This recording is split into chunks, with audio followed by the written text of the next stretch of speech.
And welcome back to another episode of Wild Beyond the Witchlight, played by the Carnival Cards. We have everyone here ready to jump back into where we left off in Loomlurch. The parties have both got big parties because there's two teams right now. Team Red with the red caps, and Team Guidance or Team Will, who are trying to make a distraction. But both teams are effectively on a mission to save as many children from Loomlurch as possible, whilst perhaps, hopefully, not forgetting their original objective here to steal one of the paintings and leave behind some evidence that might pin it on her other sister. So, the party have reached Loomlurch. The forest is darkest here, and this colossal dead oak lies on its side. The three living trees growing out of it form towers, and you can see the candlelit windows twinkling in the gloom. The party have already split off, even into smaller parties, and I'm just going to drag it to the new map. The first of which decided to fly up. Xaxx, you found windows where you could spy into. The first room looked like Scabatha's actual bedchambers. On her bedside table there was a big dollhouse. Next to that, a strange glass bell with fluttering insects inside. There's a balcony with a writing desk with lots of papers out. There seems to be two little bird boxes, one labeled Yon and Hither, and there's mechanical sparrows hopping about. And lastly, there's a little cradle. Weirdly, it has nothing in it. It's kind of like not used anymore, but you can see there's little paintings of like draconic figures on the side. Then you moved over to the next tower and spied into there, and you saw a weaving room. Three children hard at work. They have also kind of solemn looking faces. They look exhausted, they look tired, they look just miserable. And with your keen eye, you could see just in the shadows of each loom, there was some sort of creature, inky, crawling around, boggles. And then lastly, the third tower, you went over and spot there's these bedchambers. Clearly the children's, there's loads of them and they're quite small. And there were two children, one of them very sick, and one of them was tending to them. You tapped on the glass window, trying to get their attention, and this child looks apprehensive at first, but you used your psychic gift to sort of speak into their mind and tell them that you were here to help and that you could help save that poor child. And they still seemed a little bit apprehensive, but nonetheless, they let you in and you tended to this child immediately, casting Lesser Restoration. And so we have Brotta coming back to life, opening their eyes and thanking you. They're still a bit bewildered, and they said that they had ate some deadly nightshade from the garden. That was probably not a great idea, but they seem very thankful now. And we left off with this other child. As you turn around, you see that they have backed up to the door where their hand is hovering near the handle. And it's through that door you can see two tin soldiers are on the balcony. They look like they're sort of perhaps patrolling or overlooking this area as sentinels. And you realize he's perhaps just about to alert these guards, and he's still looking in your direction, Xaxx, still like facing you, but there's like this conflicted, kind of torn nature to him. He doesn't know whether to alert the guards or whether to hear you out, but we'll come back to that because we left it on the cliffhanger. Quickly go around the others. The other team Juniper. You've had a little escort. You found your own mount rather than using the Volkswagen. You've decided to speed up your own journey by finding apparently a powerful steed, and you came into contact with the Jabberwock once again. This time assaulting some sort of carriage or chariot. You intervened, managed to deal quite a blow to this draconic creature, but its warbling was otherworldly. And had Tanwen not came up with the ingenious idea to throw its own scat in its mouth, then you might have had a difficult fight. But upon like being choked up on this, it tried to take flight, buffeting its wings, knocking everyone away, and going off into the misty horizon.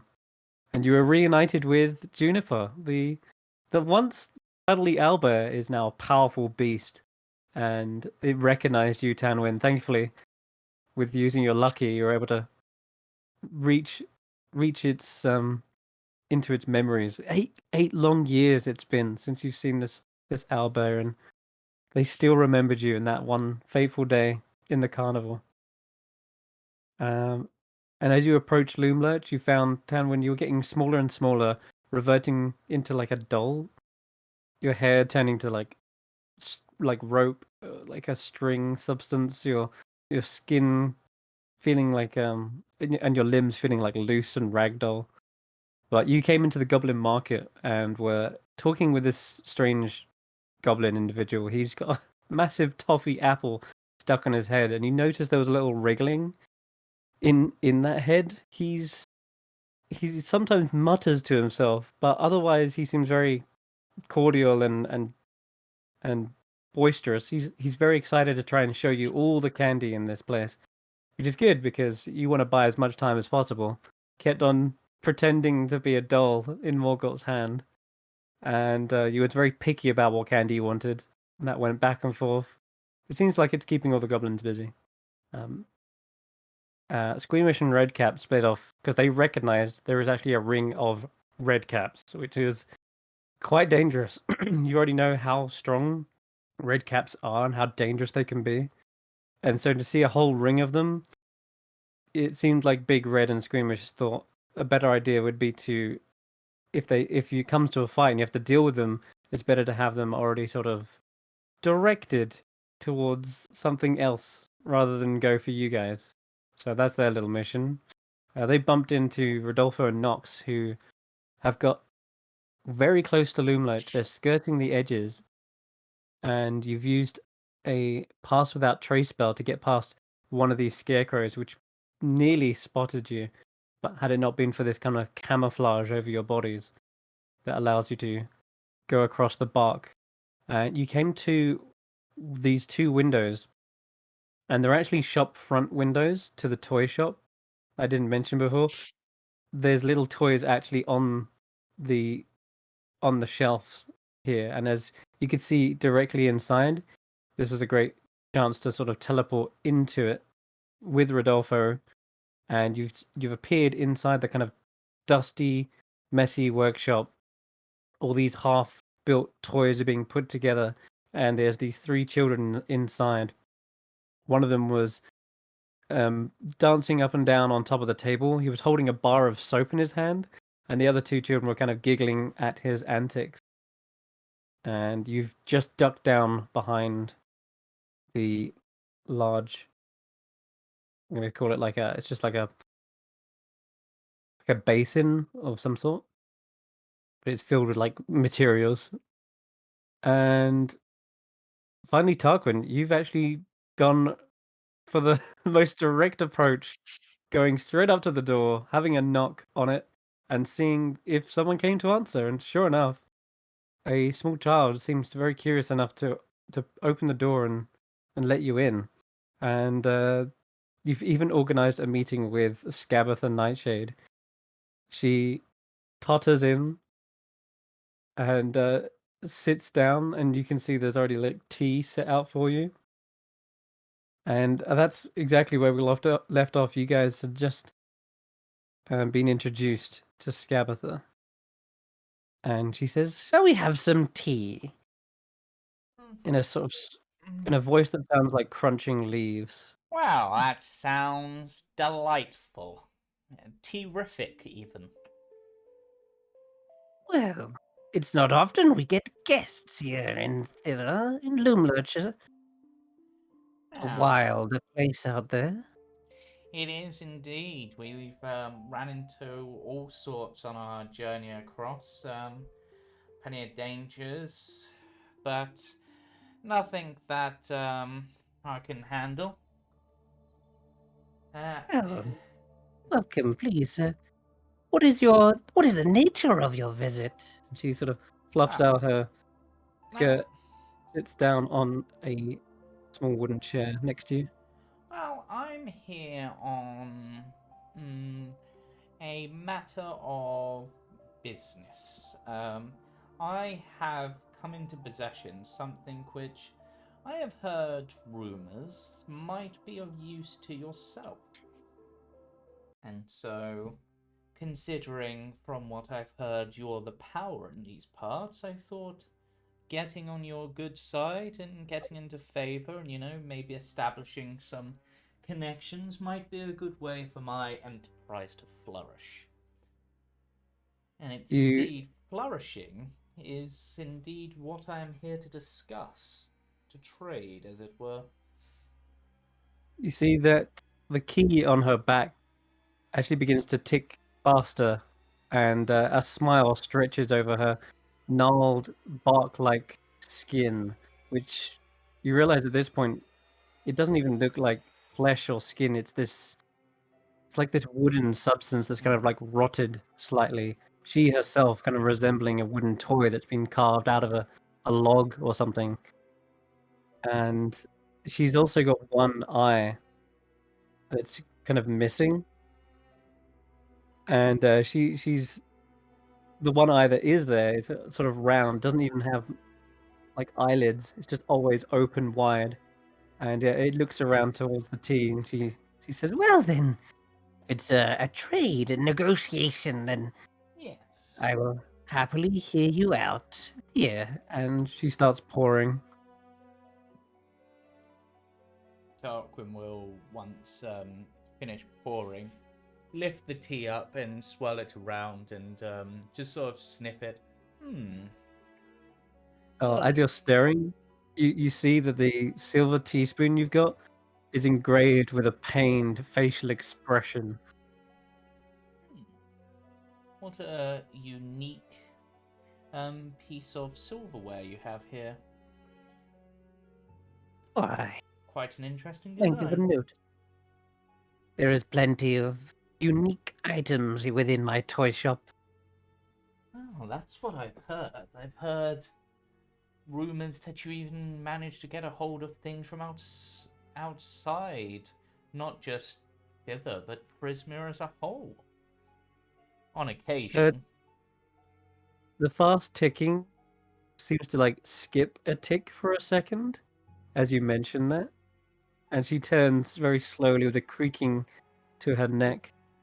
The expression on her face is still the same, very smiley. I see.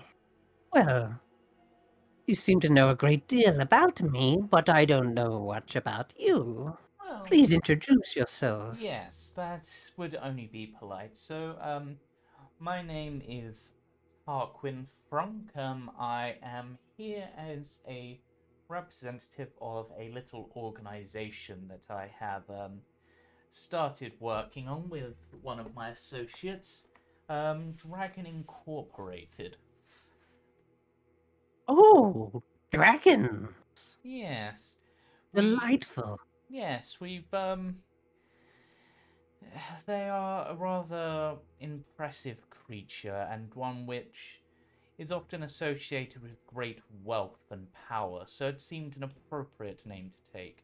There's also the fact that they are a dragonborn, so that factored in, and I think he got the best part of that deal, but yeah, you've got to let the little people have their moments of victory, don't you? Oh, yes. I love dragons. They're adorable They when they're are. young. Oh yes, yes. Once they get a bit bigger, they can be quite fearsome, deadly even. But I suppose dragons is an appropriate sort of thing, though whether it classifies as a dragon or merely of a draconic nature. On my travels, I happened to, whilst keeping my distance as much as possible, came across this strange winged creature that seemed to exude magical properties, and I, whilst observing it, I saw a few interesting things, but most of all, I noticed that its dung seemed to have quite a profound effect on the plant life nearby. Oh, go on. And obviously, as I saw on my walk in, you have some quite extraordinary gardens, crops, and such. That I do, yes. Yes, Sort of grow whatever I can. The life here seems to have shifted slightly, but I make do. yes. Well, this particular dung, which seemed to cause a fair amount of growth, I expect the slight magical nature of the creature, well, the intense magical nature of the creature was perhaps so. I thought that I would collect as much as I could once it was safe to do so. Didn't want to get too near that thing. But honestly, I thought that I might just use it myself or something. But when I heard of yourself and approached here and saw those gardens, I thought that it would be an ideal bargaining chip, as it were. Well, you thought right. I think this is a wonderful idea. May I? Yes, please do. She takes the bag from you and opens it up. Takes a good whiff of the stuff, and you can see her also cast some sort of spell, and the ticking on her back speeds up even more. Amazing, this is genuine Jabberwock dung. Oh, yes. Is that what it was Fresh. called? Interesting. This will do wonders on my garden. I'm glad. I didn't want to think that my risk ended up for naught, so at least it certainly has some use. Now, obviously, as you are aware of this creature, if you know its name, that I didn't know, you obviously are aware of how dangerous this creature can be. In fact, Oh, yeah. You... I may also have some information for you as well. So... She mentions on that topic. She says, Yes, the burbling beast is a threat to all our realm.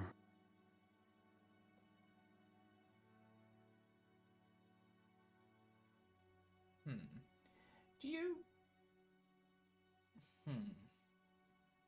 As perhaps a initial bit of information to show the use of negotiations with myself and the sort of use we can provide, do you happen to have any subordinates of yours that use some sort of flying boat? Some kind, quite big? she turns again after like taking a sip of her tea. I think I'm understanding where you're talking. Yes, because it seems that this Jabberwock creature took a particular disliking to one of those ships and actually took it out of the air.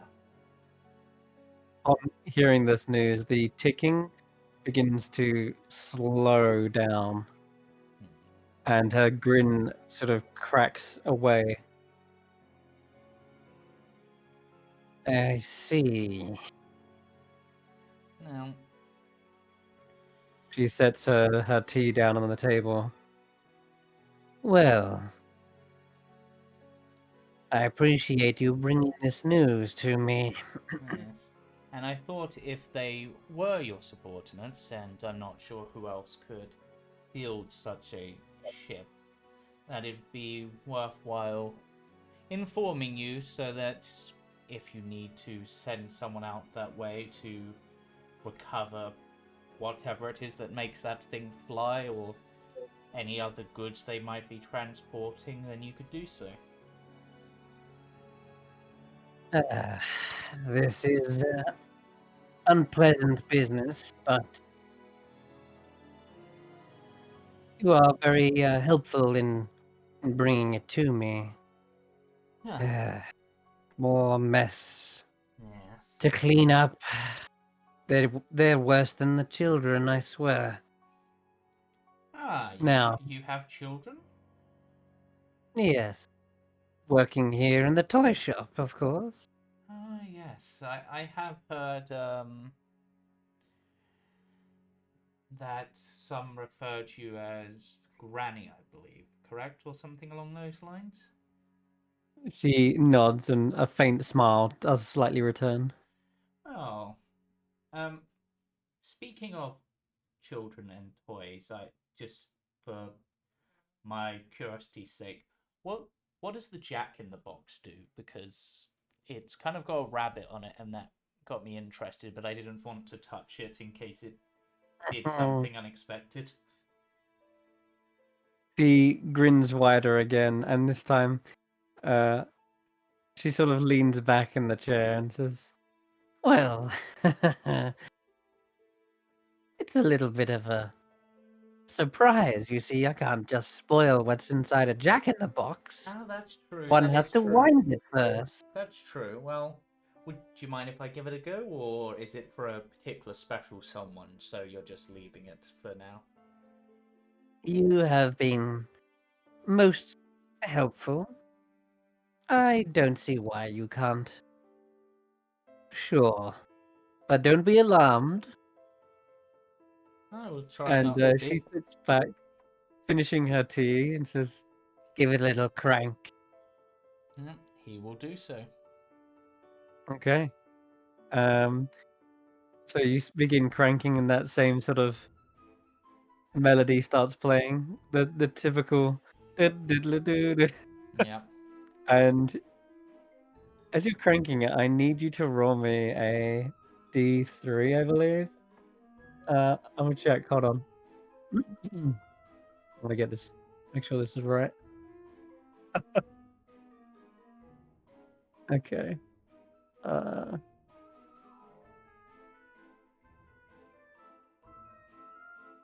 Yes. Go ahead and roll me a D3. All right. So, cranking it for a little while, you hear like a rattling in the box, and then it's not the rattling you're causing from cranking it, but it feels like something inside is moving, about to like burst. And as you come to the kind of finishing cranks, you can feel like it getting stiffer. Is when suddenly it stops rattling, and the lid immediately pops open with a loud chime, and you're bracing yourself for the worst, but the box is suddenly completely empty. But you can give me a perception check, because you swear there was like a puff of something, and you may have just seen the flash of it. No, it's like there's a quick puff. What? Hold on, let me make this a contested check. Actually, I'm gonna roll against that. Okay, hold on. Let me check it still. 1, 2, 3. Oh, yeah. Okay. You just probably because of your ties to draconic-like things, you swear you see a long scaled tail just vanish at the very last second as the lid pops open, and that puff of smoke, it's actually kind of noxious. It actually smells horrid, and your senses try to like reject it, whatever it is. It's like almost like an explosion of fart gas, but it's way worse than that. And Gavatha sighs and goes, "Oh, I do apologize. It seems he's a bit shy." Ah, so there was a creature in it. I thought I saw it for the briefest of moments. Yes, A his name is Cradleful. wow, that's a that's an interesting name. Quite pretty in its own way. Is there a reason behind that name? Well, I used to tend to them since they were an egg. I kept them in a little cradle. Ah, that makes sense. That makes sense. So are they? And the egg, it had fallen, and I had found it, picked it up. You see, Ah, fallen from the nest. So Cradleful. that makes sense. That makes sense. I do like a name with a bit of story. I mean, mine, I'm just named after a famous scout, and that one of my family members knew. But Well, shut it for now, and if you get lucky, you might be able to yeah, crank it a second time later. But okay. seems they've got shy as usual. So Now, are they a full dragon, or is this like a pseudo dragon, fairy dragon, to or is fit that part, inside that thing. or is this part of the surprise? I mean, you did say you Yes. liked young dragons, and it's quite a big box, so I suppose a hatchling might fit in it, maybe, if it was from an actual dragon egg. They're still quite young, I'm afraid. But maybe one day it'll have to come out of that box. You can't stay in there forever, she calls out. Yeah. You'll grow too big. And Then we'll have to start getting you a castle or something. Palace.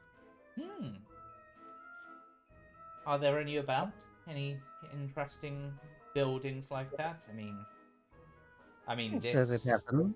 this toy shop is quite wondrous in itself, but the talk of palaces and castles is, I don't know, it's got me piqued.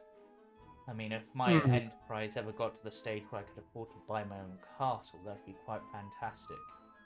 And Tarquin, Tarquin Go as on. part of this will just quickly swap to Draconic and just be like, you'll be fine, Cradlefall. I come out when you're ready, but just don't wait too long because otherwise you might burst the box, and that'd be bad because it's a pretty box. The breadth of your knowledge and the fact that you keep on almost hitting the nail on the head, what with the palace, the needs, the rumors.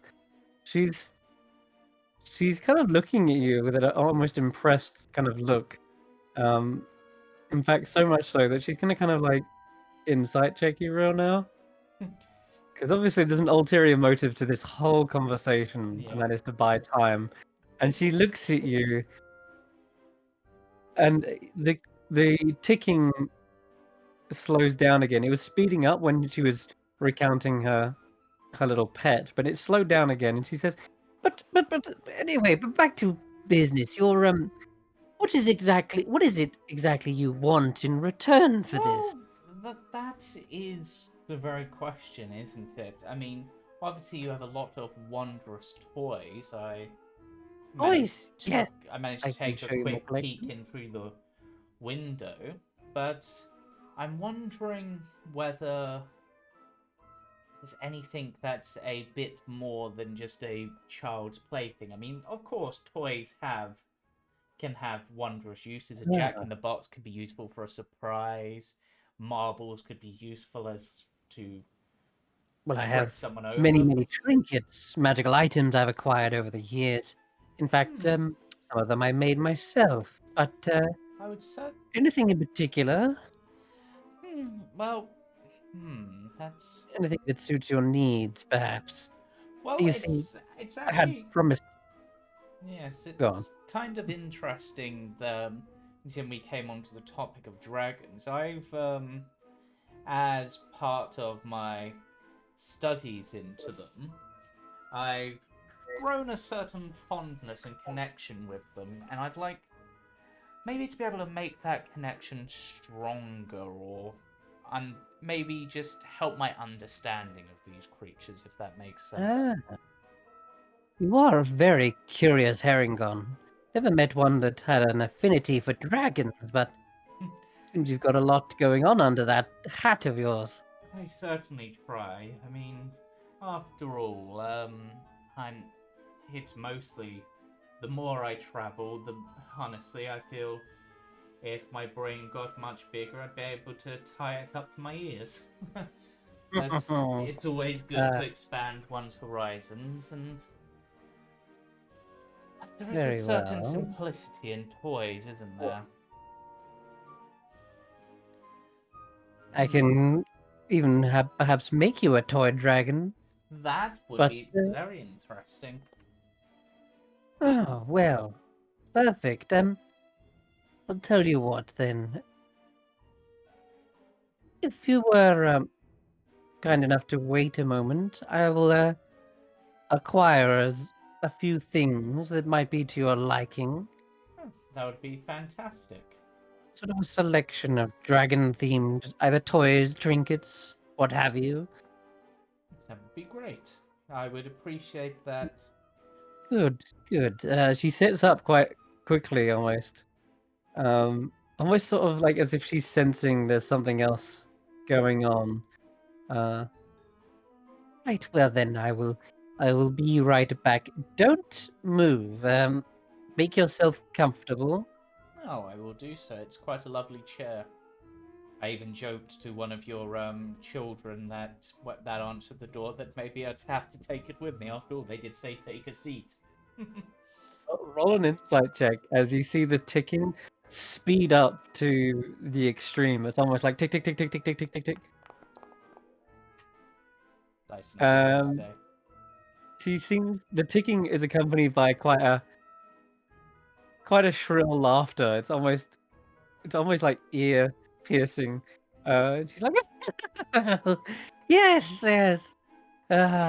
She sort of just sighs to herself as she begins opening the door and heading back into the toy shop.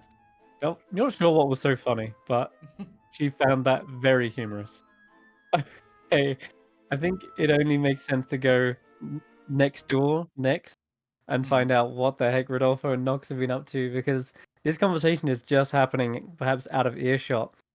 And in fact, the both of you already know for sure Gabitha tottered past here and went into that room. And you saw perhaps one of the children go back and forth with tea. So you know someone's in there having a meeting, perhaps. And you can hear the laughter and back and forth conversation mumbled. So, Nox, you've got an aura of camouflage around you that's still keeping you hidden for now. What is your plan in here? Well, our kind of plan was like to obviously sneak around to where we have been and basically snatch up all the kids. Oh god. Well, sorry. Let me correct that. Convince the kids to come with us, Okay. and then Alright, that snatch them works. up. Okay. Interesting. So you're gonna have to reveal yourself to one of these kids. So are you creeping around the side of the room here towards this drow child? Yeah. Okay, no problem. Doesn't seem like the other creatures have noticed you.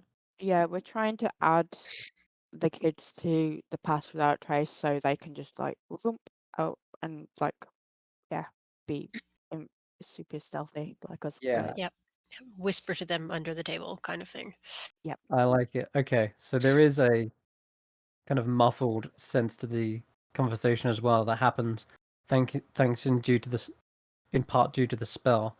And so what do you whisper under the table to this nearby drow who's when you notice something as well, I'll mention this. As soon as Scabatha Nightshade entered into the room, this drow boy who was so proudly prancing up and down the table with this bar of soap, he suddenly stashes it as quickly as he can, almost clumsily. It's a bar of soap. He nearly slips out of his hand, but he quickly like stuffs it under his like shirt effectively. And as he sat down, he sort of lets out a sigh of relief, and he looks back under his shirt to see where the bar of soap is. And that's what you see as you come around to the side of the table. He's looking at it intently. What you got there, little buddy? I put my You- my finger to my lips to make a shushing quiet noise Nothing. to both of them. He freaks out a little bit and immediately hides the soap again. Nothing. Wait, who is that? Who are you? He's looking around the room. Come a little bit closer to the is it furnace or hob, stove? Oh This no. thing, I think. Yeah. Yeah, it is a stove, yeah. What? Oh no. Not one of those boggles. You come to torment me again. What do you want this time? And he leans down under the table, expecting to see in the shadow of it a creature, but to his surprise, he sees the two of you. And he nearly bumps his head on the table, like as if he tries to sharply get back up again. Whoa! What the? Eh, Who are you? we are trying Who to help you if you would like to get out of here. are you? Get out? Yes, That to was be my free from plan. here. You Yes, stealing well, my plan? He looks at the we soap and shows you it, and there's a we clear yeah. mold in the soap. It's the shape of a key. Oh, That is very good.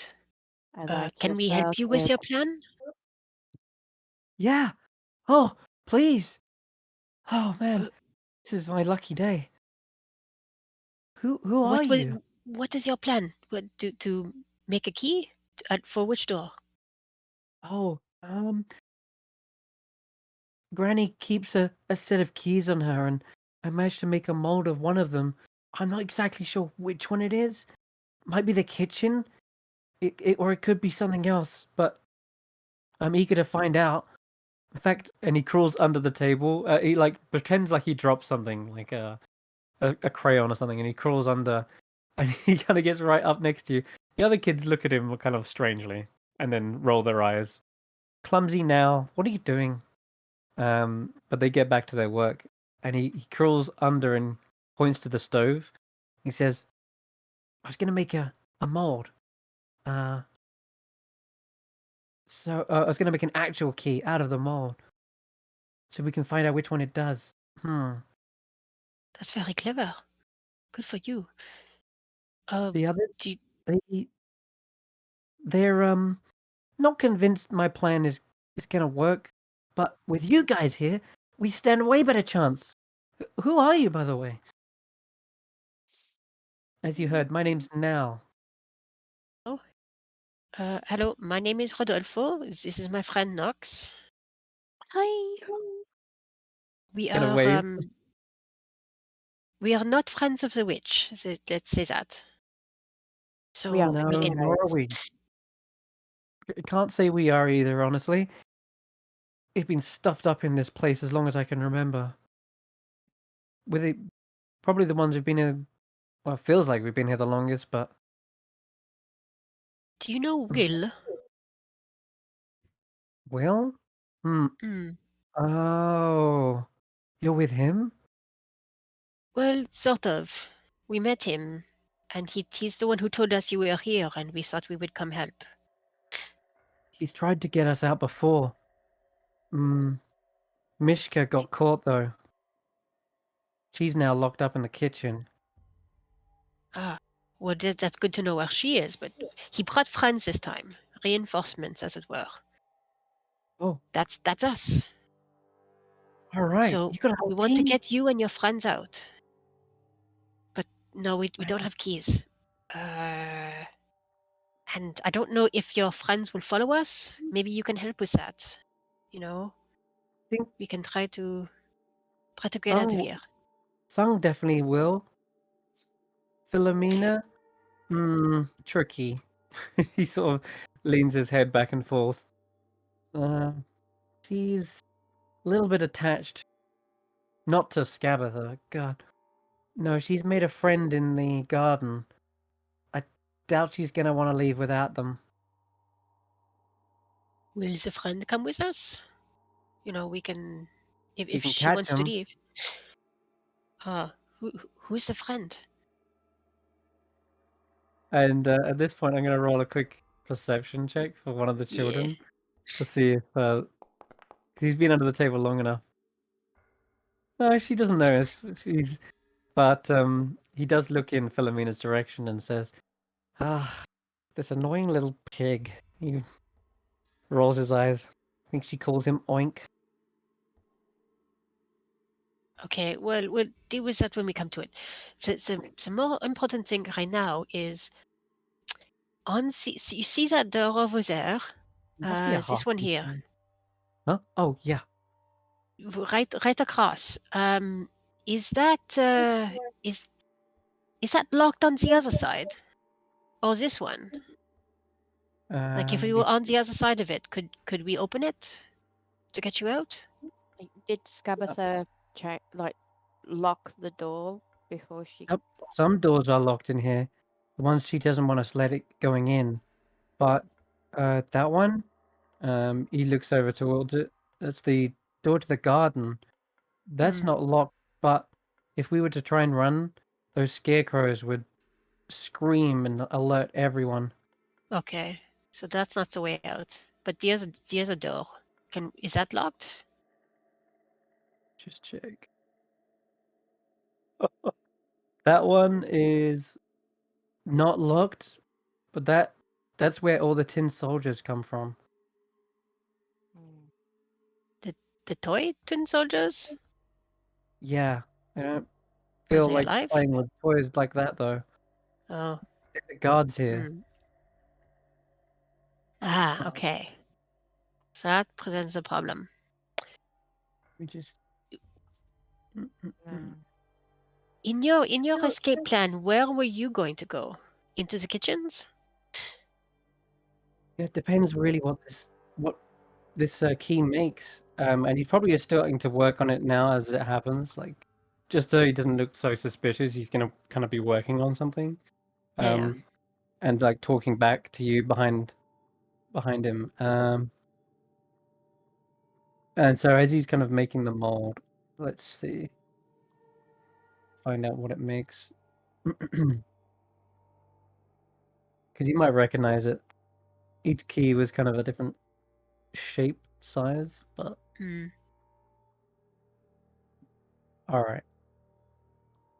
So, God.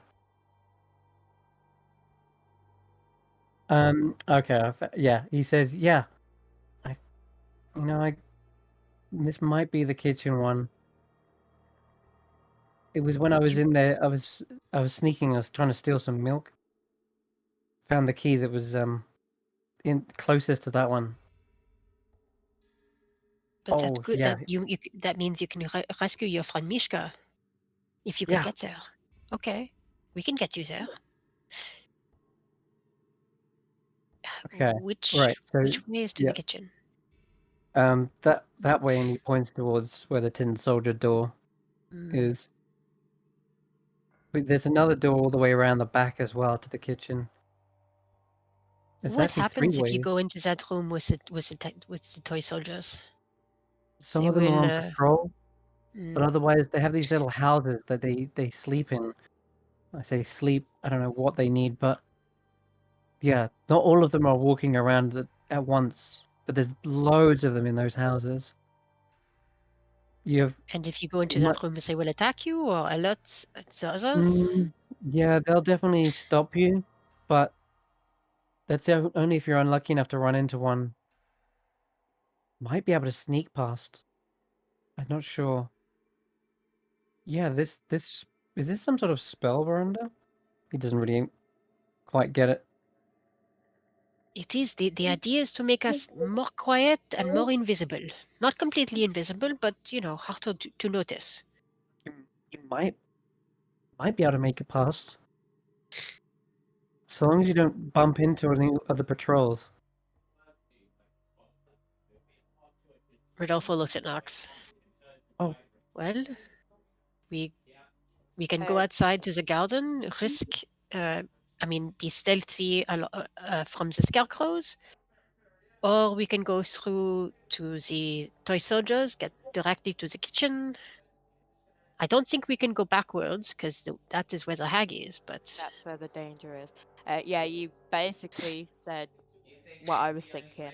yeah, Like which route would be the least dangerous one. I mean, we made it past the scarecrow before, so and it's the closest door, so we could check that that out is true, first. and we know it's not locked. Yeah. Okay. Uh, I, so are you waiting for it to finish making this key? yeah, Yeah. we'll wait for the key, and then I Okay, think we should go and collect the other kids stealthily. got it. All right then. I'm The not sure if key, that's possible, but we'll try. Yeah. the key might take a little while, but because you guys have stayed pretty much hidden this whole time under the table, I'm not gonna have you re-roll stealth yet. Okay. The key is being molded, and you see him like working away, and it's probably as he's finished it is when the door to the parlor opens, and is when Scavatha is tottering forward and looking around the room, eyeing first of all the children, making sure everyone's still here, and she says, "Children, we have a little opportunity. A new visitor has come by. He seems quite fond of dragons, just like your old granny. Now, has anyone made any toys for a dragon? What about you, Sung?" And you see she kind of looks around. I made this.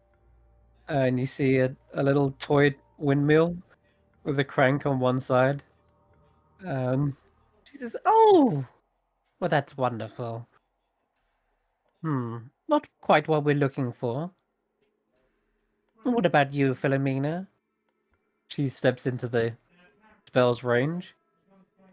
Philomena says, "What? Speak up!" No.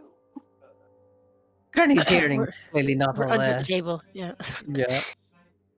Um, um, I, she speaks louder and says, "I made this!" And it's a tiny wooden box. And she says, "Oh, that's beautiful. We can put some of that black chalk I've been meaning to clean up inside." Right. Well, She wanders away and looks over towards the shelving, looking for anything draconic in nature. We've got playing cards, four-fingered puppets. Damn. Right. Going to have to get into the stores. Doesn't look like they've had any toys readily made that have any draconic features. So she actually goes over to this door, opens it up, and totters through into the tin soldiers. So you see just a brief glimpse of it. There are these little tiny houses all set along each other, but they don't have any of the doors open. It's actually quite quiet from inside that room, aside from her own little wooden footsteps across the boards. And you hear another subsequent door open up from that chamber, and this sound of her footsteps kind of muffle into the distance. You can hear more and Looks. more doors kind of opening and closing. Nal, what Yeah. if we go the other way? Now we can go back to the front entrance. Ooh, Yes. that sounds like a good idea.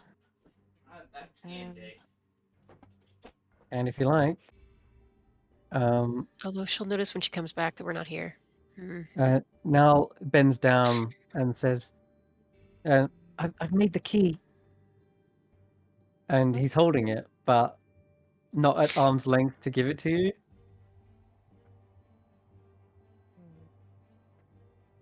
And he Okay. goes, what do you have for me? You know, have you got any treats? We're starving down here. Fresh milk, maybe? Maybe you carry some of that? I have don't have any some. milk on me. I Our have friend has some food outside. rations. Rations. Hmm. Seems a little indifferent about the rations. I'll pull out one of my silver buttons that I was meaning to sew on to my collar, but that I haven't done yet, and I'll say, "I have this. It's pretty. It's not eatable, but you can have Hmm. it if you want." Okay, make me a I persuasion check. I have a spinning top that you could have. You do as well. Yeah, you can roll. You could roll a persuasion for the spinning top as well. We'll see what he likes more. Although maybe he's sick of seeing toys. Yeah, he's sick. He's done with toys. But a silver button, that looks quite fancy. He says, "Oh, yeah. Ooh, okay. I'll Once we take the get it, if you, button. I can sew it on anywhere you like, or you can just hold it. I don't want to. I don't want to sew it to these rags. I want to wear something fancy and smart, and then I'll sew it to that." All right, sure. And he extends the key out. He goes, rule of reciprocity, Rec- give and get. Reciprocity is Yeah, yes, that. clever. Okay, so Knox, which door? Do you want to go through the garden? Okay, if we take the kids now, she will notice when she comes back. Hmm. That is the only thing. For we need to get. Yeah, I think we should wait until she comes back, and then we go through the garden. Does that Yeah. make sense? Yeah, that makes sense. Okay. You Okay. guys are waiting then, which is a great opportunity to switch over to Xaxx, who's been up in this second floor. The child Brotor is still rubbing their eyes. They're kind of a little bit not sick anymore, but they've been in bed a long time, right? So they're kind of waking up their arms and legs. They've sat up in the bed, and they look over and do see Pud. What are you doing? And he's about to open this door, Xaxx. You see, he's about to alert the tin soldiers. Bella is like, "Oh no, should I?" And she's beginning to like maybe cast a spell. Will is still invisible, and he says, "Oh no, because you mentioned me, isn't it?" Uh-oh. So And it's indeed, okay. so Pud, just stay there for a moment and let us explain. And I'm going to cast Hold Person on him. you're with Will. Granny says that we got to capture Will. He's gonna. And yeah, I can roll a wisdom save, I guess, for him. Yeah, let me just. He's got a reward out for Will. He's the nastiest, meanest. And he says, "Yeah, Granny's probably gonna have a great reward for me when she." And he immediately like freezes up. His hand still twitching by the door handle, like just reaching for it before it fully holds in place. And yeah, he has failed. Pud, I need you to get it. We're trying to get you out of here. We're trying to do the right thing and get you safety, get you out of here so you don't have to work in the toy shop anymore. It's much better on the outside. Look, I healed Brotor, and we're gonna get you out of here. We're going to get all the kids out of here, so you don't have to deal with Scabbeth anymore. It'll be fine. And I'm gonna pick him up and take him over to the window.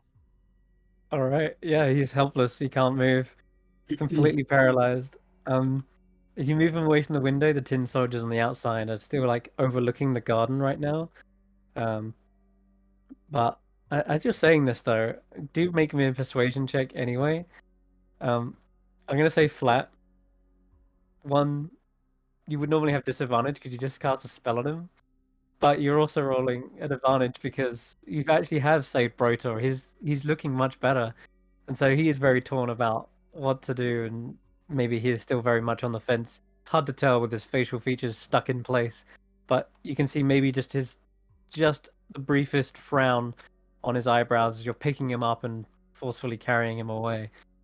Um, he's clearly the oldest of all the children here so far you've met. probably about 12 years old. So you do have to move at half speed when you're picking him up, but you do get over to the other side of the room. The window's still open. Bella's like, right, what's the plan? Bella, do you think you can get them out of here, at least outside, so we don't have to go down the stairs, or don't have to deal with the things? Maybe you guys can get outside, then I can go downstairs on my own and see if I can find more of the kids. Okay, sure. And you see Will pick up Pud. And there's at least, there's at least 2 kids that are saved, right? That's 2. Only probably about 5 more to go. I don't know. Probably a lot. Maybe 5 more. I think we're 5 or already 6. halfway there. We're already halfway there. Make sure to fly, Will, because you can fly. Sort of go, and you guys just take them. And Brotor, when they're gonna get you afterwards, just fly him across the way so he's safe, and then we can take care of things, right?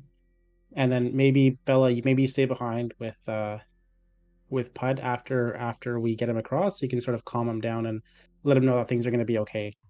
He doesn't seem to be believing me too much, but maybe you can talk him into it and convince him that things are going to be good. As you say that, you can see his mouth he's trying to resist the spell, and he lets out probably just a grimace. Will. And Bella's like, you know what? Maybe it's if we. How long does that spell last? A minute. We got to move quickly. All right.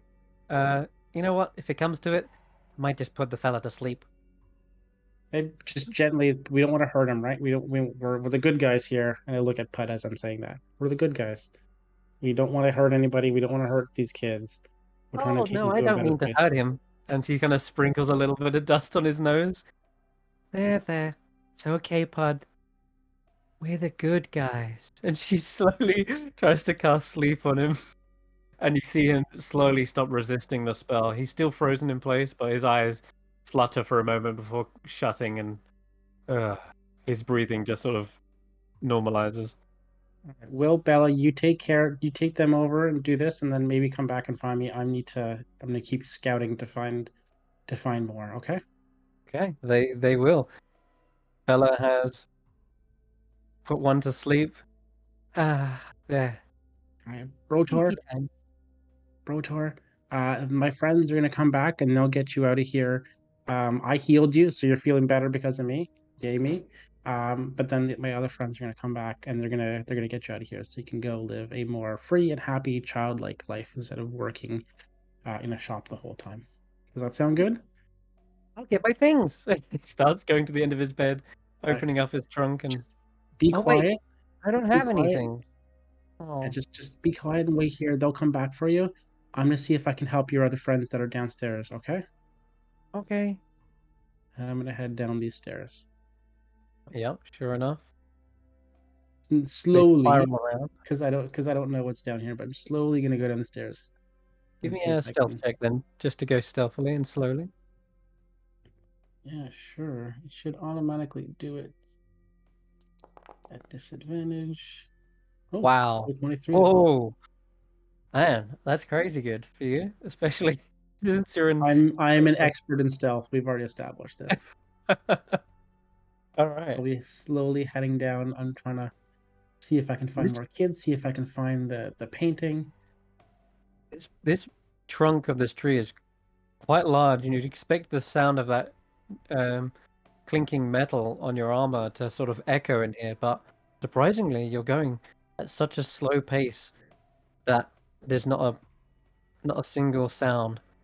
And you get to the near the bottom when you spy over into the other section of the trunk. There is all these little houses sat along each other. They would look cute if it wasn't for the fact that this is a black hag's. ichor coming out of them or something. Well, maybe except for the fact this is a hag's lair and it can only be something despicable inside. But the brightly colored structures seem to line the walls of this room. They're about 3 foot high with a hinged door. 4 of the doors are actually open, and the other 6 are closed. Is there But the anything narrow- in the ones with the doors open? You can give me either a perception or an investigation check for that. They're a little bit dark, Same. and they're a little bit simple as well. Yeah, at first you glance in and see there's nothing in there. Like, so it wouldn't make sense for like a living creature.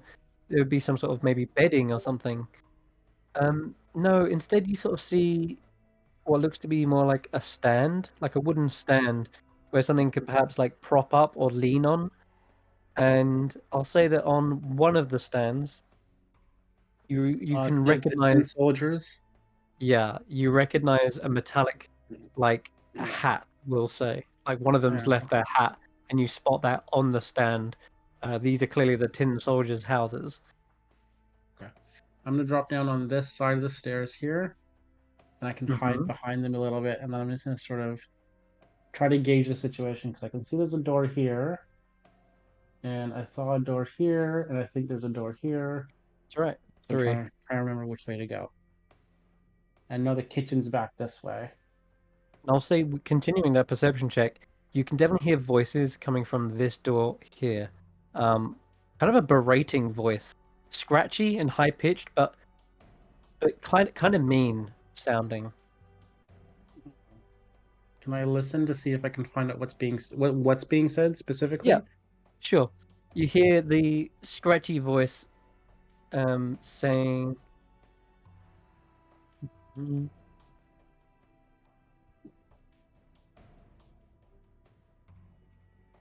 okay, yeah.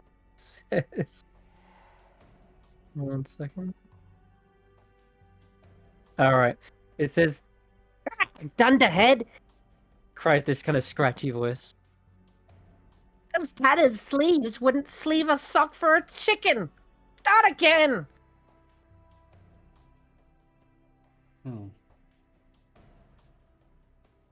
Does it sound like an older voice or like a young voice or something, or like one Sounds of the very kids is high talking? pitched. It sounds almost childlike, but something wrong with it. Something more maybe scratchy and mechanical to it. Okay. I'm gonna go to this door then, because I don't know. It sounds what like really small and high pitched, like someone's been huffing helium or something. It looks kind of like that. I know that there's kids in this other trunk that we skipped by, and I know there's a kitchen that I want to Pay attention! I'm gonna see. Is this door locked? Okay, that one. Let me I'm check. not gonna open it. I just want to see if it's locked first. Not open Right. it yet.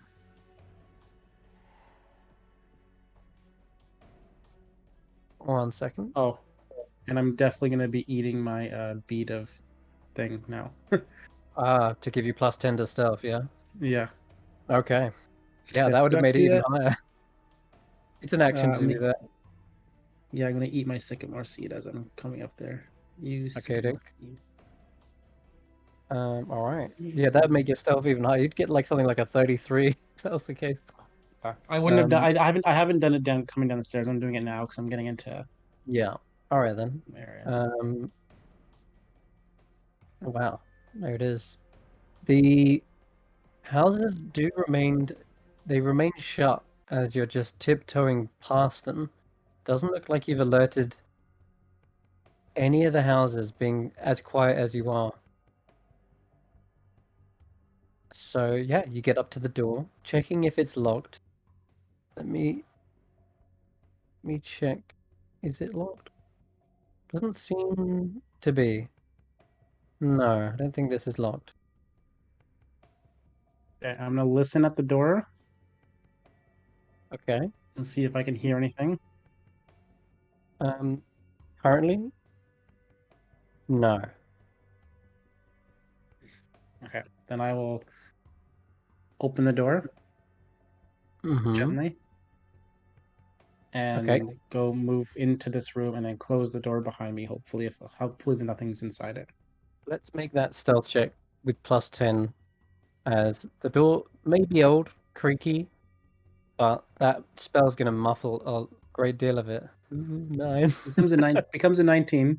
19. Thank God for that. The door is in dire need of oil.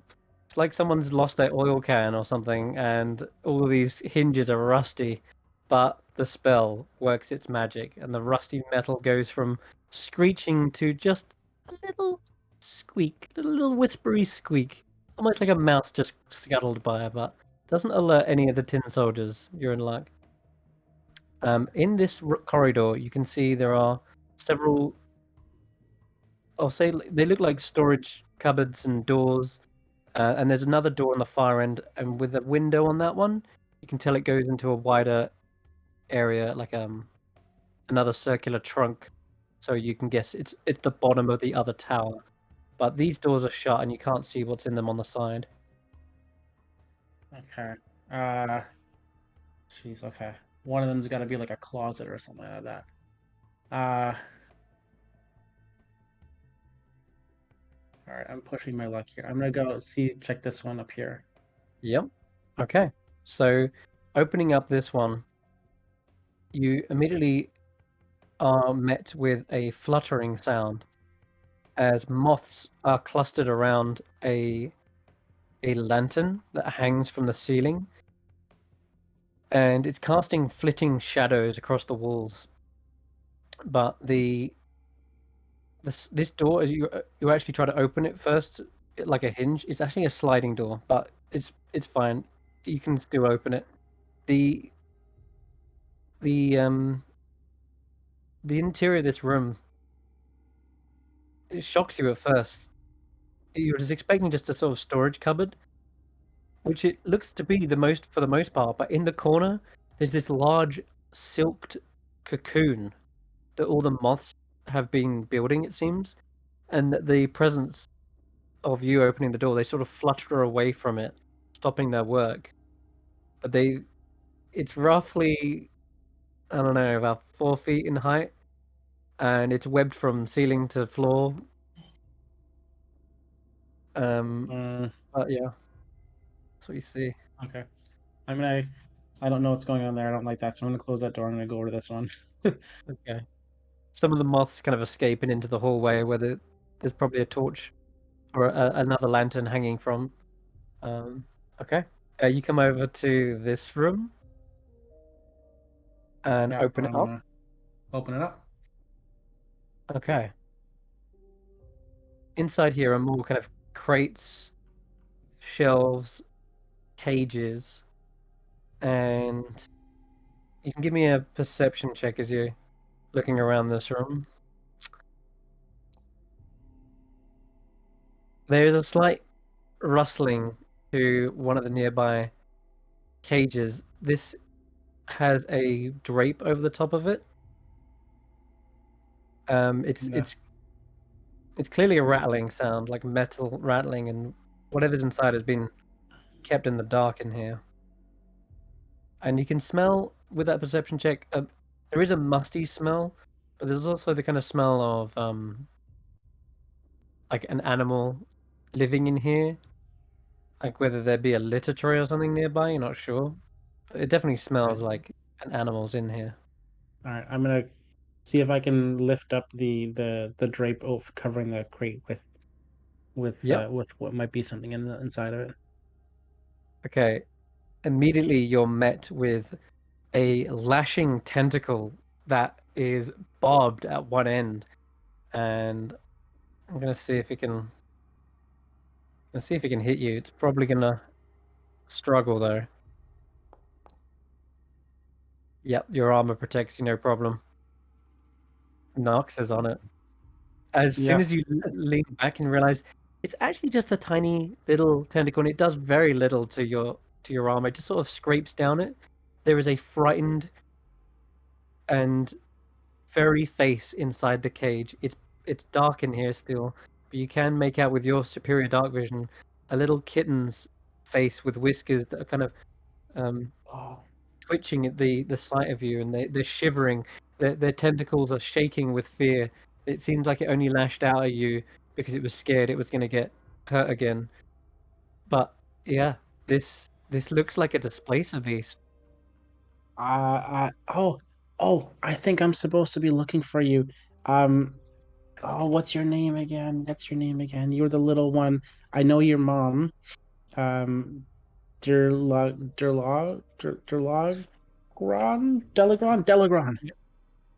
That's it. You say that name? Perhaps there is just a little bit of recognition as the ears, which are normally, when a cat is scared, they're kind of like folded back. Instead, they sort of prick up and they point towards you and they're trying to listen to you as you say Delagron. Yeah, you Delagron's like your mom, right? It tilts its head. Doesn't look Yeah. like it understands you, but it definitely recognized that word. Oh, I should say it in. I can speak psychically. I keep on forgetting I can do that. I'm gonna psychically tell it. I know Delagron. Delagron asked me to come find you. That's your mom, right? It lets out a kind of a small meow, meow, meow. But it doesn't have a language that it can speak. So sadly, it cannot speak back to you, but it understands perhaps. You can give me an animal handling check, I'll say. Maybe that'll help.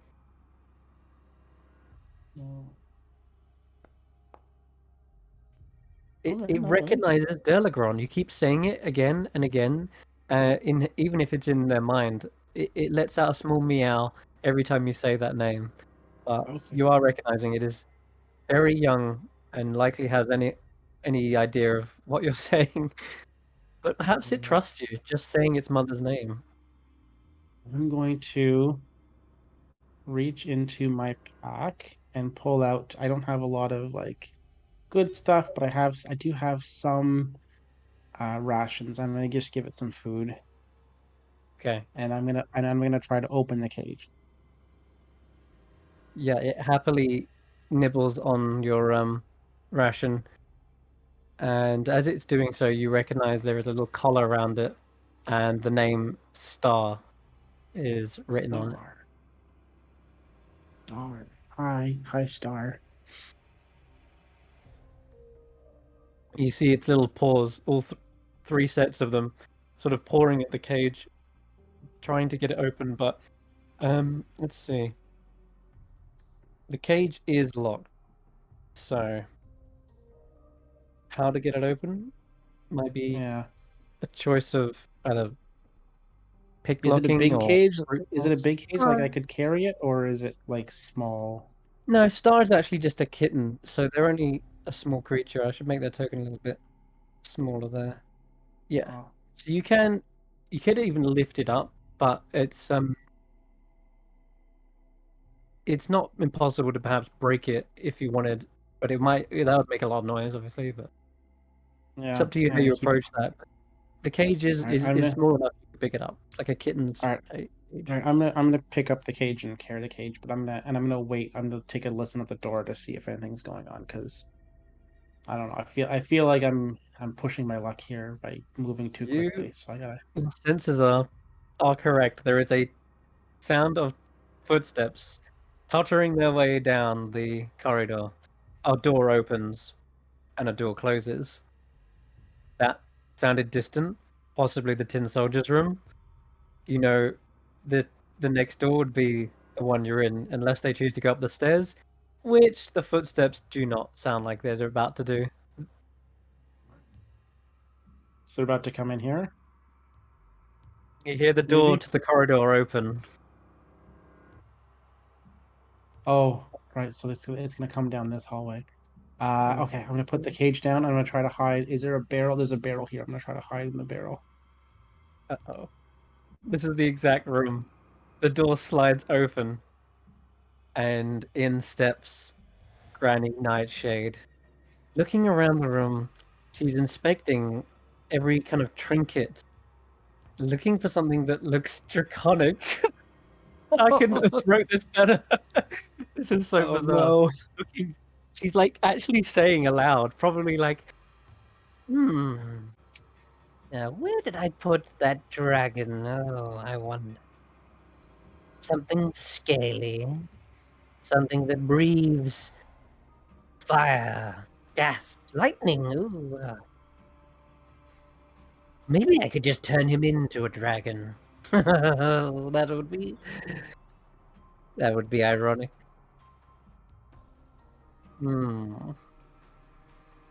Could speed this up.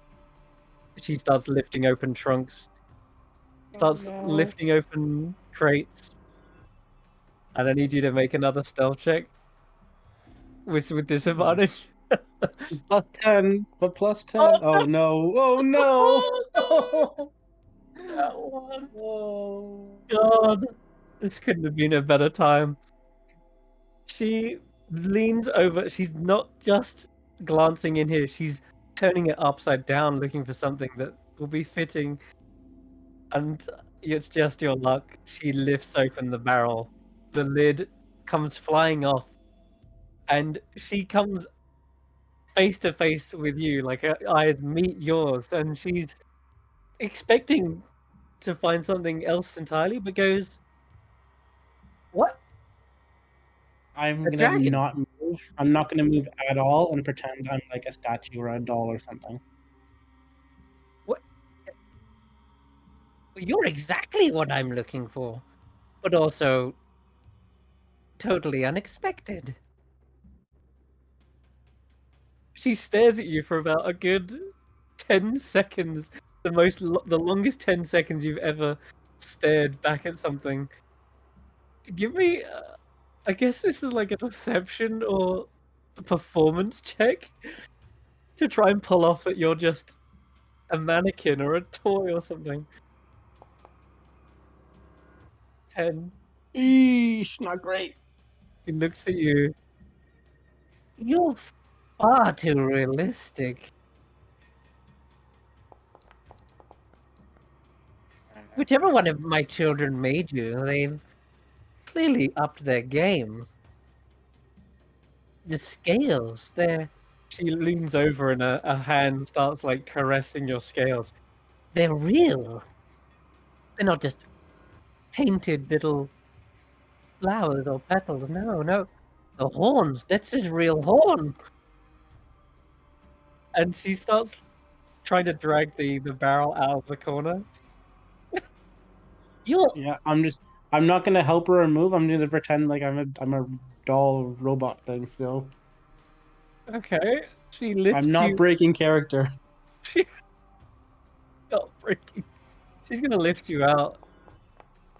Yeah, she does so with a surprising strength for an old hunched granny with rotting flesh. She suddenly conjures the strength to lift you up out from perhaps like underneath your shoulders, and then places you on the ground. And you're just standing perfectly still, continuing the act. And she's like, "Ah, what are you? Who are you?" she does a full circle around. Hmm. She looks right into the soles of your eyes as well, just staring into them. And she is going to clap her hands and like click her fingers, trying to get you to flinch. Not very talkative, are you? So with her claw coming dangerously close to your face, let's give you another check. It's gonna be give me performance again. Performance? Okay. Yeah. See if you crack. Oh, even You better. don't flinch. You don't Holding blink. still. But she knows something's up. She looks around the rest of the room to make sure everything else is in order, even to the point of lifting up the cage. And sees that Star is still in there. She's just gonna pick you up, Xaxx. Whoever you are, I you're let her coming pick with me me. up. Am Where's my I gonna thing? have to trade to purchase Xaxx? Yeah, it looks like it. Oh, my thing should be coming with me. Oh yeah, well, that's fine. We'll drag that over in a minute. This is bizarre for everyone else who's just watching this happen. Nox Oh yeah, Rodolfo, and you Nox see- and Rodolfo see her carrying me through the thing. you just see it's like, Overuse. very. Yes. It looks like they've cast some sort of spell, like hold person, over Xaxx, I and should a have called hold person paralyzed. myself. Yeah, this paralyzed poor Dragonborn, unflinching, not even blinking, is being carried by Scavatha all the way to the parlor. Either they've no. been caught, or I don't know. It looks bad. Depending on which way I'm facing, I'm gonna look right at Lox and Rodolfo and just like give these terrified eyes. I'm like, oh, I fucked up. We'll all try and like mouth back to you, like, we will save you. We're coming. We're Um, coming for you. We're coming for you. Sinrith, can I have like just 10 seconds with Morgoth? Because there's Yes, something let's I go should to have you done guys. last time. I think it's a perfect time to switch over Okay. as Xaxx is It carried on. just 10 seconds. Yep, let's go to you Um, guys. so, Mr. Goblin, do you have a lollipop whistle? I have a whistle, but it's not a lollipop. And I pull out the reed whistle that calls the pixies for help. And look at Morgoth and say, it's taking too long. Something's wrong. Okay, sure. You can So blow the the whistle. so I blow the whistle as hard as I can, and this is the one that we got in the Mm, when we were in Yarn Spinner's Tale, that's right. and the Pixie said that they would come help if they heard the whistles blown. Very, very true. And true to their word as well. You start to see fluttering from the tree line a distant light, and the three pixies are within a matter of moments. They're not like immediate, but they are being conjured from the tree line. And Chucklehead's still proceeding to like show you these treats and sweets. Mm. And one of them looks over and goes, "Oh, we playing music? That's Where fancy whistle you got there." it is, I love my whistle, but it's not a lollipop whistle. And I've always thought it'd be fun to have a lollipop whistle so you could play music and have your lollipop all at the same time. Have your sweet and eat it. Mm-hmm. Um, Stepping out of character for just a minute, did y'all have the lollipop whistles when y'all were young? Think I know what you're talking about. It's a Yeah. When real you finish candy. it. It looks kind of like a recorder, a little short recorder. Yeah, I you had to think I finish the remember sweet. them. Mhm. That doesn't sound familiar. I'll try and find a picture of them on Google. Okay, because it's a real candy. That's. I just didn't want y'all to think I was like making stuff up. Okay. There they are, the three fairies, and sorry, the pixies. They come out of the tree line. They flutter over towards you and spin around, and they say, "Cowslip, Spider Lily, and Maypole here at your service. How can we Oh, help?" it is so good to see you. Ooh, candy. I I know. And I'll give you all the candy that they were going to give me, but I think that people are not having fun here. So could y'all go and maybe play with the scarecrows and the tin soldiers to try to get them, maybe they'd like to play chase or tag? Because everybody looks so sad here. And I think that we need to have a lot more fun and energy. I mean, I'm just a doll, but even I like to be, to play games. Should I get this fly swatter? One of the goblins says. No, those are my fair.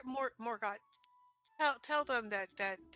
There will be no swatting of any kind. These are faithful pixies. They serve us, at least for the time being, until their debt is paid.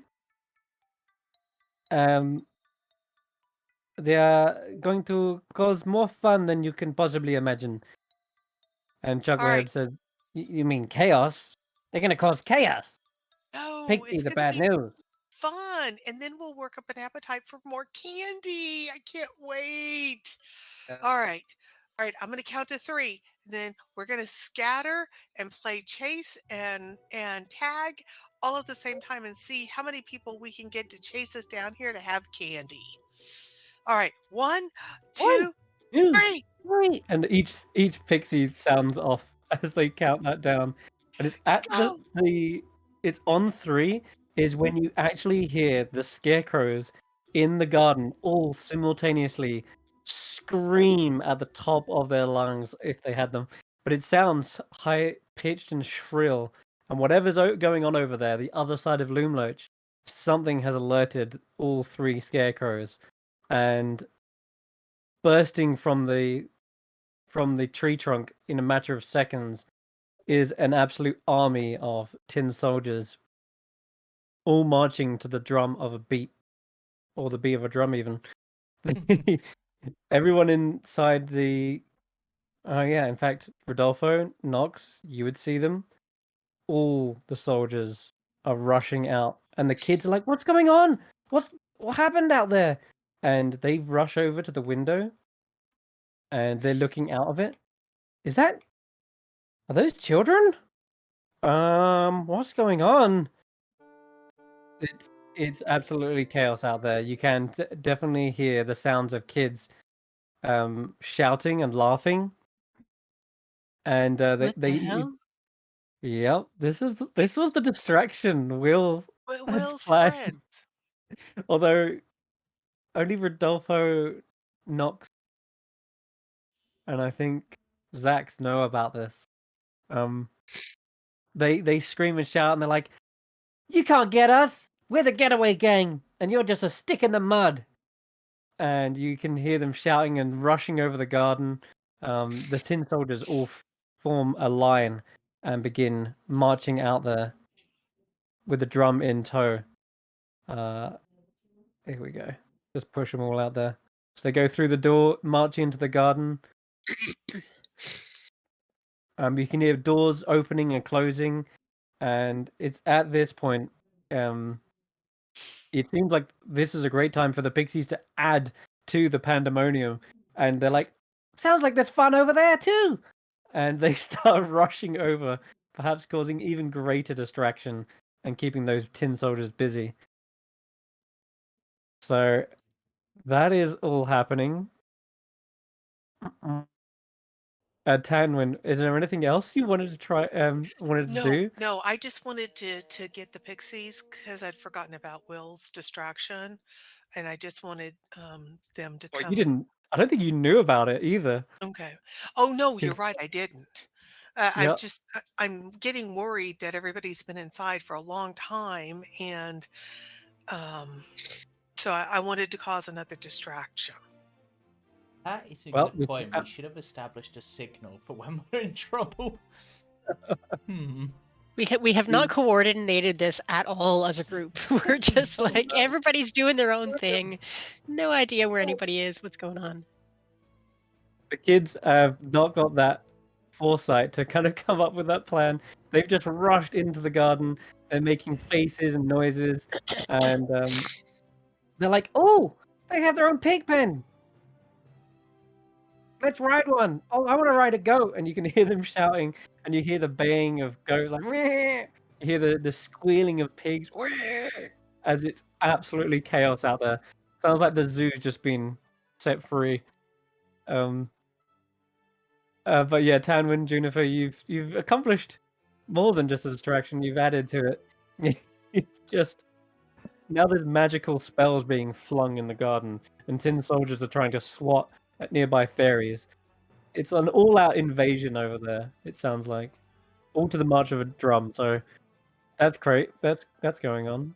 I think the most pressing thing will be Scabatha, who's stood inside the parlor. She's just Yeah, stepped in with. Chris, Oh yeah, I think I'm the animated drum right now. you're an animated drum. Yeah, I'm typing into the chat and it comes up as animated drum. How on And everybody Oh yeah, that when too. everybody else types in, when everybody else types in, I can't read it. It's in that Sylvan Oh, weird How script. did that happen? Okay, hold on a I second. can't see anything that's going on. I was wondering I what thought the that animated drum was saying. I was like, it's hypnotizing them. Oh my god. right. I thought it was Okay. Chris doing that. Good Nope, lord, no, I have nope. no idea. Okay, 1 second. How do you? That would Have mean you that you are you able to have- click your tokens, Xaxx? I'm on my token now. Uh, Oh, you can't click on Xaxx here now? Yeah. there we go. Yeah. Okay. Okay. How on earth did you type as the animated drum? You haven't got any was the animated permissions drum. for it. I can type. I was the animated drum. Okay, that was really strange. Anyway, okay, seems to be good. Are you good? Okay. Cool. Alright, we'll ignore that. That's probably just the chaos of the fairies, some sort of weird magic going on. I'm getting into character even more. Yeah. The drum is probably shouting something, but it's again in drum language. No one speaks. Ah, yes. The- Rumpety tump tump. And you know what? Just to add to this even more, because it seems like all of this is going on. Meanwhile, in the red cap garden, actually, we'll come back to the red caps because I know exactly what happens when the red caps come at a specific point, and that's just about to happen. Scabathodes entered into the parlor not seconds before this, and she says, "Well, I know you said you wanted a dragon, but I think I went above and beyond. Look at this. Is this your friend, perhaps?" Yep. No. Since when are Dragonborn purple? I thought they only came in like gold, silver, blue, red. I don't think I've ever seen a purple one. Someone's very Roll a- imaginative. Roll a deception check. She absolutely suspects something. Oh my god. Well, okay. I got a high. No, she looks at you and goes, "Well, that's what I thought. It's the strangest thing. Because I don't remember making this. Nor do any of my children have the capacity to create living dragonborn." She clicks her fingers. "I know you're alive, damn it." What's particularly unusual about this one? They've got a lot of moon theming to them, and I've not seen that much associated with dragons either. I mean, look, all that moon-related stuff. Yes. She is very confused as to what's going on. But it's at that moment when all of you hear the screaming of scarecrows, the children running outside, and the pixies kind of whizzing over the top of Loomlurch, is when suddenly the ticking on her back comes to a full halt. It just immediately stops. And it's at that point when I guess Tanwen and Juniper hear the sounds of a blood-curdling roar, and that is coming from the Red Cap Garden. And meanwhile, Big Red, although no one's here to necessarily see it or hear it, Big Red's like, "Uh-oh. It's like I said. They come back to life when the rage is full. Seems their master is somehow being pissed off. I don't know what they're doing in there, but looks like it's up to us, Squeamish." And the red caps immediately all sprout. My mistake. Looks like they're not fully grown yet. 3 of them do pop out of the ground. They look half-baked, Squeamish. Cut them down. And the red caps are going to war by the look. So they're dealing with that, which saves you the hassle, because otherwise you'd have 3 red caps to deal with. Nightshade immediately looks incredibly furious. She says, "What is this? Is this some sort of prank? Distraction? What is going on out there?" It sounds like screaming and children playing. You wouldn't have anything to do with this, would you? Do I look like the type to have children? I mean, I know I'm quite mature, but I don't think I'm that old yet. He sticks Xaxx in one of the chairs, and of course, You're gonna like bend your legs so that you can sit. Both of you don't go anywhere. And she says that almost aloud, not even to your faces, but she says it sort of into the room. Don't move a muscle. I'll get to the bottom of this. And she's gonna rush back in. As soon as she nods. leaves, I'm Yeah. gonna go, oh, I think she bought it. Probably a good idea to just be. If anyone asks, I'm a toy. I'm a doll. Yeah, he sort of just tapped his head as if to indicate talk like that, just in case. As you've got the telepathy thing, right? Or is that a limited number of times a day? I can never remember.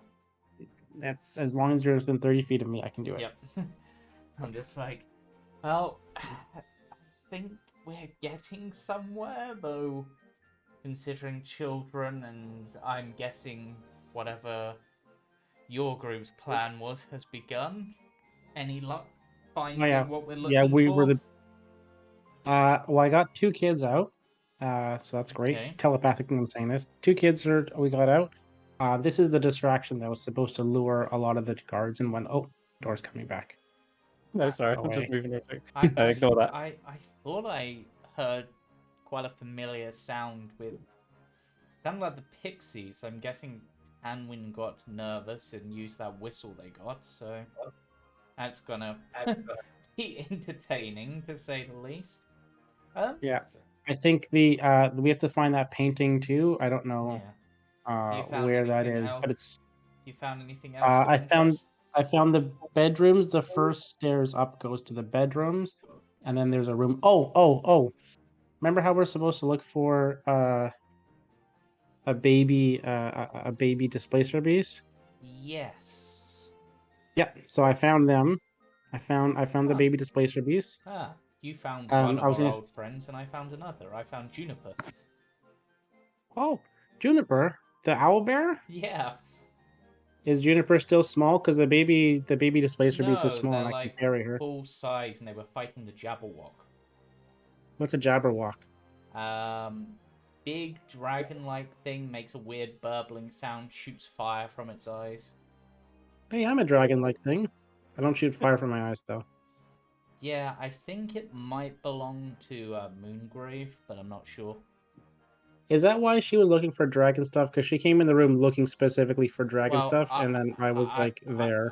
I was obviously trying to stay as truthful as possible with like everything I've been working on with like the training and things. I actually managed to, and he lights his hand on fire briefly, just like I even managed to learn a few tricks from the Jabberwock. I've been trying to, you know, we've got some of the dung, and I was using that as like a trade thing, like keep her in here for as long as possible. And then she went looking for something to trade, and I specifically said stuff to help me become better in tuned with dragons. So clearly she found I'm a dragon. you, but this could work in our favor because you've got all that moon sort of stuff. So I'm wondering if we can potentially pull off that you were planted there by Moongrave. I could be a Moongrave employee, Mm. and then I'll just go run amok. But I think also, hey, did you know this tree had a dryad in it? You know how we had that other tree where we met the other dragon? Yeah. And there was a dryad that was dying in it? Yeah. We met the dryad of this tree, and she tried to kill Rodolfo, but I managed to stop her. Oh. Talk her out of it, and we promised that we would take care of Scabatha somehow. I think that's a down the line thing. Right. Oh, that's... Just realized what you was alluding to earlier when you pointed out the moon symbols. Mm-hmm. And it probably clicks in Scabatha's head the moment she gets to that door. She's like, wait, did he say moon? Oh, no. She is kicking down the door to the garden and rushes in. And I think this is a great place to switch to Rodolfo and Nox. You've been waiting for her to kind of come back. So you can mobilize now if you want. It seems like a fitting point. In fact, perhaps just as you're about to, you see Scabatha storm through. She says, Children, we're under attack. And it sounds like the doings of my sister. Stay indoors. It's not safe. What are the oil beasts? Whatever those things are called. What are they doing? The boggles are hiding in the corners, shrinking away from the danger. They don't look Awesome. like they want to get involved. Okay. They're cowards by all nature. Awesome. So we emerge from the thing. Yep. Okay. Now out that door where the tin soldiers came from, and then I'll go up to the other child here. Song? No, Philomena. Philomena first, and then Song. Philomena. Philomena, come with us. We will free you, and we can get your friend from the garden too. Don't worry. But you need to come with us now. She screams a little, like shrill screams, Shh. but there's so much chaos on out there that everything is being drowned out by the screaming scarecrows. She looks at you and goes, I think I found the intruders now. Do you want to And be now it's like, rescued? "No." She's like, shh, Philomena, these are here to help. This is all a big heist, I think. Is it a heist? Or is it an It's escape? exactly an escape, but a heist Oh. also. In order to heist, to escape. You see? Come. Wait, what's happening? And Sung is also looking Sung? over. And, I thought something was up. It's not often we get a visitor, especially from a herringon. But hi, I'm Let's Sung. talk in the next room. We need. Oh, okay. Yeah. Let's go to And- the next room. And Philomena's escape to the being next room. hurried along, but you can clearly see the resistance and hesitation in her movements. And now is trying to like usher her. She's like, wait. I'm not going anywhere. Not with that oink. We Oh, are here going we to get go. Oink next. You first, then Oink. Oink sounds like he's in danger. And you can hear the squealing of pigs outside. Our friends are out there. They won't let anything happen to an innocent animal. Okay, roll me a persuasion check. Oh Lord. I will guidance that.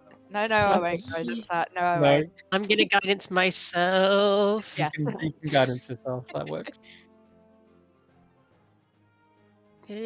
Come on.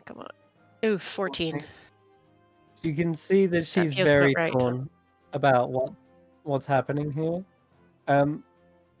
It's barely a success, but Philomena is still.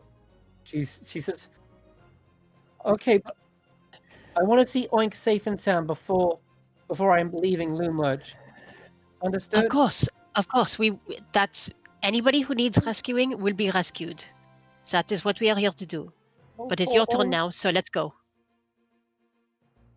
As you're moving the children away and in towards this door, the door's wide open. Yep. The tin soldiers march through, but the boggles, they slink out of the corners. They begin to follow you as the children make their leave from this chamber. I close the door behind us. Okay, you close the door. Is there anything The to boggle- wedge the door closed? Not immediately to grab, unless you were to like try and move one of these little houses as a blockade. Yeah, I'll do that. I'm gonna Okay. try and block the door. Sure. Or not, yeah, try and block the door. Okay, Yep. I will help. Why the hell not? It's a two-man job. Yeah, you push it up against the door, and it seems like it's gonna keep it closed. You hope. Good enough. Good enough. And where's the kitchen? Nal, where do we go? Straight ahead? Oh. Straight ahead. Okay, off we go. Come along, children. As you turn away, there's a little oil perhaps pooling at the bottom of the door that you just closed shut, but you're already moving on. Yep. These three kids are in hot pursuit with you. Quick. Please. Straight through. And you make your way into the corridor. There's a fluttering set of moths around a lantern for some peculiar reason. But the cupboards and the doors have been slid back shut, so you're not sure what's in here. No time to worry about the weirdness. All right. Do we hear any sounds coming from any of the rooms? Sounds.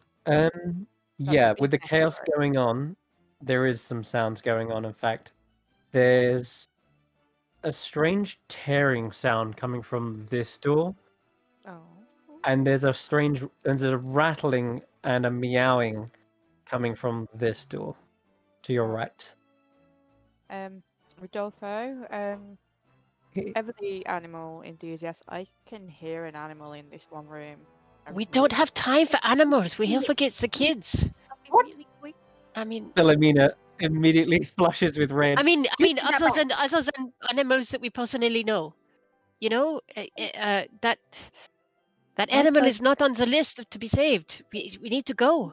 I'm just gonna Um, take a quick peek, okay? Oh my god. Just a Okay, quick one. I'm you're opening the fiddling with door. the I'm lock. like ready to bolt. I'm Come still on, come in on. range of the thingy. Okay.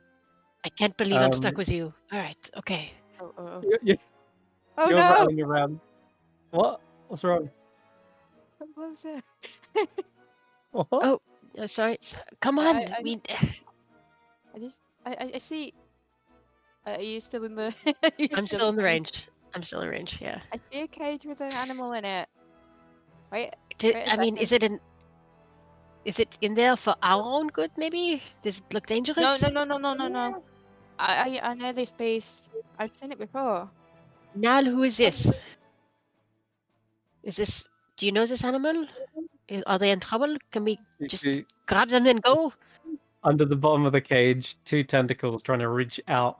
They're feeling around. Oh Jesus. They're furry and Okay, black. let's maybe Nox grabs the cage and we go too. Okay. How Is heavy the cage big enough to grab? The cage is big enough. Yeah, it's like a cat carrier.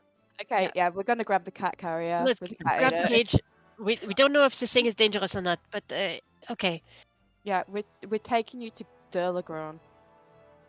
You see Who? the cage lift up and rattle around, and Delagron. You say that name, and immediately there's a little squeak of delight from inside. Meow.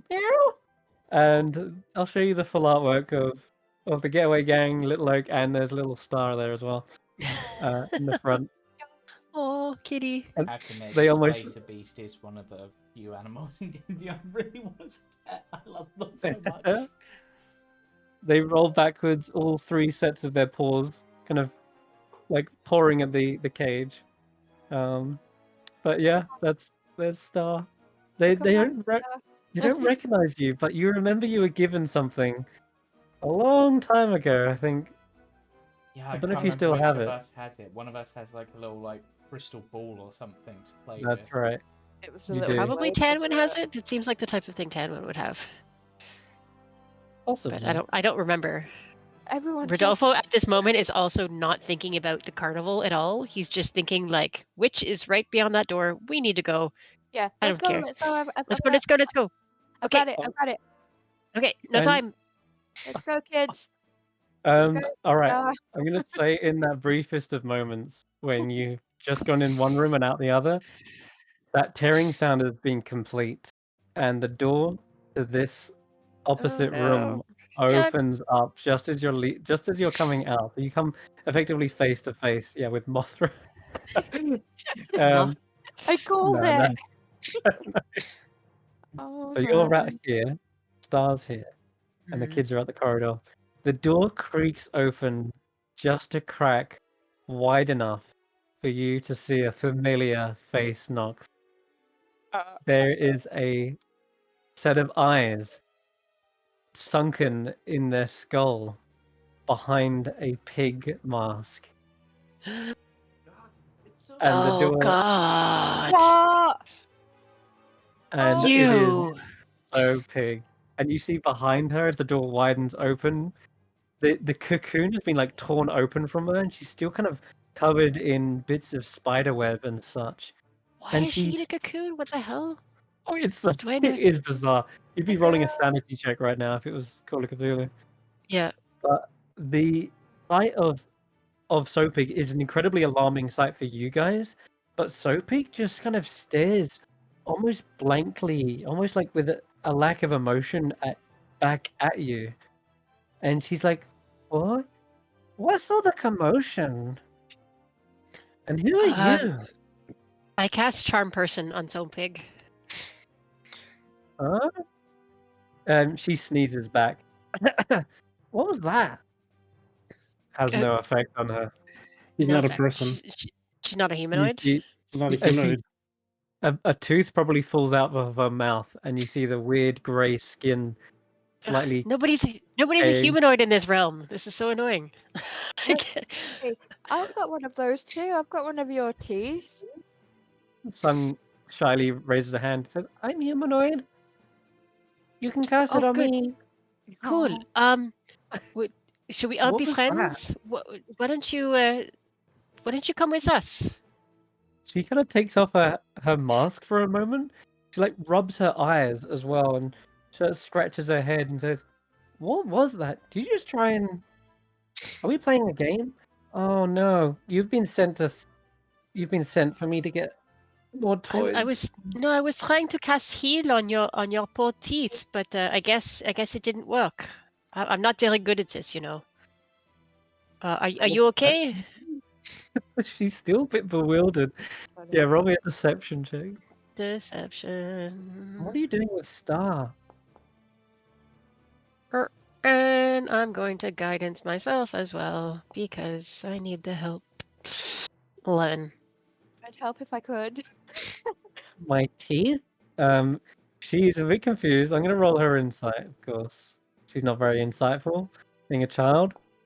Please. But Oh, thinks she sees through the lie. Yep. She takes off her mask, and you see her undead flesh for the first time. Even though it's actually been kept quite well, she's not skelefied in this entire 8 years. Have we got And she artwork says, for this, DM? "Yep, we do."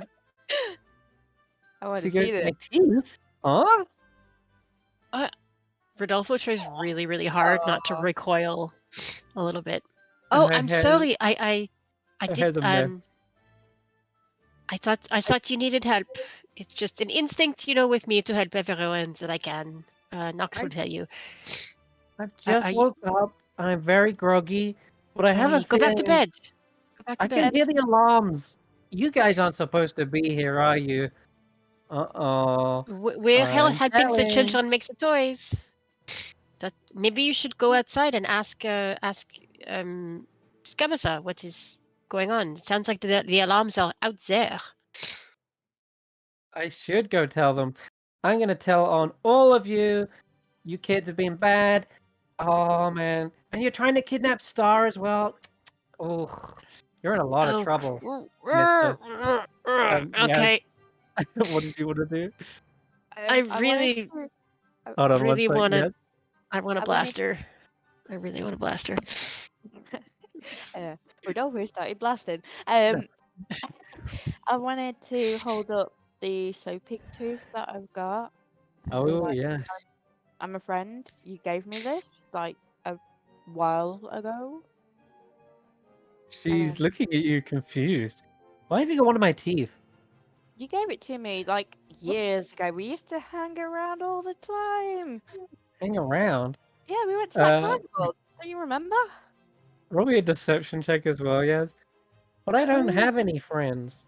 I got it. Rodolfo, guide me. I guidance you. Yep.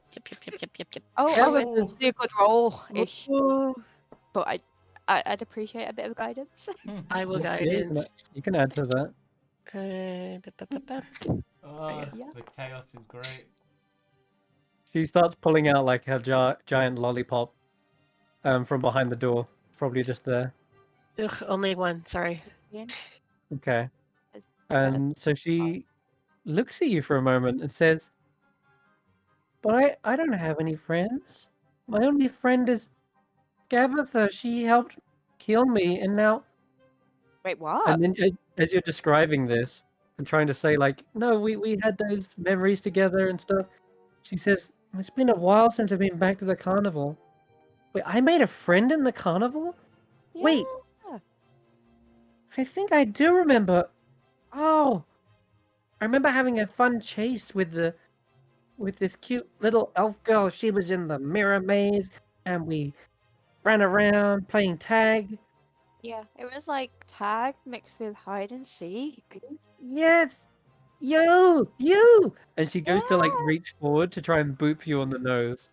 And her finger pulls I out. will give her a hug. Yeah, she's had a hard time. She's been Okay, this is bizarre, but yeah, you can't hug this creepy undead girl, and her flesh is cold to the touch. It's a little bit weird. Her hair is all kind of a mess, but you can feel the texture of the hair. It's not good quality. It's kind of like it's like a Ugh. dead hair, right? It's like straw. Yeah. But she's walking around. She's not dead exactly. She's She's definitely like, undead. there's a bit of necromancy playing about here.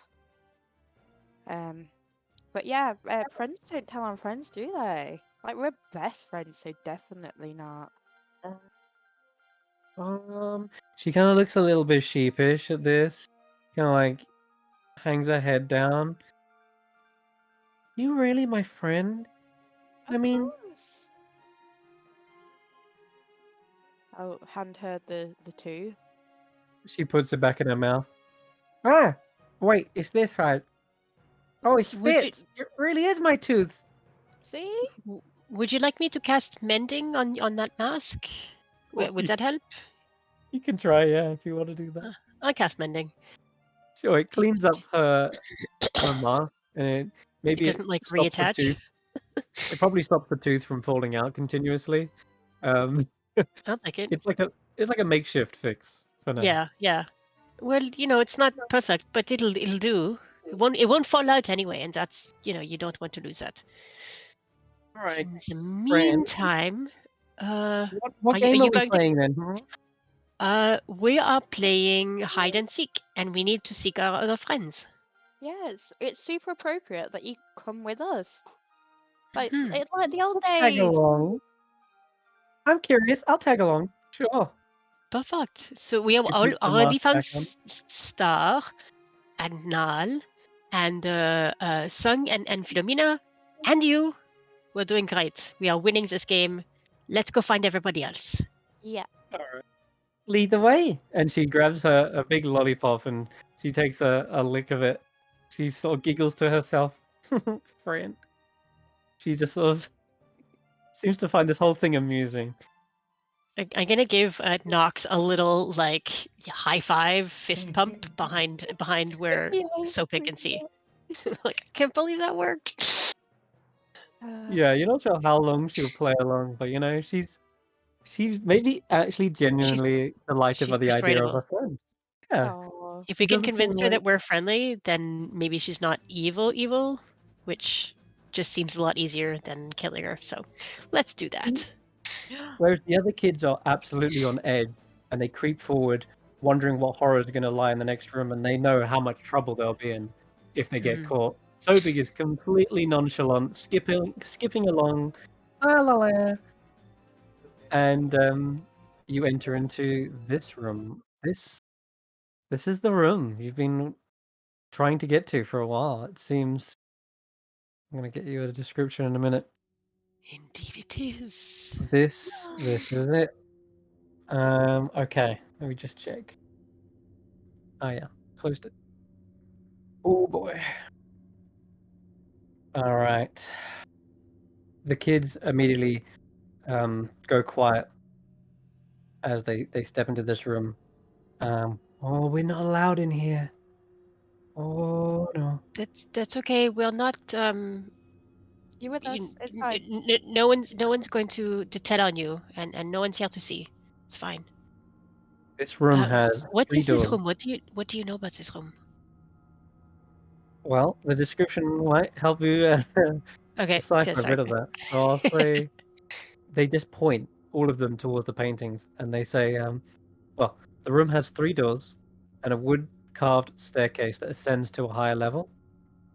The walls are a dense tangle as well. There's tree roots and brambles. They seem to be nestled among the wall here, upon which 5 animated portraits are like nailed. One of a svelte, dark-haired woman. The next, this is from like right to left. The next is a rotten-fleshed hag, very clearly. Scabatha Nightshade. To the left of her, this hunched, deathly figure with black draped hair. They're almost wearing like a funeral outfit. It's just all blacks. What's the veil? Like a funeral veil, yeah, over their head. But just through the thin veil, you can see this kind of skeletal shape to their face. Their claws are hunched up towards their body, and you can see little strings attached from each rotten nail. But to what those strings are attached are out of frame. And then finally, left of that, we have the wide, slimy, fleshed face of Bavlorna Blightstraw, and yeah, her big bulging eyes, almost watching you as you enter into the room. And you get the feeling like she really is watching you in this moment to make sure you perhaps keep up the end of your bargain. And then finally, the one on the very far left. This is a hag which has ancient-looking eyes. Their hair is grey and tied into two long braids, but those braids are kind of like held up. Her skin is cracked, and she's just got years and years, even perhaps more so than the other hags, written all over her flesh. The sunken eyes are watching you with this kind of ancient glare. You feel a powerful presence from them. And yeah, that's everything you see in the room. I can get you a picture of the youngest dark-haired a dark-haired woman, because Rodolfo might not know who this is, but for Sarah Jane, you might. Let's see. Asha? Let's bring it up. Where is it? Damn it. Paintings. Oh, Lordy from the other And, campaign. Fuck, what was her name? Hold on. Maybe. No. Hold on. Mm, Should have had this ready. Are you sharing with James. everybody? What was that vampire's name? Baba Yaga is the 5th one, but the first one is the vampire who was. No. She is wearing sort of a dark dress, raven hair. She has the tattoo Natasha? of Is it Natasha? the tattoo on her face is that of a crow. Crow. A crow's foot. Like, or maybe it's a chicken's foot. It's a foot. It's clearly got three. It's like a bird's footprint. But nonetheless, that's what you see. Can you see the artwork? Yeah, I can see the artwork. Cool. There she is. All these thorns and branches are like all entangled around the painting. Okay. Maybe it is Baba Yaga. Or Agatha? In any case. Crap, I am supposed to know this, but I don't remember the last campaign Well, at all. no, maybe not. It's alright. It's all good. For now, though, this is a weird sight. There's more than 3 hags, you think, at first? You've understood the 3 in Prismere for sure, but the one on the far left and the one on the far right, you don't recognize them. And the 3 children are sort of almost petrified of this chamber. Seeing the eyes look at them, they're like shaking and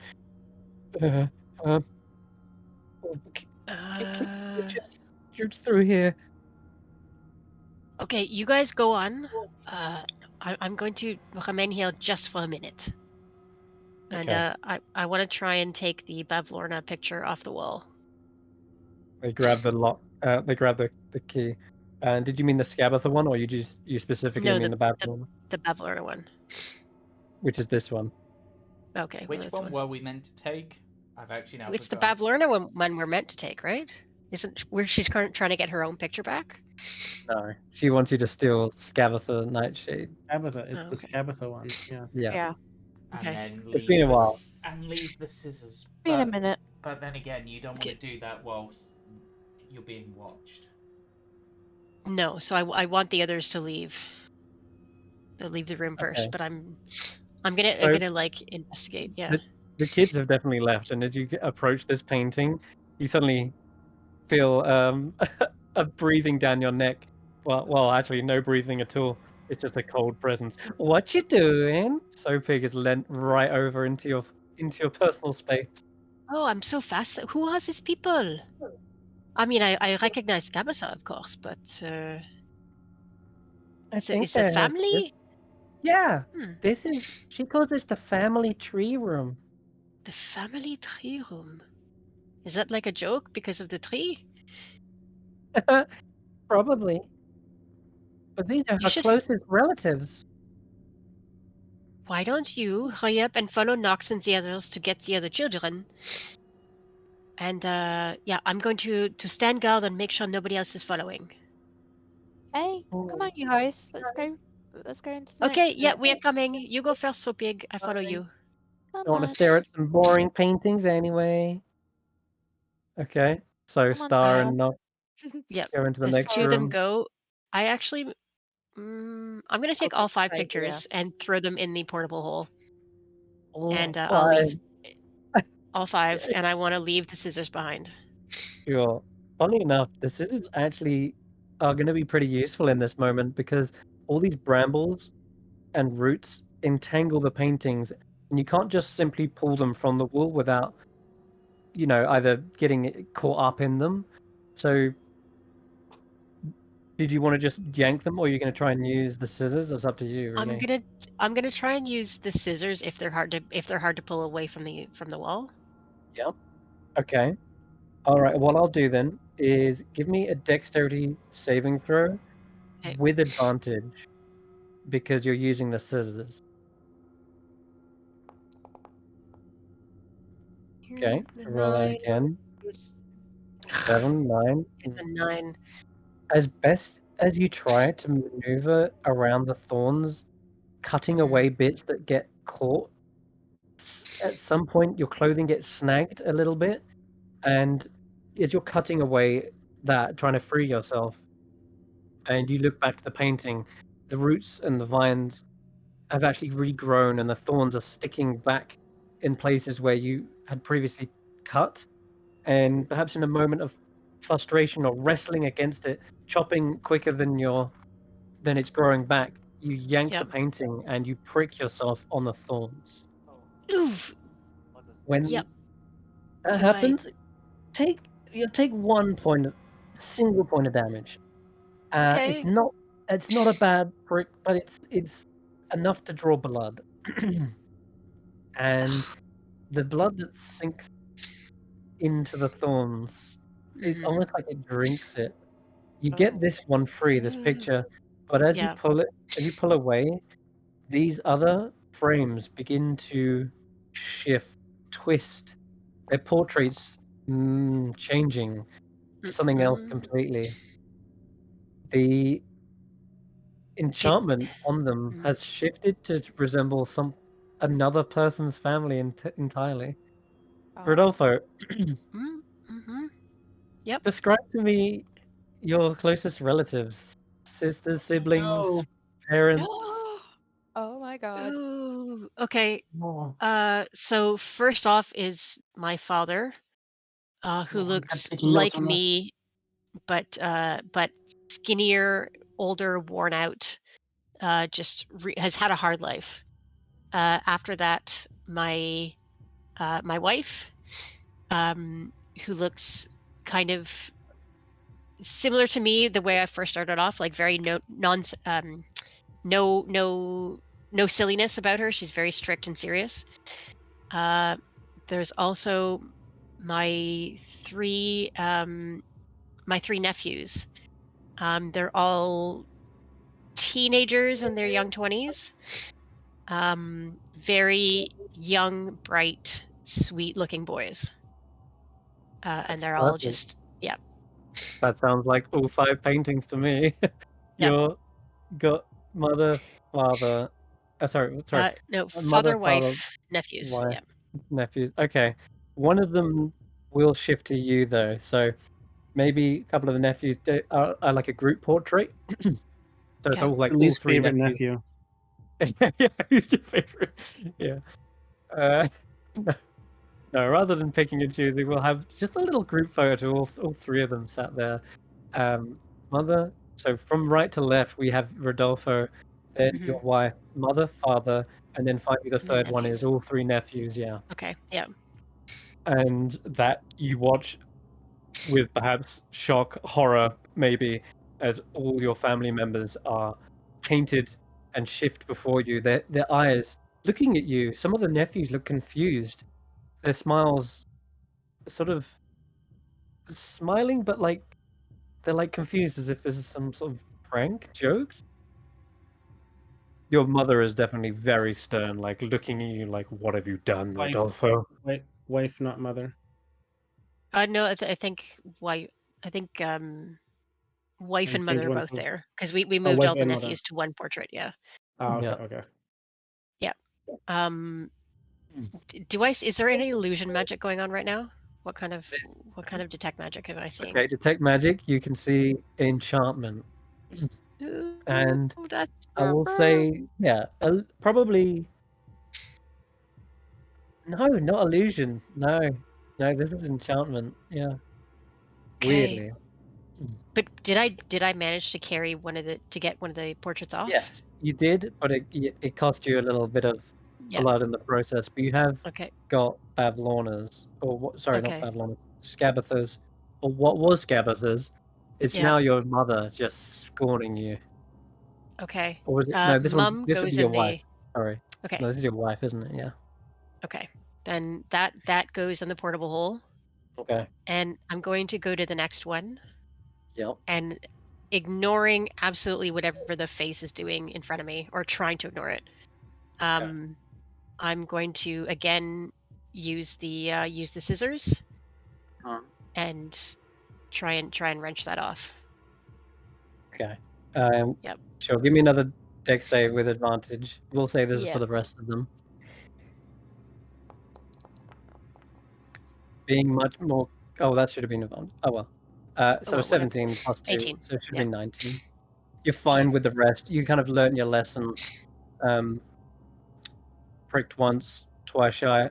The scissors do a good job of cutting away, but by the end of it, they're kind of getting blunted from cutting Hmm. through all the roots. And but you do manage to get the rest of the paintings. If you're stealing all 5, they do fit I into am. the Yeah. portable hole. Yeah. Hmm. Steal all 5. I'm gonna shove the scissors into the roots, like they got tangled up, Yeah.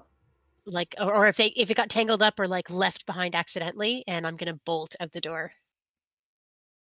Okay. And I Yep. do not talk to any of my family members. I acknowledge that anything has happened, except to like maybe just shudder a little bit.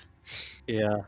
If you hadn't It's had the idea to take all 5 before, you Mhm. definitely felt encouraged to now, knowing that I your cannot family leave any evidence of myself behind. Yeah, for No, sure, absolutely. for sure. Okay. I think with that, and you guys have just entered into the kitchen. Um, rather than give you a description of the kitchen just yet, I'm gonna switch over to the others. Give them a What's little Tanwen doing? yeah, spotlight on Tanwin. The chaos is ensuing on the other side of Loom Lurch, but the goblins are like, um, should we? Is that our duty, or can we just sit here? And Chucklehead's like looking at you, Tanwin, and goes, "What's really going on here?" I just got here. How on earth am I supposed to know? And I'm little bitty now. I mean, I can see you, but I can't see anything else. So, Morgot, can you see Mord? Can you tell what's going on over there? Sounds really odd timing that you show up at the same time as some sort of invasion is going on. Can you roll me a I have deception check, Tanwin? Morgul is It's like, I'm yes, sorry. we do not have any clue. No. What do you want me to roll? Let's go with a deception check. Right. Okay. Overall, their insight. Yeah, that's just a coincidence, I guess. All I right. I've had the worst luck lately. I mean, just a few days ago, I was tall and I had strong arms and I I could use my bow, and now look at me. I just flop everywhere. So it doesn't surprise me that something chaotic or bad would be happening when I show up because Well, that's you just did been just my life lately. you did just summon a bunch of pixies, so I Well, know that yes, much. because I mean, I thought that we needed to have some fun, make it Yeah. happy again. Because I mean, you're just not finding the candy I really like. I don't like this candy. Well, then I That can't help you, I'm afraid. This is the candy we got. You may be better luck with the I would have suggested the garden. There's all kinds of stuff in there. There's sugar cane, oh marshmallows. There's even licorice over there. oh And well no, none of them have disgusting ingredients, okay then as you put it. um I do not think they're maybe disgusting. maybe well, I don't wanna leave Juniper behind. Maybe you can go over to the garden and get me some sugar cane. I'd like to try that, or maybe Sounds a like licorice, it sounds like a war zone over there. So no offense, ma'am, or but or maybe they're just playing tag aggressively. I remember a game from when I was little. Have you ever played Red Rover, Red Rover? Red Rover. Uh-huh. As you say red, you hear the red caps like shouting and clanging with scythes in the background. Oh no. Speaking of red, he looks over. The goblins have all kind of rushed over to here. Oh, the red caps are out. That must mean something really bad's going on. The red caps only sprout when Gabatha is, like, pissed. Um, oh dear. Well, is there something we can do to make them happy? Can we hug them and make them happy, or Hug a red can we cap? Are you can we insane? give them some candy? You're Will more, that help? you're more likely to get a scythe through your chest if you try and hug them. And no, Um, the only candy they're interested in is the blood of their enemies. didn't you have some candy that had like strawberry jam in it that wasn't strawberry jam? Yeah. Maybe give them that, and they'll You think think it's the they'll blood of their enemies. you think they'll know the difference? I don't know. I've never seen a red cat be born before like this. So, and you seem to be very knowledgeable because, I mean, you seem like a smart goblin chucklehead. You see that, and you see a wriggling in the top of his head as something burrows deeper into his brain. Well, okay, thanks. Um, I'll tell you can what you though, come why over don't you here? give him the candy? Because I'm going anywhere near red caps. Well, I tell you what, I know You've this got a sounds big, powerful really owlbear. weird, but can you come over here for a second and just let me look at the top of your head? Something looks weird. It's my friend. I told you. He's keeping me company. Oh, I guess I forgot. So, okay. And he's not controlling you in any way? Um, I can hear him. He says What's stuff to me sometimes, what but is he talking right now? What is he saying? uh, hmm. He says you guys are the greatest. You're really kind, and I shouldn't be pushing my disgusting candy on you. He says I should go fetch something from the garden for you, but Well, only once it's safe. I'll tell you what. If you go fetch something from the garden, I'll go over and check out these red caps. Okay, sounds like a deal. All right, you should probably take your goblin friends with you Yeah, so that you're safe, because there's safety in numbers. All right, those who aren't infirm or just incompetent, follow me. So you see two goblins rush over with him. Hey, and you, I know you can wield a sword. Another one rushes off after. Okay, got my squad. The three goblins plus Chucklehead rush over the bridge, and the others keep an eye on you in their stalls. Oh, and one of them Okay. comes up with the jam. Oh, here you go. This is the sweetest, tastiest jam. It might not fall for blood, but it looks like blood. Thank you. I appreciate it. Morgott, can you get it? Because I don't think I can hold Of it. course. She jumps up on top of the chariot, turns it, and says, "All right, Juniper, yip yip." Juniper just looks at him very strangely. Tanwen, I think Juniper is only listening to you. Juniper, could you pretty please, with sugar on top, take us over to where those red caps are? Because I think we may need to check on them. Ooh.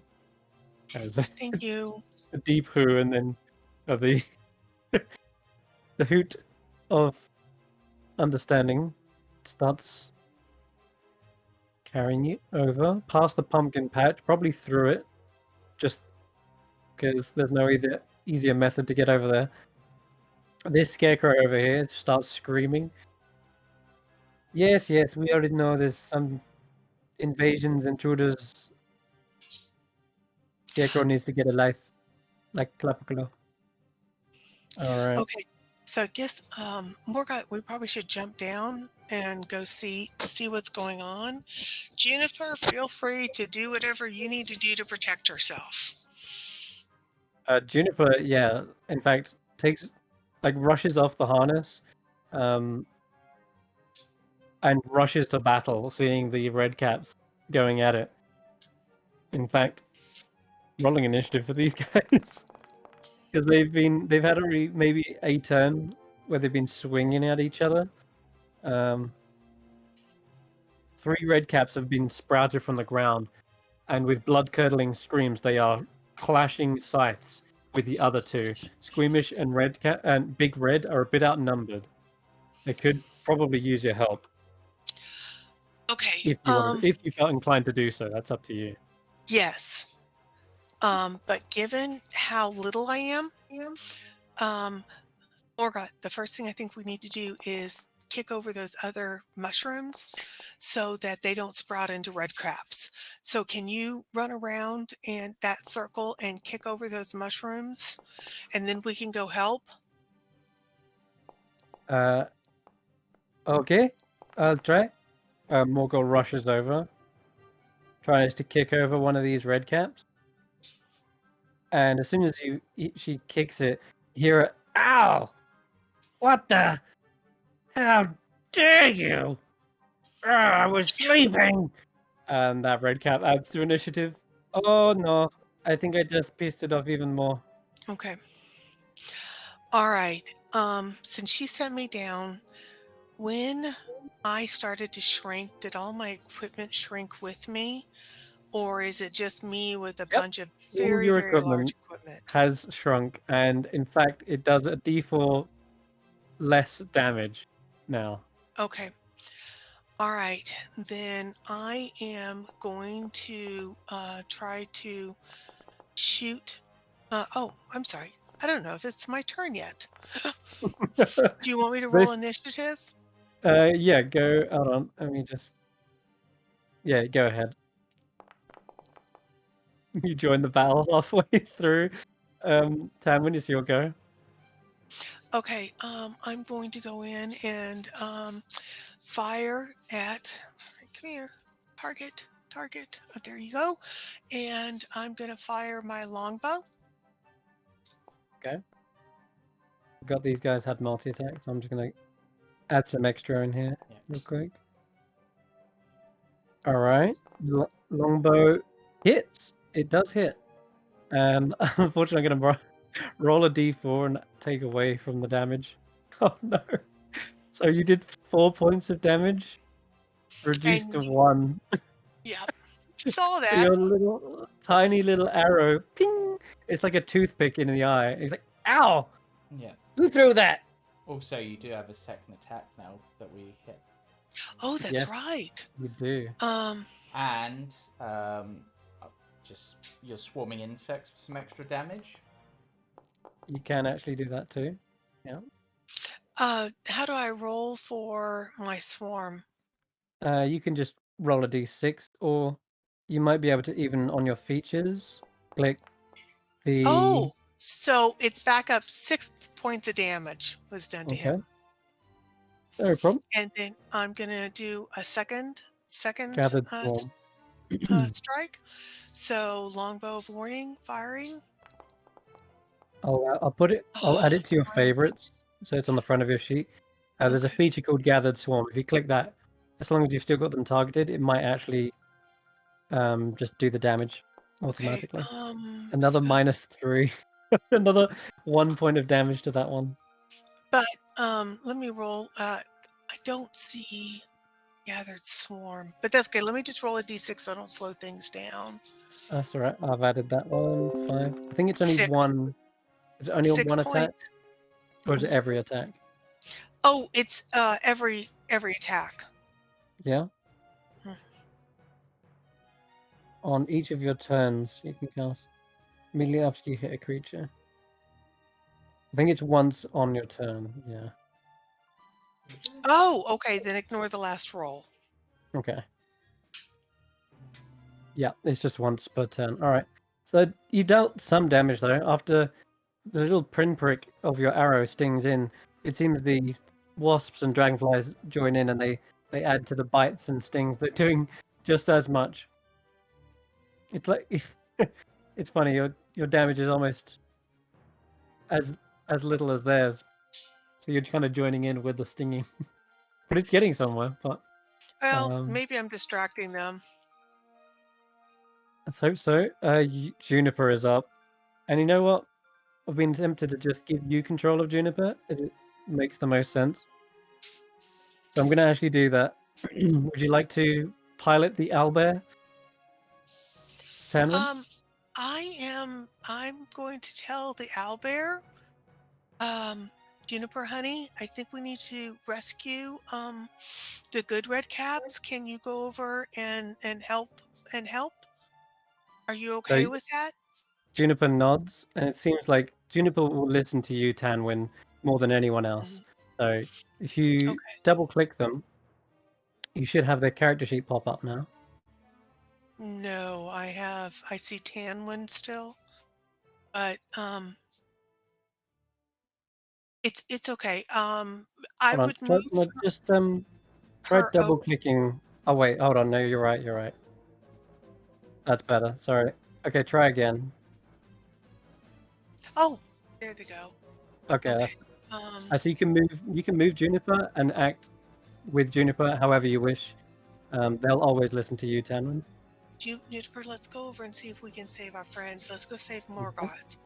So Juniper is going to move up 20 feet, and she is going to attack with her target the red cap. Beak. And she can do both a beak and a claw attack in one turn. Okay, so we're going to start our beak attack. That hits. Oops, think of the other one targeted still, but okay, I can undo that one. Oh, I'm sorry. That's all right. And then we'll do our claw attack. That hits as well. Okay. Oh, it shreds this thing into pieces. I think killing it, because this red cap was only half grown, and so yeah, you can see its little mushy form hasn't fully hardened, and it just gets shredded to pieces by this terrifying owlbear. Way to go, Juniper! Good job. Good job. I died too young. Morgoth. She falls. Morgoth's like, what are we doing with this jam? Well, I was gonna try to feed it if they were friendly, but at this point, I don't think these things are friendly. I was gonna try to Nope. win them over. It sounds like Scabatha. According to the goblins, these serve Scabatha. Then I think that we need to go help our red caps. Okay. One of the other ones sprouts. This one's going to rush towards Morgul, actually, because it sees one of its friends go down. Okay. Rushes towards her, and then goes with a kick with his heavy boots. Does Morgoth save? Succeeds. Takes half, I think. And then we get a big red, who's cutting one down with a cutlass. Yeah, you scurvy caps ain't no match for Captain Red. I tried to go easy on you. But if it's a fight you want, fight you'll get. Oh my god, didn't mean to hit you there. Yeah, Big Red's making quick work of the one at the back. And it is Morgoth's go. She turns to the one on her right, brings around her glaive. Sorry, you are in our way. Just go back into the ground, please. Messing up typing. There we go. So done. Tanwen, back to you. Okay, I am going to move closer to Juniper, and then I am going to fire on this red cap that's attacking Squeamish. Go for it. And again, try my longbow. So give me just a second. And all right. Oh, I love all the theories going on in the Discord chat right now.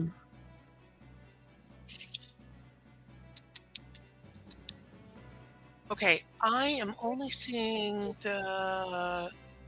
There it is, I guess. I put it on your front page. Yeah, I've got Juniper's up as well, which Okay. is why I am. It can get messy, can't it? Imagine trying to do that for like 50 characters. I can't even imagine. Oh, that's a good clean hit. Okay, and that's the.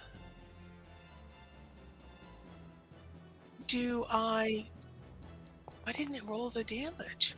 No damage is there. It just Okay. was a bit delayed, I think. A little bit slow. That's all. Okay, so -1 damage. And then I roll a d4 for the swarm because it's a new turn, or You can click Gathered Swarm, and right, give it me a should sec. roll a d6. Right, so staff, pixie dust, arrow. All right, attributes. Features, or if you look at your attributes page, I favorited it, so it should be just underneath lucky on your main page. Okay. There we go. I found it. Okay, click that. You Yes, negated okay. the Only big rolled a damage. 1. Yeah, one of the I did one of the little. barely any damage.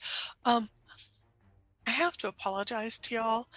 The reason I'm having so much trouble seeing is I actually have cataracts, and I'm scheduled to have cataract surgery in December. And I've been told that if I don't have the cataract surgery in December, I will be legally blind in a few months. So I'm sorry it's taking me so long to find things on the page. No, So, you're doing fine, honestly. okay.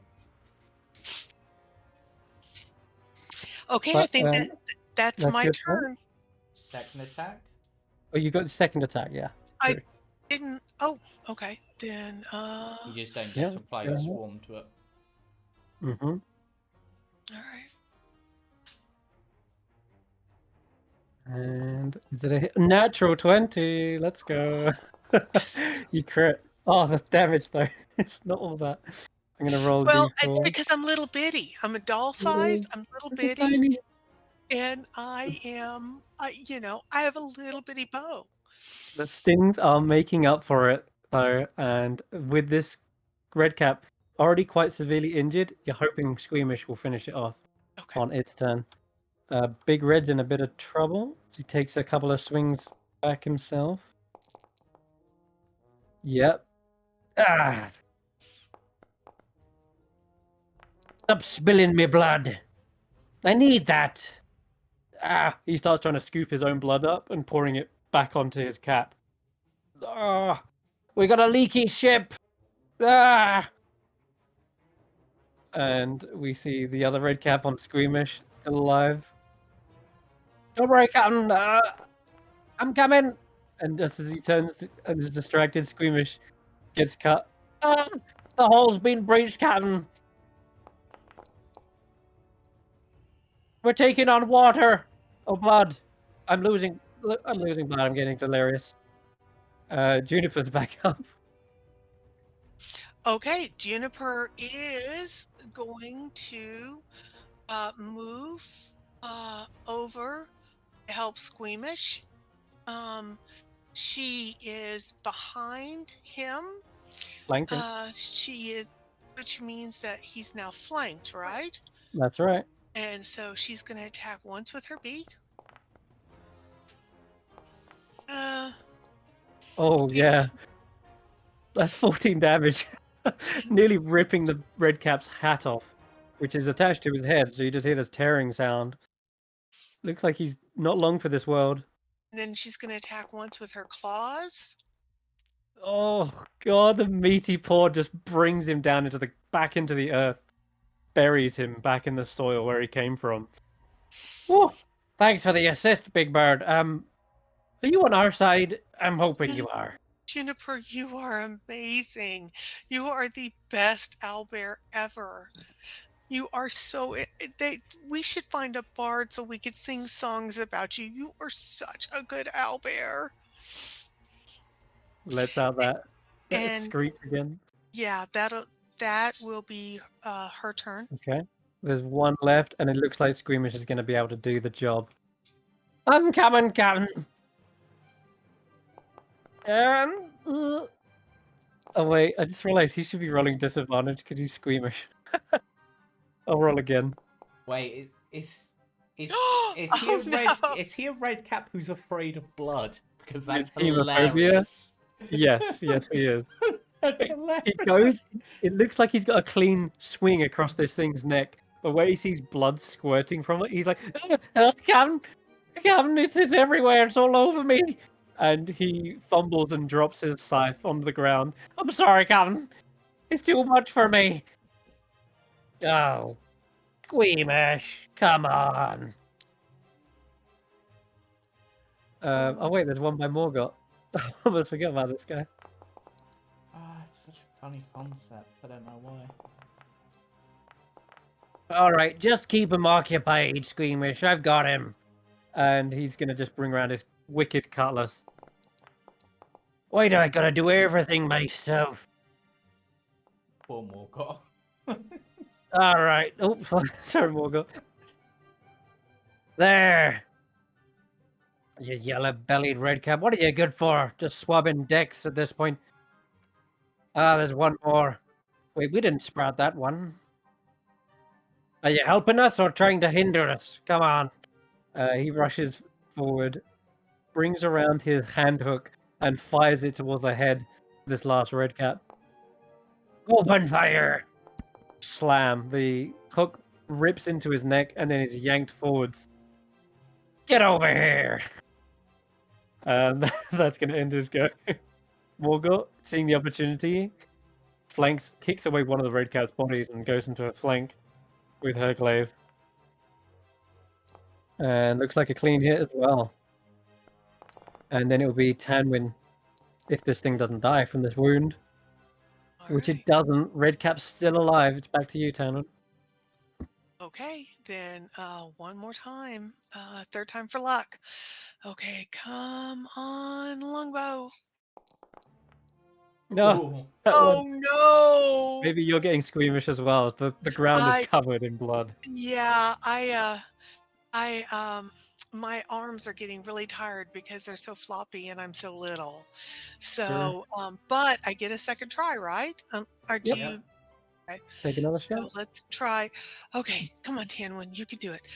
Deep breath. All right, steady, steady. You know how to do this. Take a. Come on. There you go. That's a Okay, hit. much better. D. Yeah. Okay, wow, done it. Yeah, nice. Do you And want to click then, Gathered Swarm as well? yep, If you I want to do am. it. I'm hoping it doesn't apply Nice. to the gathered swarm as well. Yeah. No. it doesn't. Oh. Cool.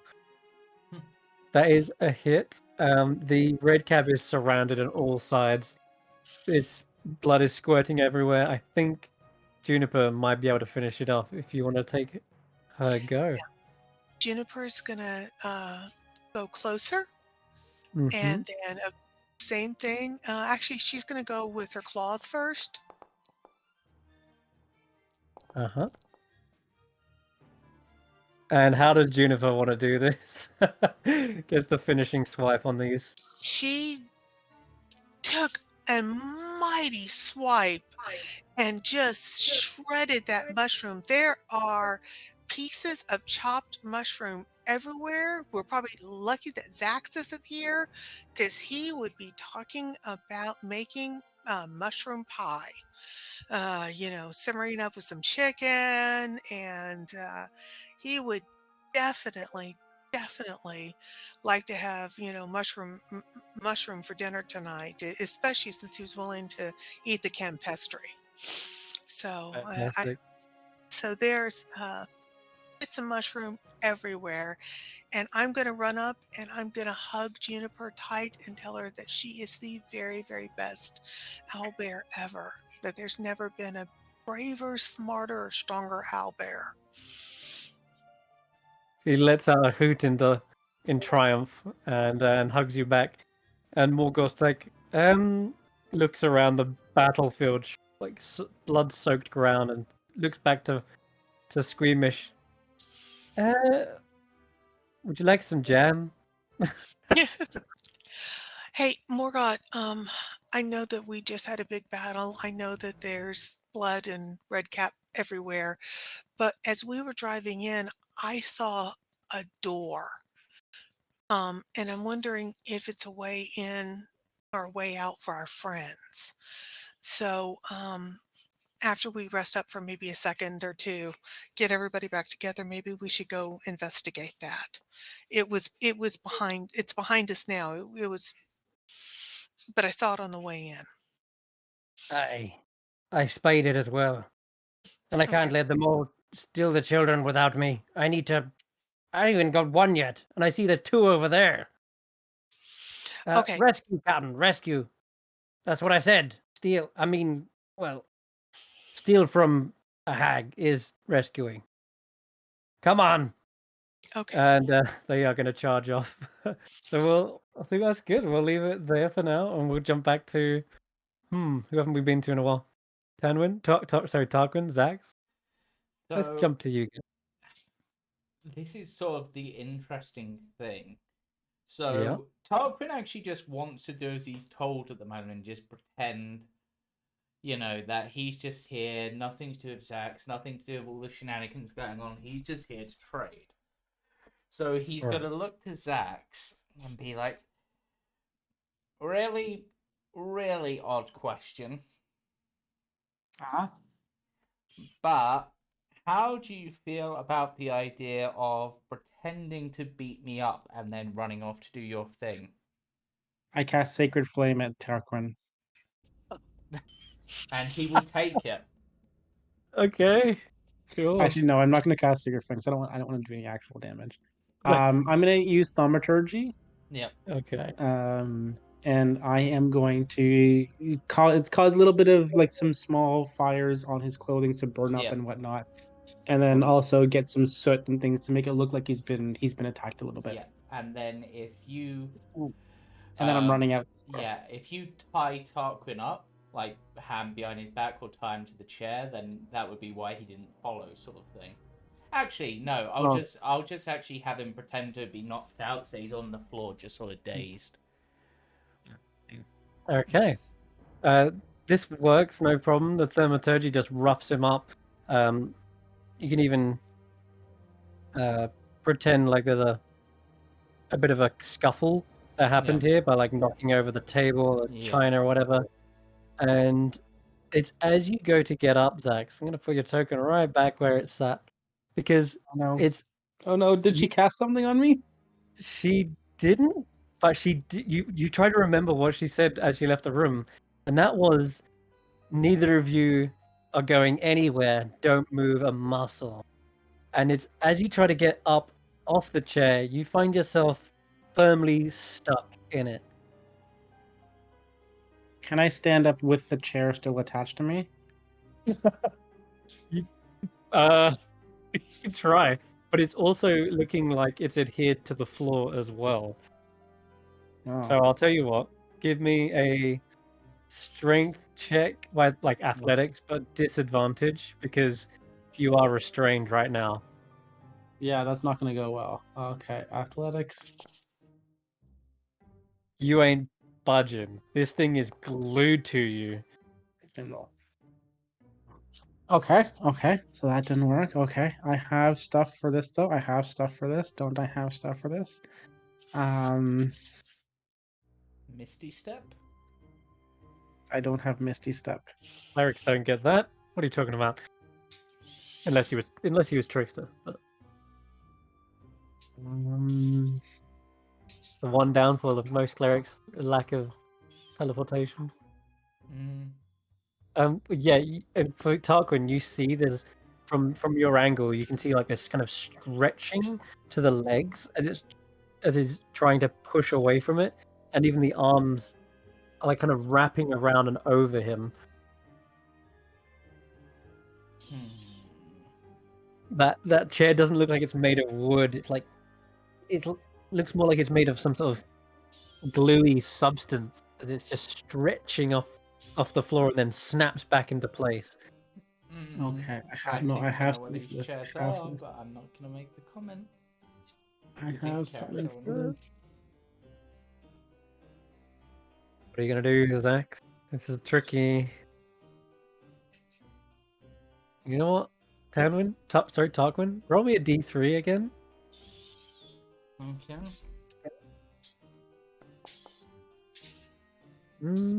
Okay. Mimics in disguise, maybe. Okay. Fine. Nothing else going on at the moment. Could attack the chair? Yeah, I guess I'm gonna try to attack the chair. I don't see anything else that's really gonna be useful here. I need the chair to make a dexterity saving throw, because I'm gonna cast Sacred Flame at the chair I'm sitting on. In that case, as you begin to cast a spell, I need the three of you to roll initiative. 3 of us. That's right. You're not alone in here. The chair rolls initiative. So does the other one. Oh no. There's 4 of you. Xaxx, you're up first, so it makes a wisdom save, correct? It's gonna be a dexterity saving throw. Oh, dex save. Okay, sure. I can't target the chair, can I? No. You can. Well, you're trying to Sacred Flame, right? Well, in the Yeah, but we can't click it to do the automation. I can't click it. I can't click it in the automation thing. I rolled a 6 anyway, so it fails. Okay. So you deal nice 11 points of damage. The chair burns up slightly, not catching on fire, but with a radiant flame, it sort of slightly burns away, and as it hisses and burns. In fact, here you go. You have tokens now. You can target from now on. There you go. The chair writhes in pain as you begin to cast a spell on it. In addition to that, you see the kind of back of the chair beginning to open up, teeth slathering with saliva, the long tongue lashes out at you, and still my turn. Still my turn. Yeah, it's true. You can just see the creature for what it is now, as it reveals itself. I am going to cast Spiritual Weapon. Uh-oh. And I'm going to spiritual weapon on the chair now. Yep.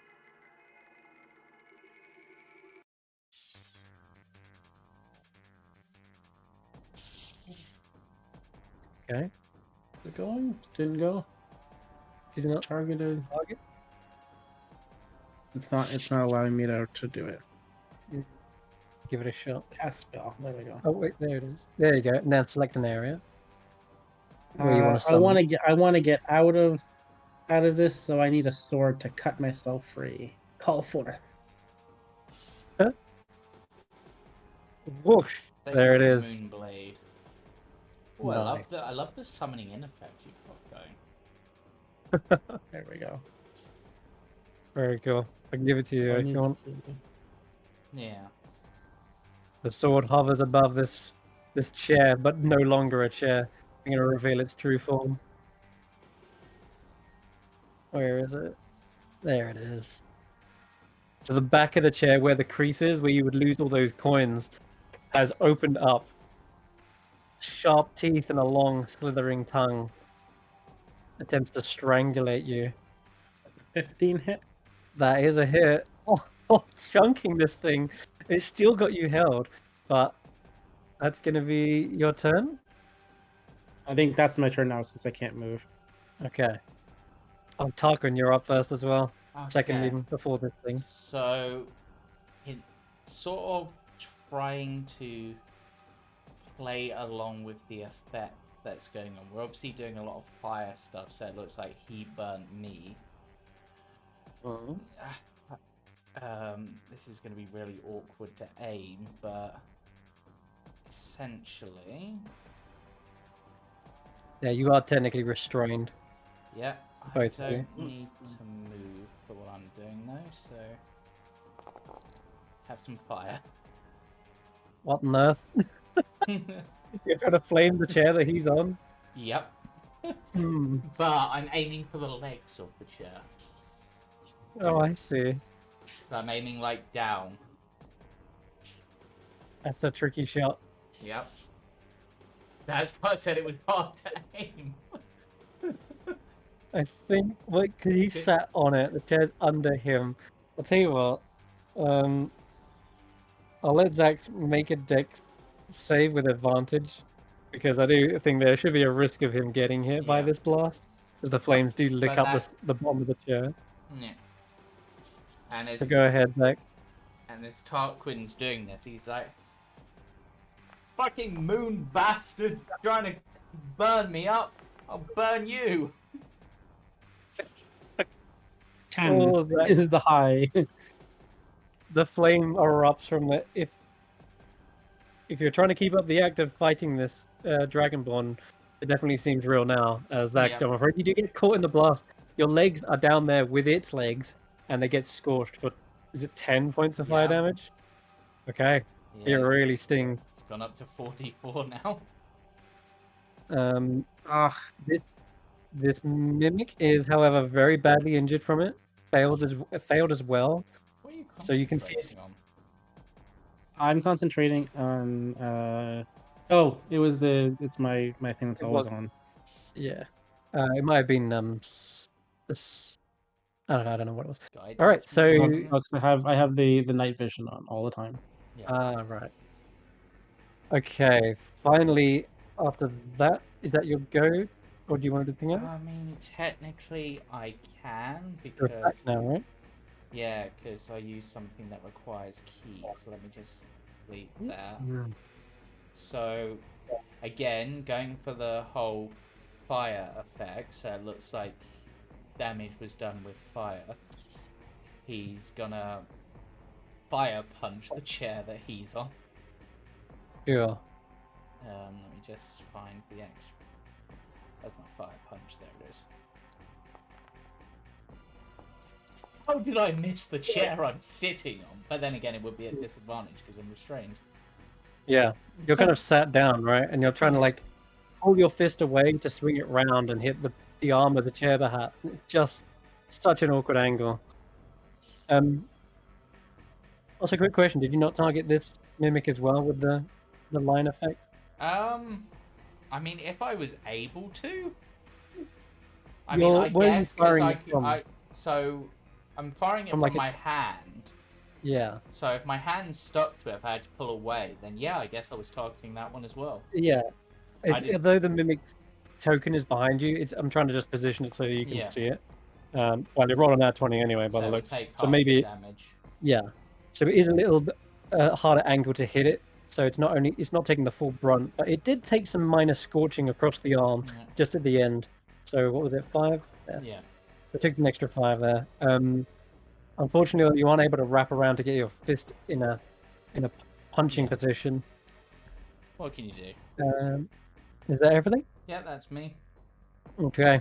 The creature reveals its true form and begins trying to wrap its tongue around you, pulling you in to maybe bite you. I mean, let's think. This mimic was it's smart enough to really know what's going on. Yeah, it's gonna bite you, I'm afraid. It can hear your conversation. Well, our conversation was telepathic. Oh, it was, wasn't it? Yeah. Oh shit. The whole conversation was telepathic. Yeah. You know what? That might just saved you. This mimic is holding you in place, but it's not going to attack you because it sees Xaxx as the attacker and the intruder, and not you. Yep. Even though you did kind of scorch it minorly, It sort of looks took like that I as, was attacking the others. It's like exact. Yeah, it looks like you attacked Xaxx, yeah. but you got the mimic caught up in it as well. Yeah. All right, this one just holds you then. That's all it's going to do. I'm like, It's- that's a good chair. Rule of hospitality. Don't attack the guests. Attack the intruders. Its long slathering tongue wraps around your head and just pats you. Like, good guess. All right. Okay. So it's only Xaxx is in the hot water as this mimic is going to bite onto you. Got good AC, but when you're stuck in a chair, can you defend yourself? Oh, yeah, you can. Just this biting teeth try to wrench through your armor, but they're just scratching down the side. Yeah, not here. You're good. I needed that because that's all the hit points I have left. Just everything. Xaxx, it's back to you. Back to me. Okay, well, I need to do something. So It's injured. This mimic is very injured. Let's try to bonus action hit it with the spiritual weapon again. Yep, makes sense. Do that first. Since it's already up. Nice, clean hit. Another 11 points of damage. Slices off probably a whole section of the chair and just falls away. You hear this And kind of then- squelching roar. You're doing okay? All right. Well, yeah, get ready to face the moon grave power, and then I'm going to breathe on it. Moon grave power, and I'm going to breathe on it using my breath weapon. Okay. So it needs to make a strength, dexterity saving throw. Sorry. Yeah, Dex. Actually, is there popcorn chicken any good? Popcorn chicken. You talking about the candy store chicken. there, Brandee? I am so sorry. I thought I was on mute. I am so Fine. So 17 points of damage halved. Okay, that's pretty good still. 9 points. The damage is splattering this thing into pieces. The arm, the leg is now lopsided, kind of fall almost to the floor, but you've got 1 foot on the ground, 1 foot still stuck and adhered to its leg. It's a real mess. Gonna try to move away from it with my movement if I can. You pull, and a long tongue that's half broken, half sliced. It grabs onto you and yanks you back in. Still got you. Okay. Okay, let me just check something. Yeah, you have to use an action to fully get away from it, I'm afraid. I thought I was going to turn you into some delicious, delicious popcorn chicken.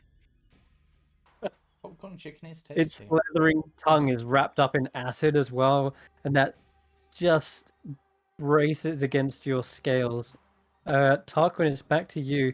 This mimic is falling apart. It's got like Yeah. barely anything left. So Tarquin's like, take that, scoundrel, and tries to. Oh, that should have been a disadvantage anyway. Let me re-roll that. I'll just re-roll the d20. Does 13 hit? Yeah. yeah. So yeah, But I've thrown it as if I'm going for Xaxx's leg, but then obviously just narrowly missed and hit the other mimic. It's like, damn you! Stand Ah. still. This is Ah. your speciality in the knife throwing act that you might have performed back in the carnival. Can you give me a performance check with advantage? Because this is your shtick. Nice. The mimic is none the wiser, but it probably tightens around you, almost like in shock, as it sees one of its brethren, the other chair, just fall down, and Xaxx is freed away. Xaxx, you're no longer restrained. We're still in combat though, right? Or Yeah, I'm gonna say continuing down the initiative, Tarquin, you see this mimic probably tries to like position with you towards Xaxx, but it's not its turn yet. But you can see it's already kind of shifting around, Yeah. and where its teeth are on the back, its teeth kind of protrude from the back now rather than the front. Because it's able to do that, it shifts its form, and then now you're fighting the back of a chair. But it's up to you, Xaxx. What do you?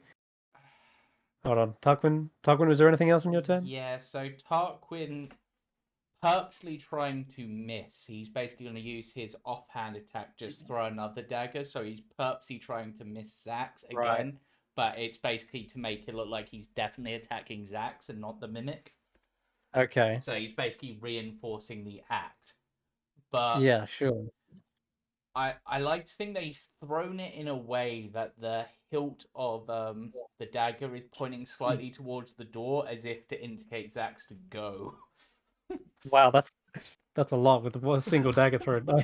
But you know what? I'll let it happen because that is totally your thing.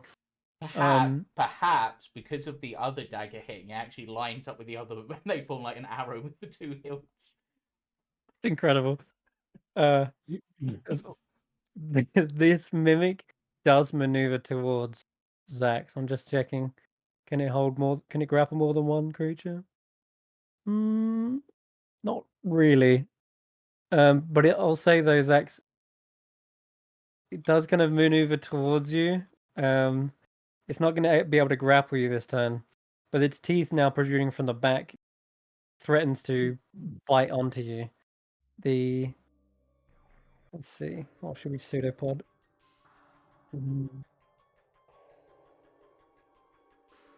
Yeah, no, we'll go for the bite. Okay. Now free, you're able to kind of brace yourself. You've got a shield that protects you. You can hear the sizzling of acid as it drips down the shield and onto the wooden floor. But no luck. You're good. So back to you, actually. Okay. I guess I'm gonna try to make it to the door Okay. because I'm not. I should be going for the other door, but I got to go for this one. Are I'm you gonna try disengaging, or are to you gonna risk the attack of opportunity? I'm going to disengage. Yeah. Okay. And then Makes sense. bring my spiritual weapon. Bonus actions. Bring my spiritual weapon with me. Yeah, So you I get get 20 feet. Yeah. 30 feet. 20. I think I guess. spiritual weapon goes 20, and you can run 30, so you're good. Yeah. All right. You're free from the parlor into this next space. There's no boggles anywhere to be seen, actually. So they're not by the door, actually. Oh, okay, good. Yep, completely abandoned in here, apart from the weird, creepy toys that are scattered around the room. There's a small miniature guillotine on a table that's being assembled. Oh, that's weird. Yeah. Are we still in combat? We aren't in combat, no. Let's end that. Yeah. Then I keep on running, and I bring the spiritual weapon with me for the next minute until it disappears. Gotcha. Okay. And I still have my stealth thing up. I should still have my stealth. Oh yeah, the sycamore suit. Okay. The sycamore Well, because it's not concentration, right? And it's a 30-foot. no, it's not. It's not. You've just ate the seed, and it has that magical effect about it. Cool. Yeah, and it lasts for Um, an hour, right? So I don't think it's it been an hour. it does. Yeah, you're probably gonna have that for a while. Um, okay, so you're rushing through the doors. There's no sign of the tin soldiers, but you can see all these little houses are opened. Um, so they've all really, obviously all been engaged with something. You can go through the next door. Yeah, keep Back to where going. you started. These doors, however, are all both open. Someone's come through here and obviously Yeah.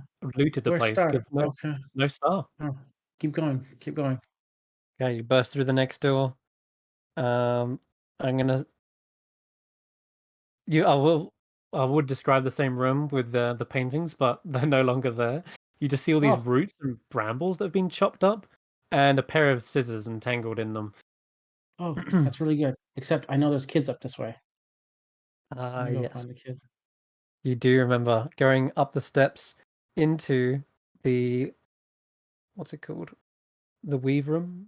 The okay. There is a bit of commotion up here. You probably see the kids have gone over to the window and they're staring out at it like, "Oh my goodness, this that she's raising the dead. There's skeletons, Pogo. Look. And what's that snake? I didn't know there were snakes in those pumpkins." And then the little goblin girl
1, go. Okay. And we are back. On the precipice of battle, Xaxx is about to take on these tin soldiers by himself. But just so we can keep everyone in the same sort of pace and what's going on, I think we're going to rotate around and we'll come back to Xaxx. You're ready. We'll keep the initiative there just in case. We'll just check in with what's in the kitchen. We'll bounce back to Xaxx in just a second.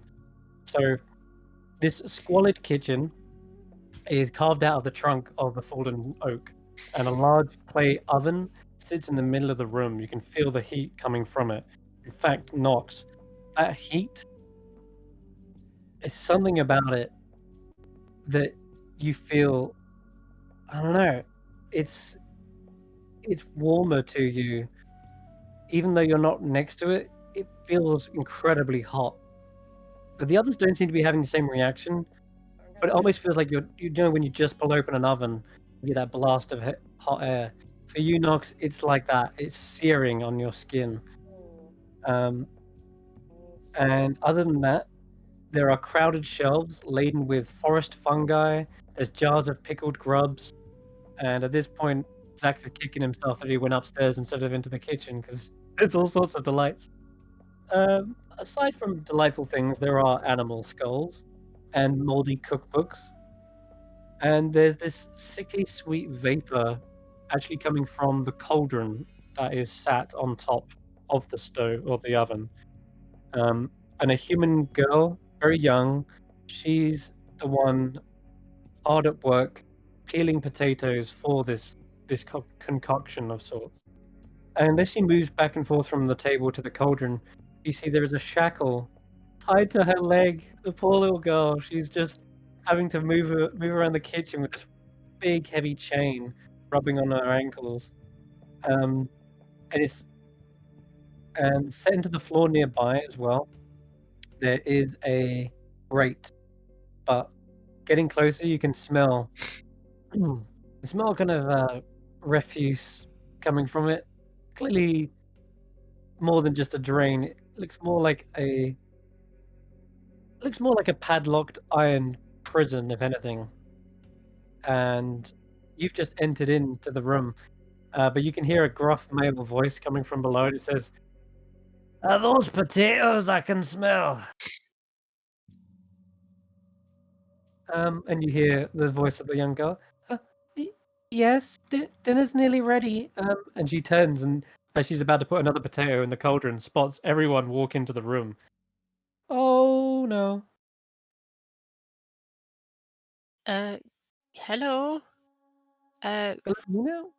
What is your No. name? I'm Mishka. Am I in trouble? Am I in trouble again? Oh, absolutely not. No, no, no, no. We are here with your friend Noll, and we are here to help you. Come on, Mishka, let's get you out. May Wait, I what? help you with that thing on your leg? Is it by any chance connected to something wooden, or like Yeah, connected to like the wooden wall, or screwed into the wooden wall, so I can attack the wood rather than metal? yeah, it's actually chained to the work table. Cool. Get the old axe out and heave Lucy at the part of the table where the chain is You make connected. that Don't worry, Don't worry, everything is under control. okay. That axe cleans through the work table, no problem. Cool. In fact, I'm not even gonna have you roll. It just chops straight through it. That's the fantastic thing about Lucy. It just cleaves through wood like it was knifed through butter. The chain is still kind of attached to her ankle, but she is free. We may need to attend to that later, but for now, just carry the chain and we'll try to do our best, okay? The other kids try to help bundle up the chain. Yep. What's happening? We're getting you out. Don't worry, Mishka. And this time, you're not going to get caught. We're all going together. Oh, okay. But I haven't finished cooking dinner. Don't worry about that. She now slaps the potato out of her hands. Come on. Everybody's too busy for dinner for now. We are playing hide and seek and catching all the kids, right? So big. She kind of grins and says, "There's more than kids just in prison here, you know." She starts to look down the grate. Oh, Hi, Mr. Dwarf. Have you been fed today?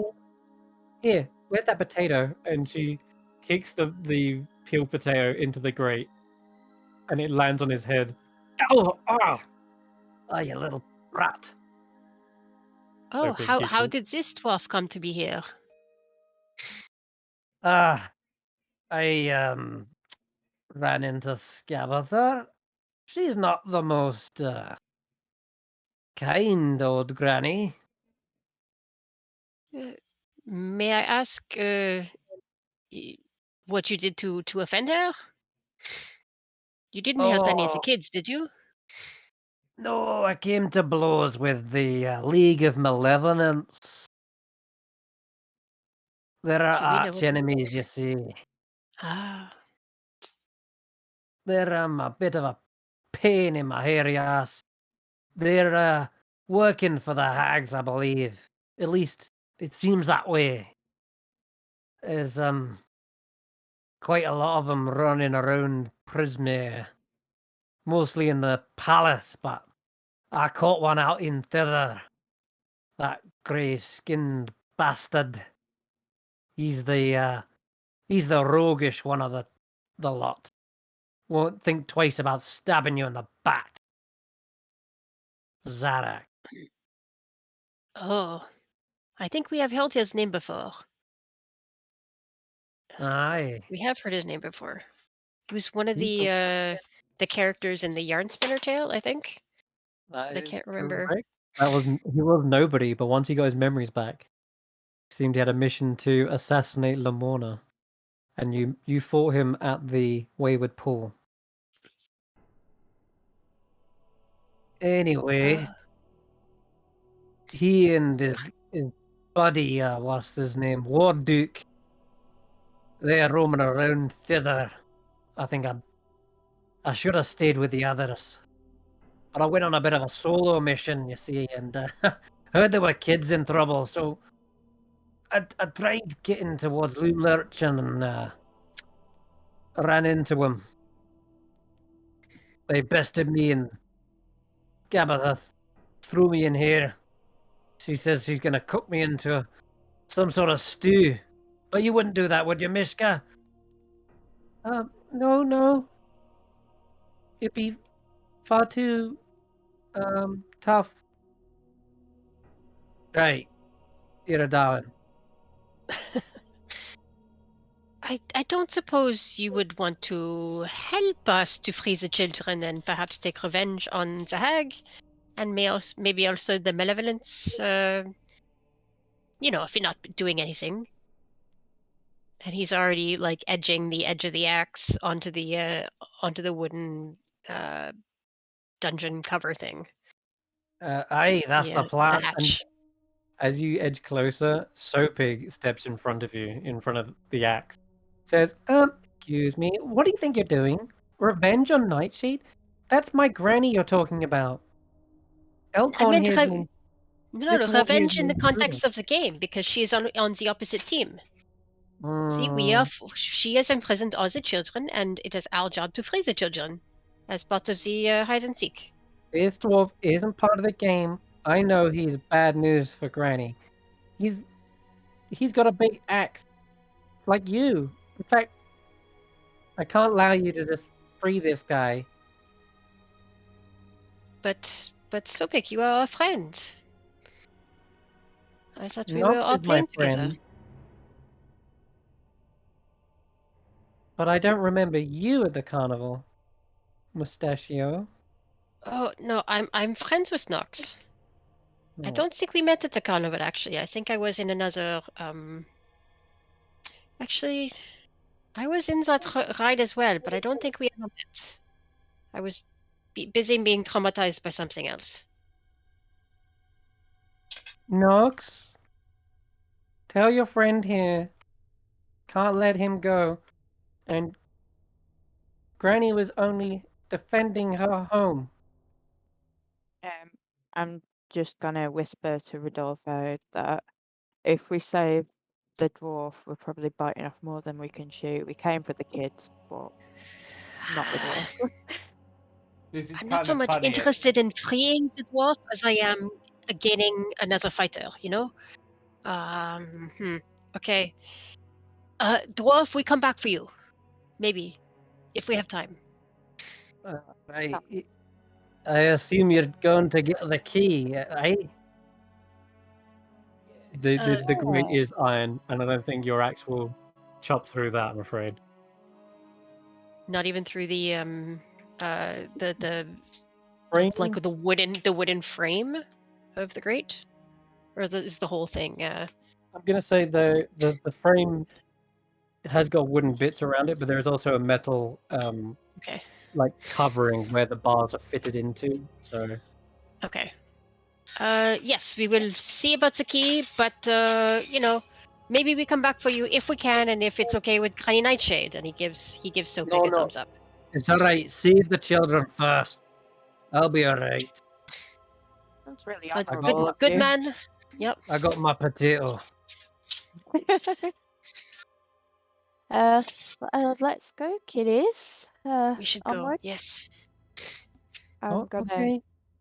try and stay away from the oven a little bit because I'm feeling a bit fried. indeed, Are you yeah. okay? It's a bit hot in here. Come on, Soapig. Actually, Nox, roll me a d8 real quick. No. Road. You faked. Road. That is what Oh, I was looking for. The one is exactly the worst. no. Nope. You come round as you're trying to get away from the fire. The ticking has run out. You come to a full stop and knocks you up paralyzed from Oh, head to toe. no. At that moment, the three boggles spring to action, and I need everyone in here to roll initiative. From out Damn behind it. the door, you see that there was just a little leaking under the door, like a puddle of oil, and they didn't need to worry about the door being barricaded. They teleport into the room and sprout into their attack. Star is with you as well in the cage. Okay, yeah, this is great because we can add you to the initiative, and then have all the combat play out in one whole go, bouncing between the two. This will be fun. Oh, wonderful. Okay. And so what else we got? That's just the boggles. And there's one. I'm gonna add one extra for Mishka in here. Oh, and you know how No. you rolled. You know how you rolled two twice, Tarquin, Yeah. back for the. That was for the Jack in the Box. And in the corner of this room, there is Oh, another Jack in the Box, Oh, it goes and back that's with. also getting added. It's also uh, getting added to initiative. Oh, oh, Mm-hmm. oh okay. no. This is gonna be quite a big combat. Let's see. All right, starting at the top of the Ignore that. round. Ignore that. It's all right. Oh goodness, that's How do I okay. unraise my hand? So starting at the very top, the first boggle back in the where you are, Xaxx, on the upper level with the looms. One of these boggles rushes out of the darkness towards you, but is immediately hit by the spirit guardians and needs to make a wisdom save. What is your DC? DC is. Where is it? DC 16. Okay, it passed, but it does take half. Go ahead and roll Take half. some damage.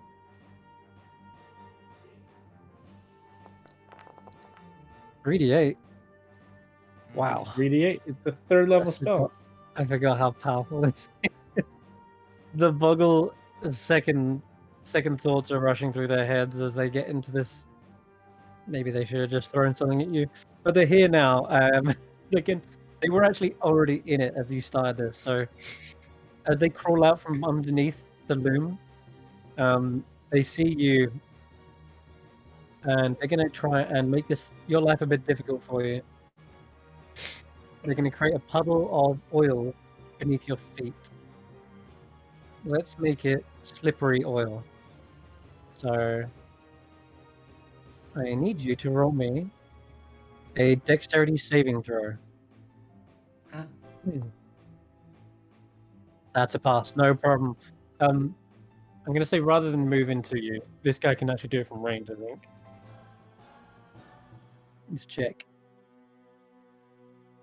Oh, it's in the boggle space, so it does have to. Okay. So it moves right up to you. It's underneath your feet. It's a small creature, so it can kind of fit between your legs. And it secretes this slippery oil all underneath your feet. Though you're standing perfectly still, and the weight of your armor is keeping you grounded, you know that it might be bad against moving at this point, but that's it. That's the boggles go. Just makes life hell for you by potentially slipping you up. Okay, the first tin soldier is also starting his turn here. Rolls a wisdom save. And we can keep that damage roll for this round, so it's just going to be 14 for each creature. That's a fail, isn't it? That's a fail. So Whopping 14 points. Ouch. And I think something else. Does something else happen? Hold on. They're half speed. Half speed, yeah. Yeah. Okay. Though the spirits of your allies swing around, battering them with, cooking utensils and frying pans, this tin soldier presses on, although he looks pretty bashed up already, tries to slam his fist into you.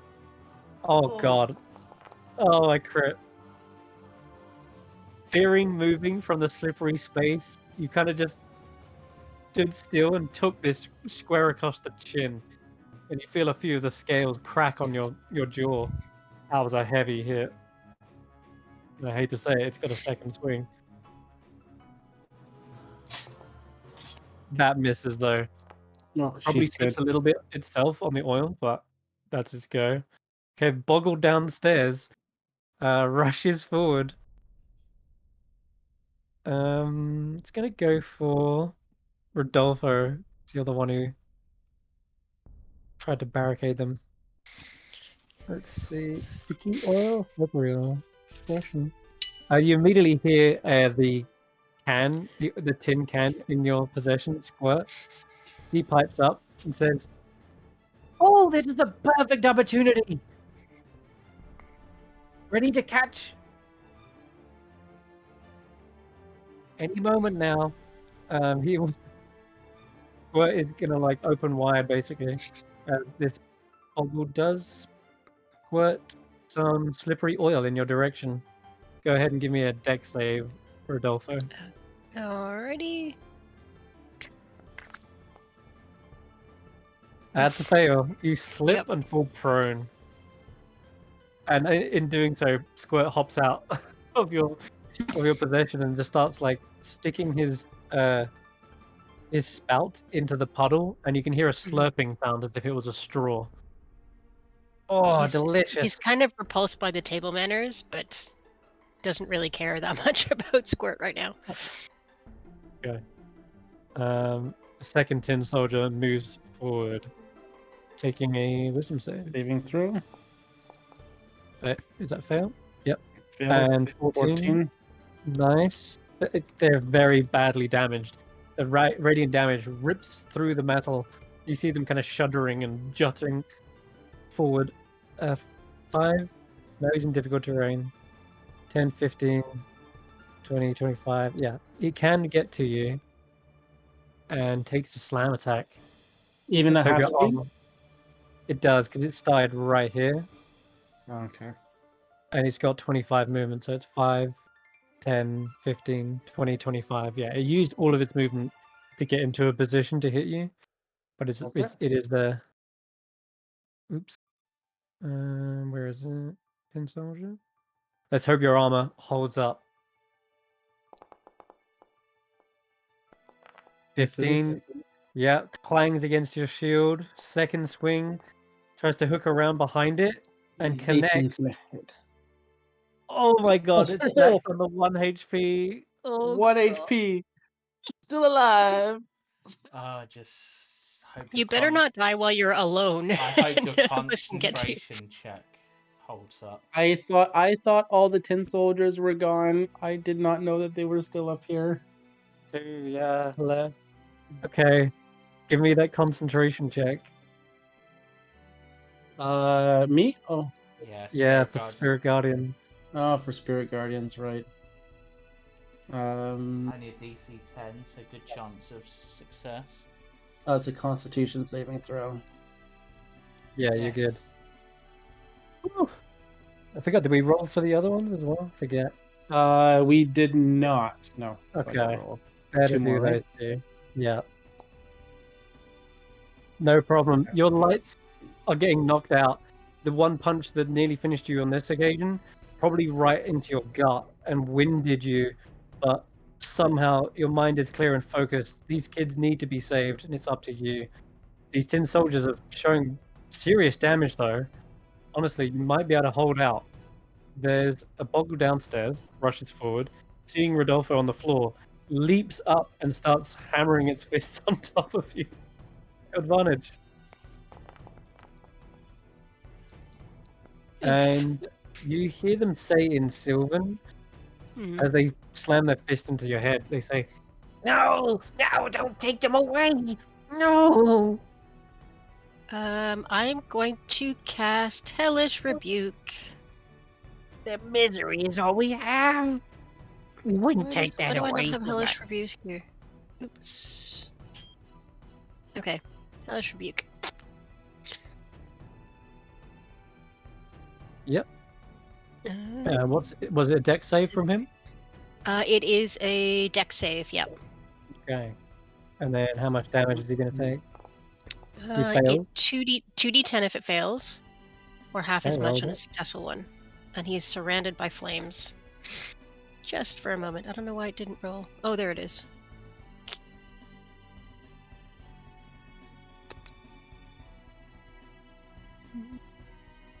Damage.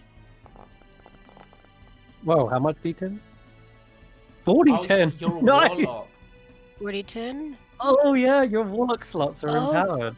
Because it automatically This casts is at higher levels. massive damage.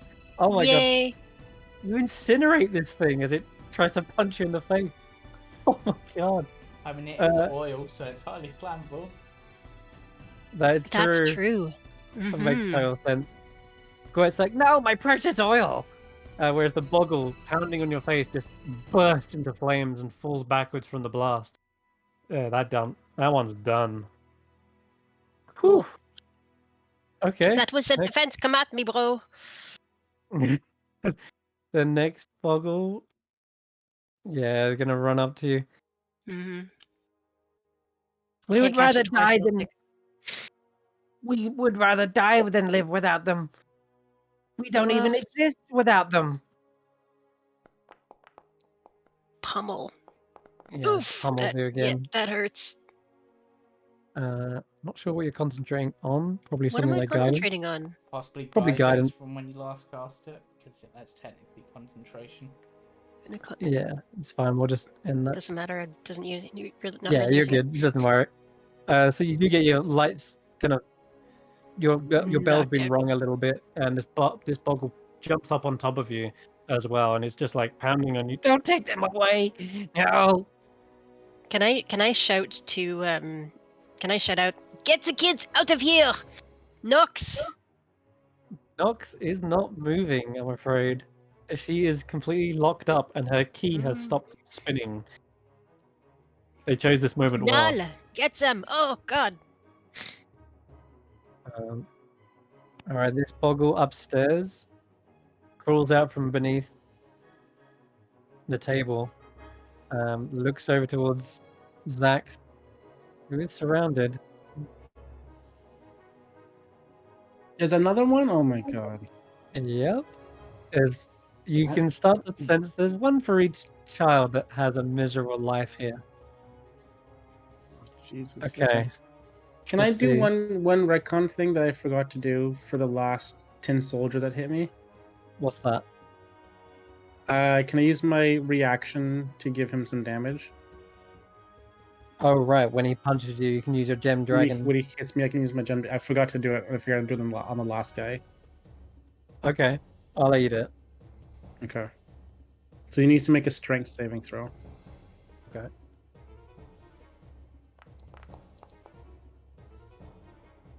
Fifth, 16. 16, Pretty hard. 16 matches. Okay. Does it take half? On a successful save, the creature takes half as much damage and is not pushed. So it's still 2d8 damage. Takes So 5. half as much. Okay. So he's blasted back a little bit, but he's really leaned into this punch and doesn't seem to be budging. Okay. Big metal thing isn't going to be easily forced backwards. This boggle. So 9, 10, 5, 10, 15, 20. Could get to you if it so choose.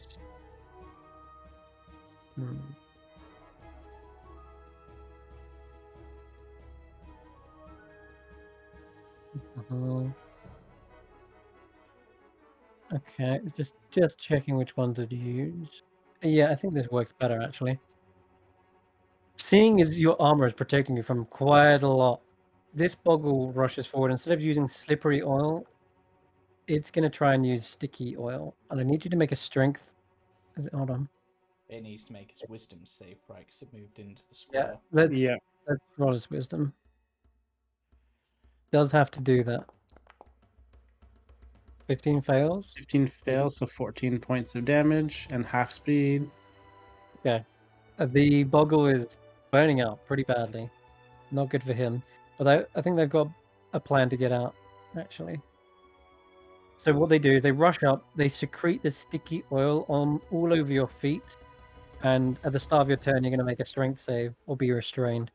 And feeling the burning pain of this thing, it doesn't actually want to die, even though it seems suicidal jumping into those spirits. It's going to use its bonus action to use a dimensional rift. And whoop, back into the shadows underneath the loom where it started. That way it doesn't die on its next turn. Okay, that's its go. So the start of your turn, Xaxx. We'll come around to that in a minute. First though, Rodolfo, you're in the kitchen, on the floor. One of these is on your face. The other one's right next to you. And Nox is not moving. They're just holding the cage. Okay. I'm going to. If I use Eldritch Blast, is it with disadvantage because they're right in front of me? Yes. Is that how that works? Yeah. It is. What am I going to do? You could stand up. You're not actually restrained. Okay.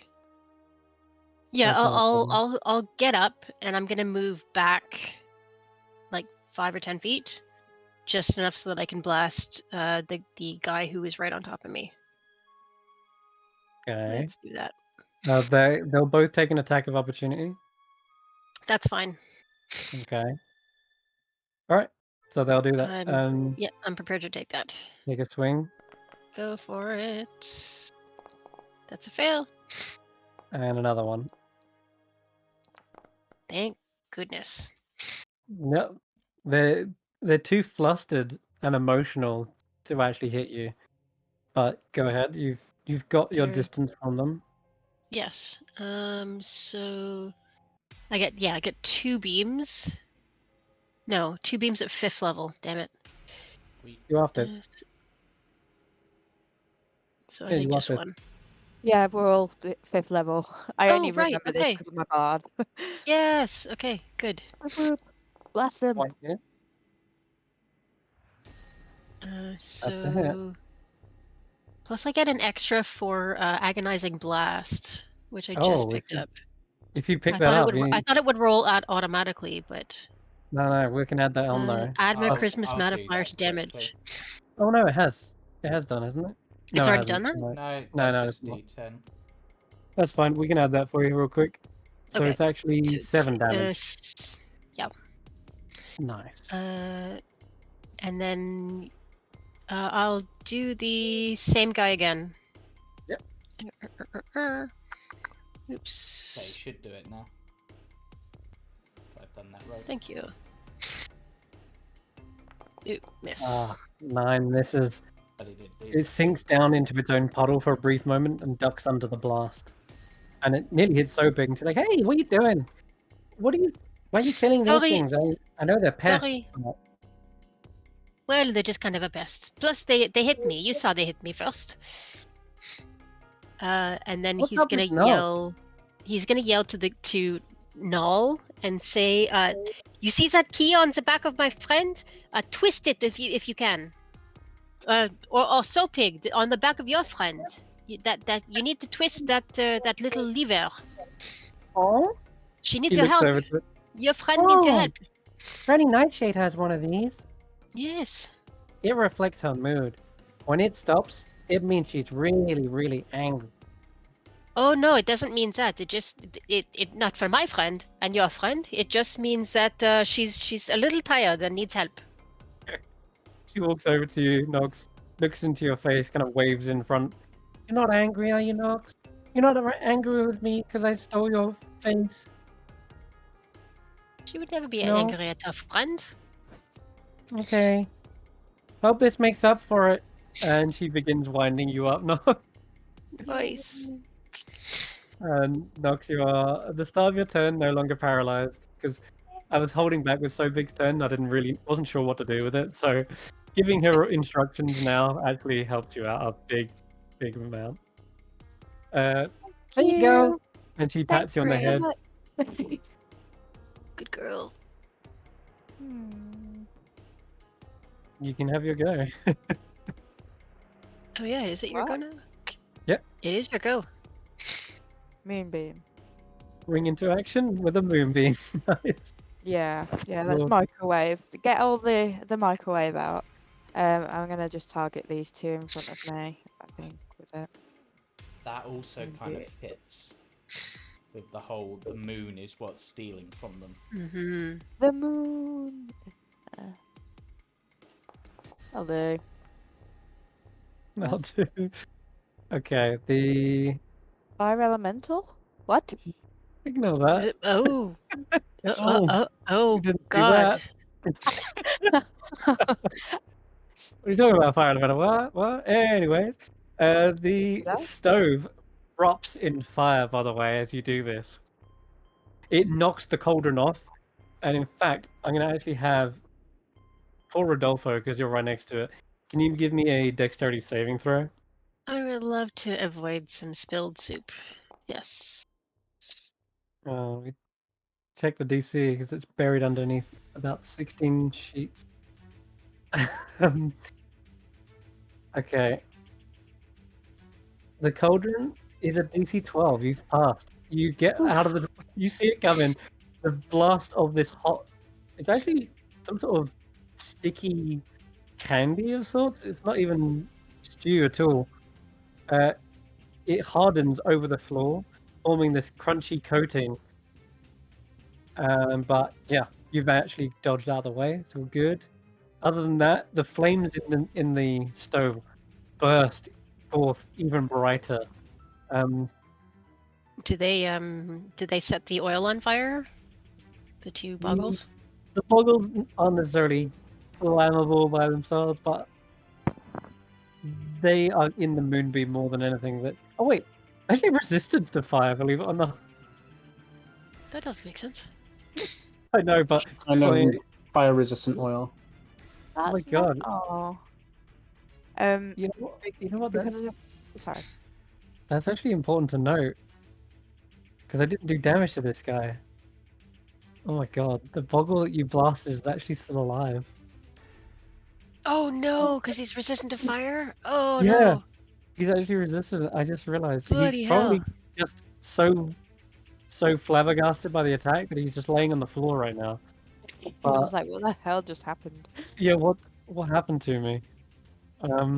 He's probably getting to his feet now, though, Rodolfo. You realize there is actually one still threatening right next to you. Whoops. Okay. Nox, was there anything else you want to do? I lost concentration when I cast Moonbeam. Yes, so you haven't got. You Is haven't got your there effect. is there actually a chance that I can pop Sycamore Seed? That's an action. Damn it. Damn it, I Yeah. was pushing it. I'm gonna delete the. Have you been seeing the cool effect on your character, by the way? Yes, it is so Yeah. cool. I love it. Well, say goodbye to it. there's your spell dropped. Okay, that's your go. 2 of the boggles are burning up. So bright! Ah! And it burns! Meanwhile, in the corner, you hear a sound of a jack-in-the-box winding. And it starts winding faster and faster as a lid is almost forcefully popped open. And a small head pokes out. It's spying on you. Its little eyes are draconic in nature, serpentine, right? The scales are that of a very dark green, and as they peer around the room, they are looking directly at you guys.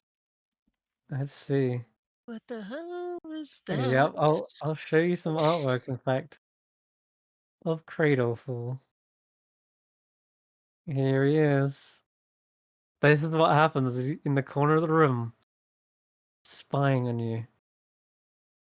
It hears all this commotion going on, and Okay. there's even a noxious gas that sort of is like exhumed into the room. It's like smells like it doesn't smell like cooking, that's for sure. It smells noxious and Yeah. choking your lungs almost. But Also, the art on that Jack in the Box is like just so creepy.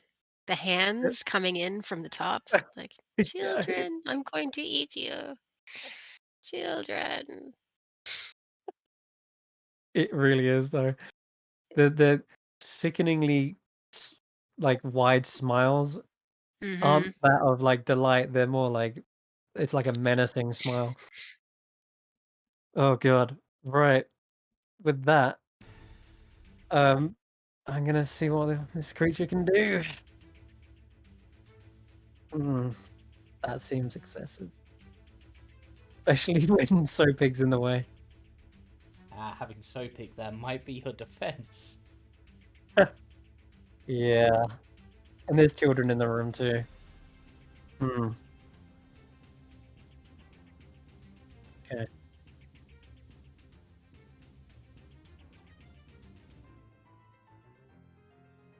Alright, this seems fair though.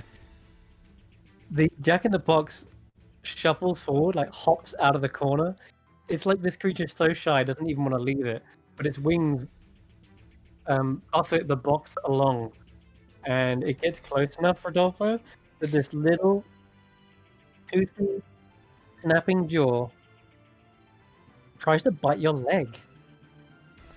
Ooh. Oh, it's only a quick snip, and you're able to like pull away, almost like as if it's a warning shot. But that's it. That's all you see this creature try to do is like snap at your leg. It knows you're clearly an intruder. It's intelligent enough to realize that, and the green dragon is just eyeing you with menace. Enough of that. Bad boy. Bad boy. Okay, Boggle upstairs number 3. This one isn't going to have enough room to get to you. Well, you could teleport in.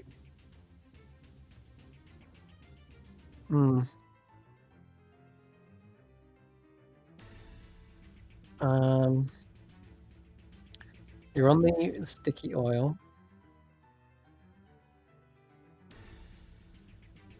Oh, you're now Cradleful? I switched back. I'm so confused why that is. Very bizarre. Okay, you're back to where you were. Okay, good. I'm just deciding what to do with this little boggle for now.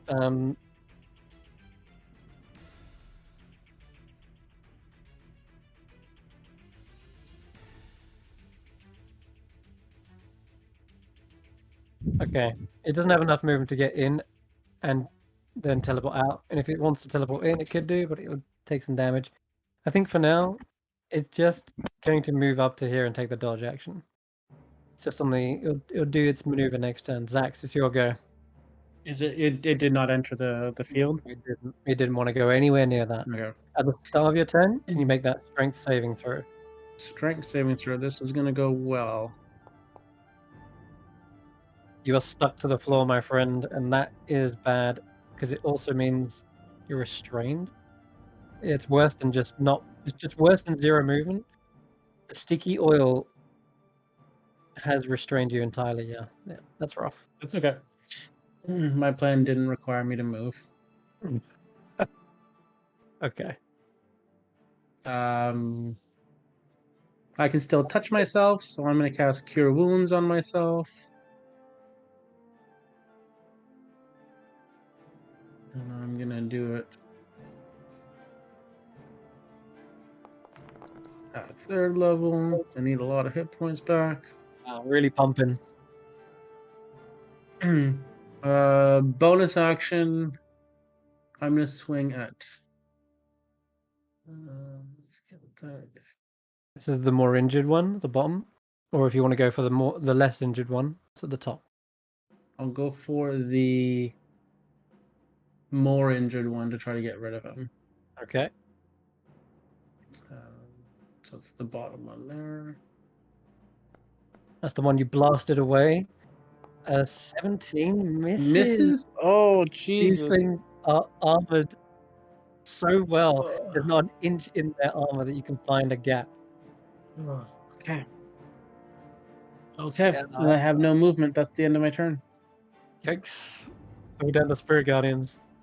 Go ahead and roll a new set of damage for this one. Oh, yeah. New set of damage. The- Okay. Yeah, new round. Roll well. 11. Mm. Oh, it's not as good as 11. good.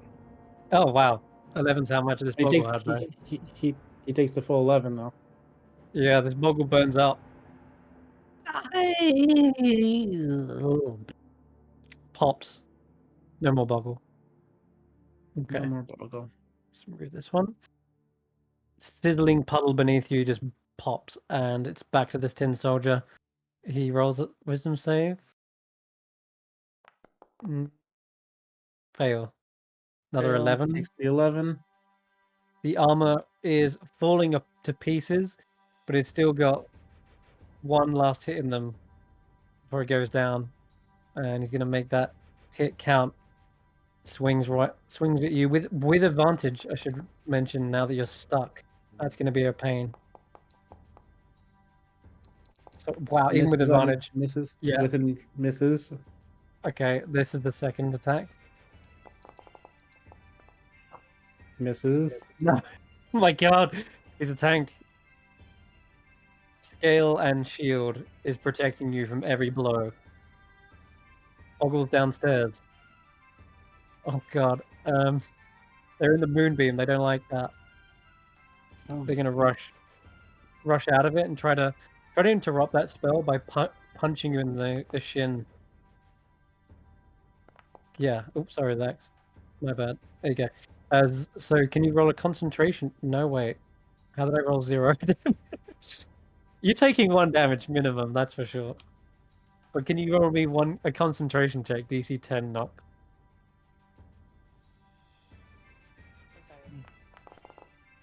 Oof. Oh my god.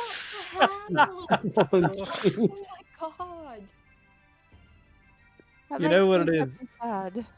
It is this uncomfortable heat in the room that is just pushing out and just spreading over your skin, prickling it.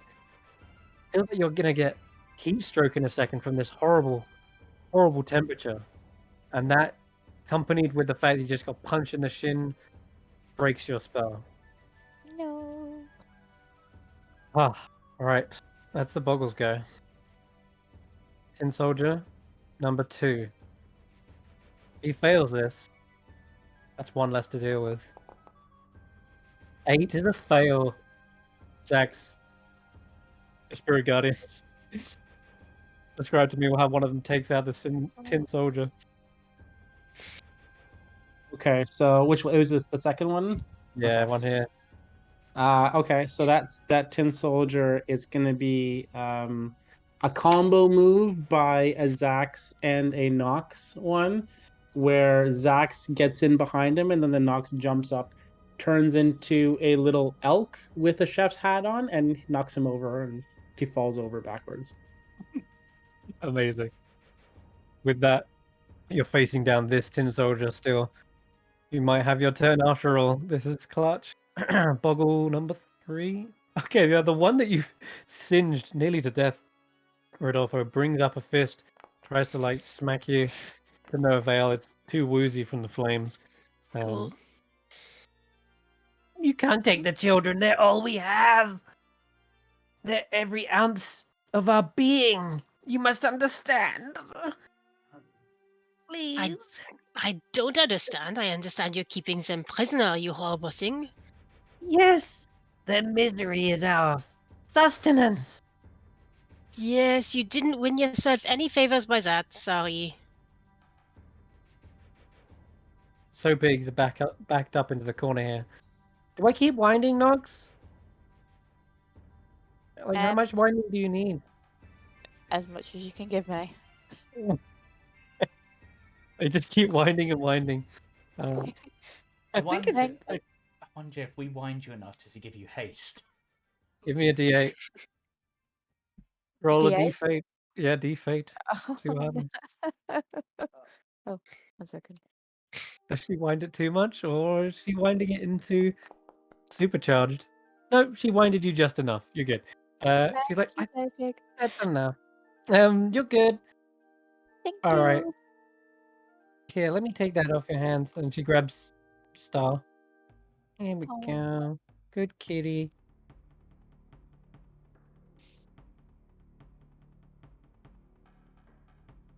It's so big. Just messing around this combat. Toggle over here. Ah, yeah, the light is gone. The light. Let's see. Not. Yeah, just gonna go for a punch once again. Gonna be death by 1,000. Yep. 1 damage. Yep.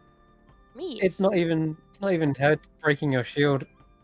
But these boggles, they're less like trying to fight you and more just sort of pleading by like thumping their fists against you like they're having a tantrum. What else will we have? We can't feed on the misery of this fire. That's just all rage.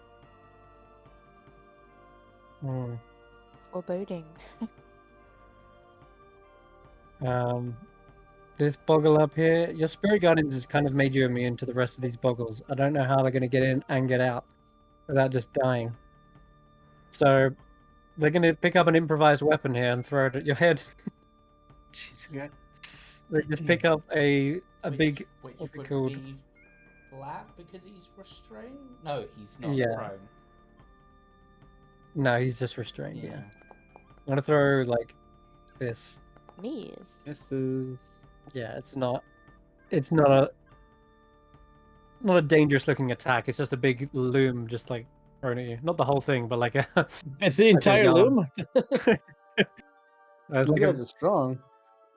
a skein of yarn bounces off your head harmlessly. Rodolfo, back to you. Okay, the Jack in the box. the jack in the box and ahead of me, like, is the snake dragon thing obviously tied to it? It's Like, hiding if I get- inside with just the lid open. Okay. So if I Right, it's a jar. if I cover the lid, will it be able to get out? Doesn't look like there's other ways out. Okay, I want to put the heavy cauldron, the iron cauldron, on top of the lid Okay.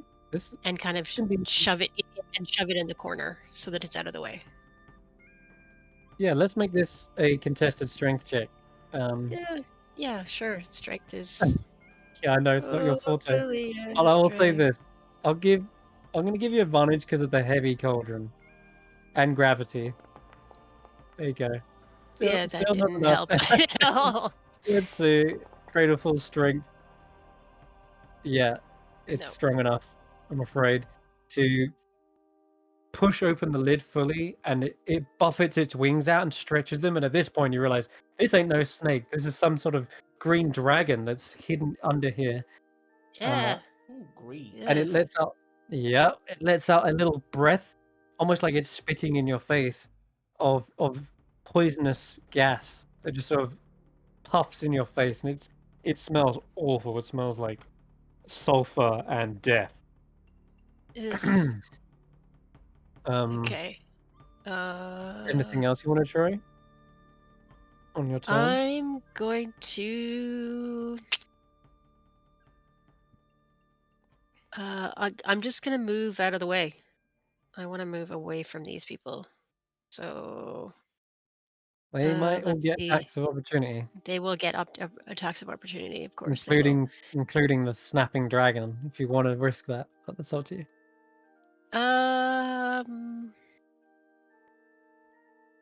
The kids look terrified in Yeah, the corner. yeah. I'm gonna risk it. I'm gonna move.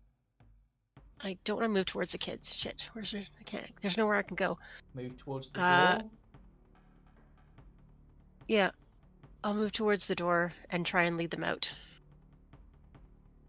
Sure. Can't move. Let me think.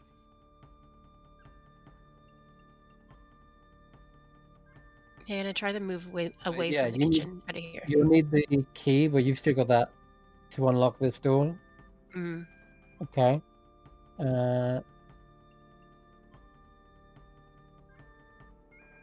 Probably be the rest of your No, turn key. after you open the door and go in. Yeah. Okay. All right.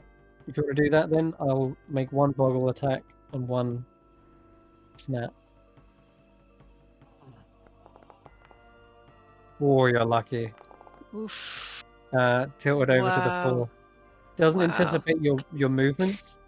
Probably because you yourself aren't sure where to go, and as you go to go one way, you realize, oh god, no, not the children. You run back the other way, and it seems to snap in a different direction as you kind of basically juke him. Yeah. Okay, you're out of danger though, and one boggle tries to just take a punch at you, but it will probably be harmless. Okay. Oh, I say that he crits. Ooh, crit. Sorry, Zach. Oof. Still punching you. That's 3 damage totally though. You fine. can see how Totally how. fine. Yeah, it's Yeah. not really that much. Okay, I'm gonna Wow, stay that hurt in me the doorway too. though. Yeah. that's all right. I did that. I'm Zach, so sorry. I'm so attuned to my team. I can feel their pain. The Nox's power go. of the moon, it unites you all. Right, I'm wanting to set things on fire because of this whole fire resistant thing.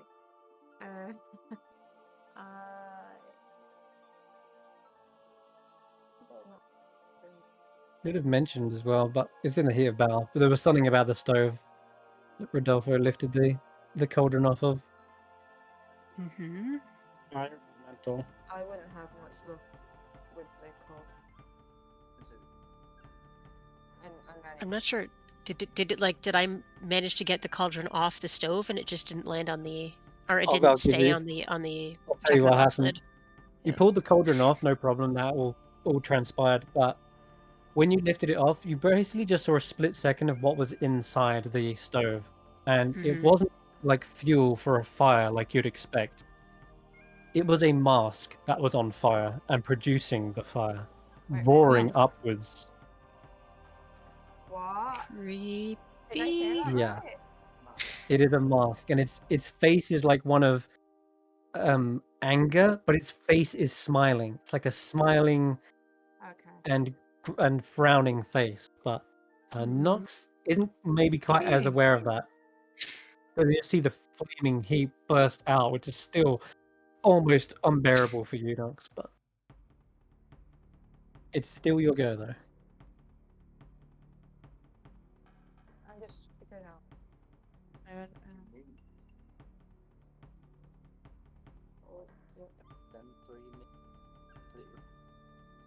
Okay. I'm gonna cast Moonbeam. Yeah. Moonbeam. Second time. For a second. Watch out for me, says Squirt. I'm drinking here. I'm doing it. Microwave. Go ahead. Place that. Yeah, it's not gonna get awesome. I think that again.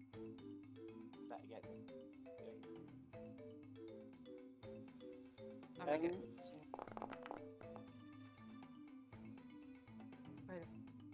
Wait Facing over on top of the dragon as well. Ooh.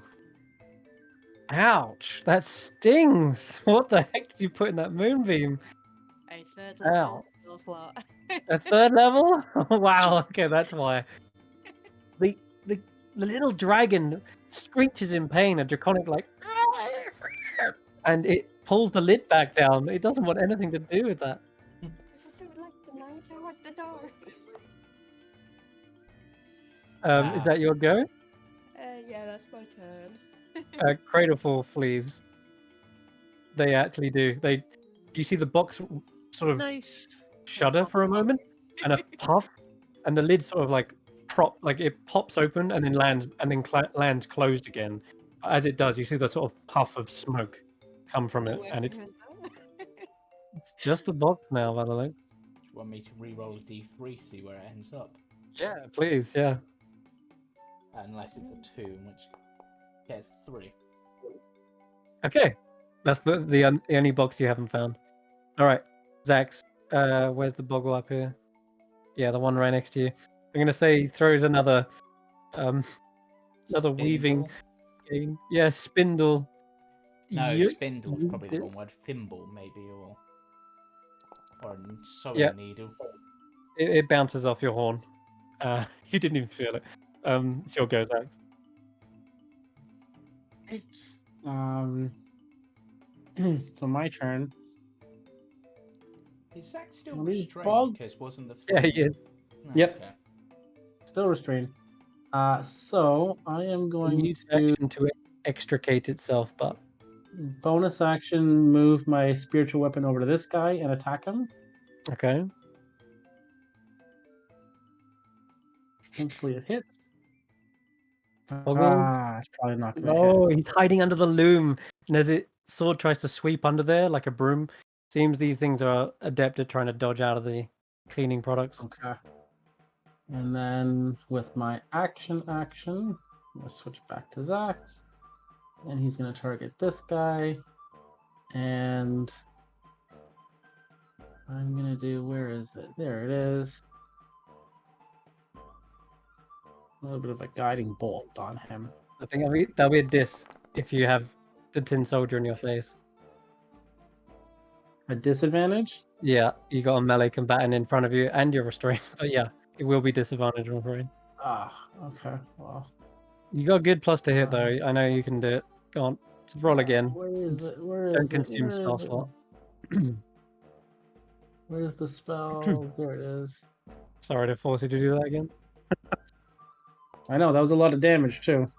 Oh, Jesus. 14 Yeah, is missed, exactly wasn't it? what you needed. That's on the Oh, money. is it exactly? Oh, Yeah. jeez. I'll take. Oh god, no, I can't take your original roll. It's the 13 points, I guess. Yeah, that makes. Yeah, we'll take the 13 points. So this thing is blasted back, still really injured. Oh god, nearly brings it down in 1. But the tin soldier in your way kind of sees you casting a spell, kind of like spots your hand from what otherwise would have been a direct hit on its head. Okay. Okay. And that's your go? That's my go, because I can't move still. All right. This buggle's down. This tin soldier's up, but it's lost, Oh, I think, minimum Wisdom. damage. Wisdom saving throw, that's going to fail. Let me roll the dice, though. Spirit Guardians. Roll well. 10. Oh, geez, I'm getting lower and lower. That's not a 10 problem, points. though. Its HP was getting lower and lower. And tell me how you finished this tin soldier off. combo This happened? one is the little Tarquin chef. He's gonna pull out his knives and he's gonna jump on him and start stabbing him like in the chest and bring him down. Just stab. God. That would look quite horrific if it wasn't for the fact that it's just made of metal. So you just hear the puncturing of its chest piece. There's no organs or blood spilling out. It's just hollow, but it seems enough that the tin soldier clatters to the ground and is no more. The last boggle. Oh no, this boggle's dead. No, the boggle's dead. All right, moving on. Which one is it? The one down next to Nox. Oh, it's it. Okay, that's the one. Right. There's two Um, up with me, and then down with you. no, because they hate the light. They're gonna try and break that spell again. Missed. No. Oh, they got flanking. It's 15 hit. No, still not enough. No. Okay. They look about ready to Scarpa. In fact, he's going to use his bonus action to pull away from this thing, from the light from this whole combat. Going to use its dimensional rift and disappear. It's gone. It's too bright. Too bright. Ugh. Blech. Spits as it goes. So pig. Oh, I haven't even described the next room, which Rodolfo and Sopig are in. We'll come back to that in a bit. I haven't really had time to look around. It's fine. Poggle tries to break concentration. That one does hit. For max damage. Go ahead and give me another concentration check. Can I guidance it? No. What? No. If you watch the guidance Oh hit, my god! that is hilarious. That's Oh, unbelievable.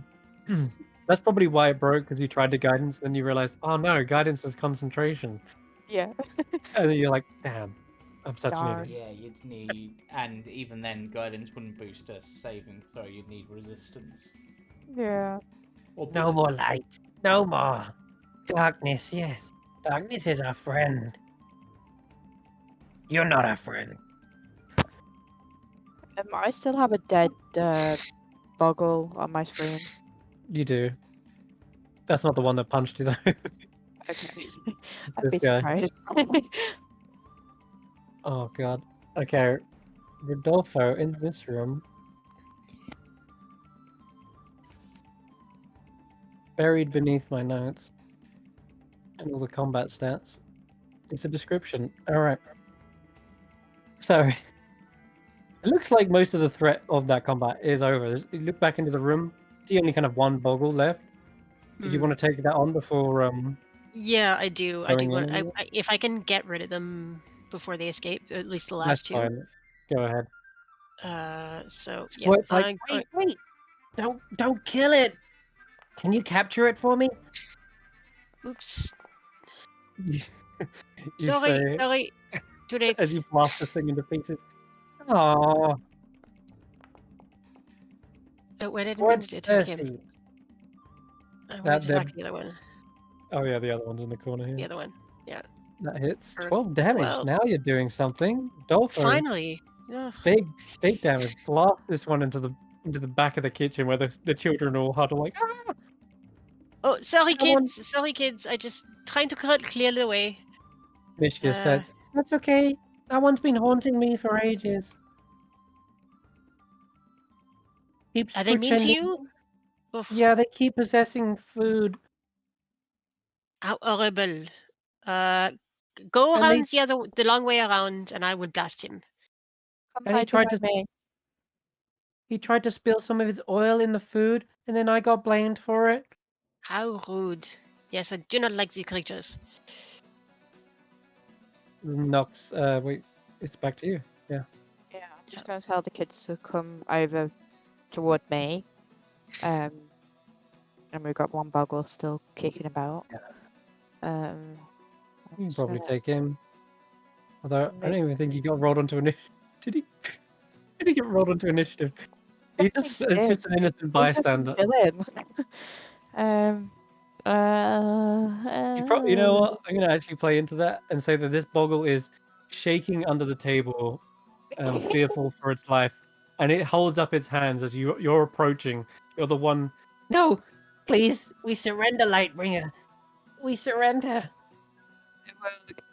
Get a thorn whip out and basically launch it towards his face. That's right. Okay. Let's go. Wait, did I hear surrender? That sounds like a great opportunity to squirt some. Apparently, I'm Ah, hitting Rodolfo as well. and he's dead. And he's dead. Right. Sorry. Come on, kiddies. Let's make a break for it. You're merciless, you know that. What am I gonna drink now? Sorry, Squirt.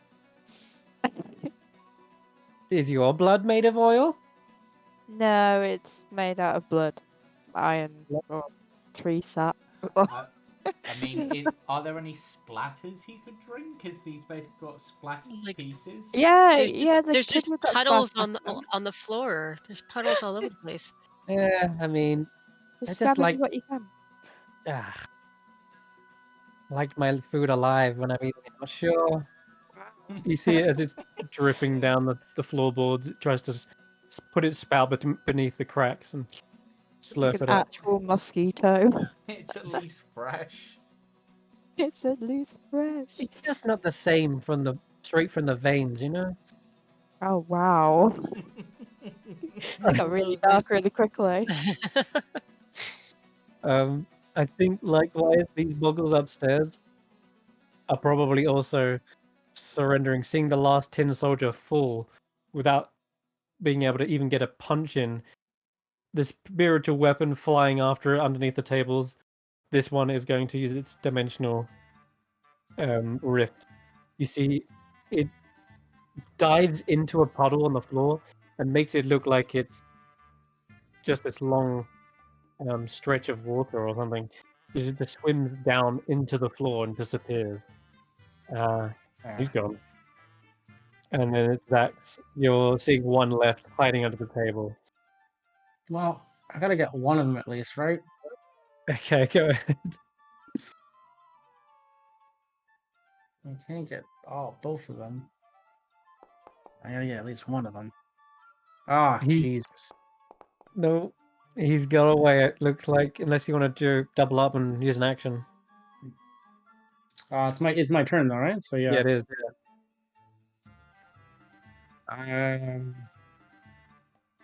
Yeah, I'm gonna use an action on him. Yeah, and it does nothing. Oh, go bang a bell. Bang. Dong. He just falls on the ground after hearing that sound in his head. Probably more confused as to what you meant, but didn't have time to react and then just fell over. Well done. I think that ends combat. Yep, that's all of them. Xaxx pulling Nice. through with the skin of your teeth. That 1 Good. HP. Yeah, just barely down to 1 HP. Sorry, that's not the first time that's happened either. It's not. No. Cool. Combat is over, guys. The children Can in I the room unrestrain upstairs. myself? Can I cut myself free or something of this stuff? Yeah, you can extricate this ooze. Do you want to give me a strength check? I Oh, think great. it Yeah, shouldn't be too sure. difficult. Actually, only DC 11. That's maybe tough for me though. Okay. Okay, so you're still trying to pull away from this oil, but the three kids in the corner. Is it safe to come out? Yeah, it's safe to come out now. Can would you guys mind helping me get out of this stuff? The boggles and the tin soldiers did a number on me a little bit. But I'm here to rescue you. Good news. You hear a little. Who? Who? Who are you? Oh, my name is Craig, and I've been sent here to cause havoc and mayhem and rescue you guys. Bring you out of here to a better life outside of the workshops, so you don't have to be making toys and things like that all the time. I just want to go home, says the little goblin girl. And Oh yeah, that's part of it. Yeah, a better life includes going home. We'll try to the get you home when we can. small scruffy child says, "Well, anywhere's better than this place." Yeah. Okay. What's your names? Owl Kid and Goblin Kid and other kid. The Alkin is Pogo. I'm Pogo? Yavelda, Yeah, and that's yeah, Caliban. and Caliban. Okay. Well, the three of you can help me out of this sticky ooze stuff. I'll get you downstairs. I have some friends downstairs, and we're rescuing all. We're trying to get all the kids. Oh yeah, boggle oil's the worst. Hold on. Let's see if we can Yeah. mop it up. And they just grab the weave that they've been working on, knowing that they won't be punished if you guys are freeing them. And they just try to soak up some of the oil and wipe it away. And I'll give them advantage as well. 'cause there's lots of them working together. There you go. The kids can free you. You can free yourself. Yeah. They manage. You're no longer restrained, Xaxx. Yay. Are these all your friends? And they try to like shake hands with some of the chefs. Oh, yeah. Sorry, I was about to get rid of them. They're friendly. They're about to disappear though, but Oh, they're friendly. bye. I designated you guys as the allies, but the bigger versions of them are downstairs. Why don't you come Yeah. follow me downstairs? We'll go Okay. get you out of here. They all quickly scamper down behind you, and yeah, back onto the other map. I think my spiritual weapon is gone now as well. Right, gotcha. It's probably been a minute for that whole thing too. Alrighty, it's gone. All right, Pogo, Caliban, Uvalda, they all rush down the steps. Ah, there's more oil down here too. And they How about point to the door that? that's pulled with oil right here by the door. Oh, as I get here and I see that the pictures are gone and the scissors are in the thing, I'm just gonna pull out the Bavlorna shard and just show her what's Ah, going on, that we've done it, yes. Okay. Nice. Yep. and Cool. then put it back in and head towards this area because this is where we were going, towards the kitchen. He wanted to try and get the art for that to show you. Yeah, I'll get that in a second. But yeah, you can make your way into the kitchen where you smell fresh cooking spilled all over the ground. Oh, Sadly. hey guys! Oh, there's a big mess here. Oh, there's a bunch of kids here. Hey, Found it. Nox. There you Oh, go. That's Zach. the shard. So Quid, just so you're aware, those tin soldier guys, they do not, they're not fun. Um, I mean, I took out 2 of them on my own and a couple boggles on my own, Oh but my gosh. We but they struggled to like beat what 4 of them? How did you solo uh, this? I am just extremely lucky. I think You're it was luck. extremely buff. I You did think it better was than I pretty did, good. lad. Very, very good fighter. Yeah, I wouldn't recommend soloing all the time. You'll end up like me.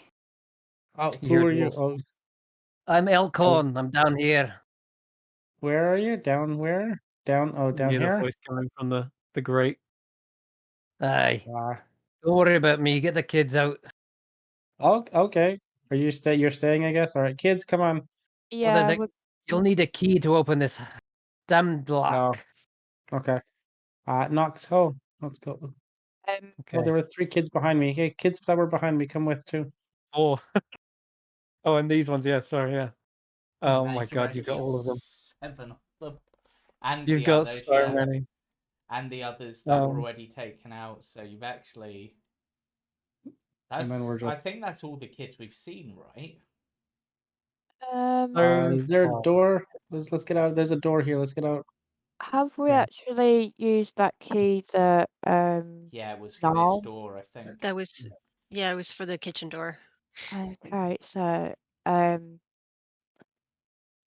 I'm gonna reach my hand through the bars and ask him to trust me so I can use my last phase step to phase step him out Oh, good Okay, idea.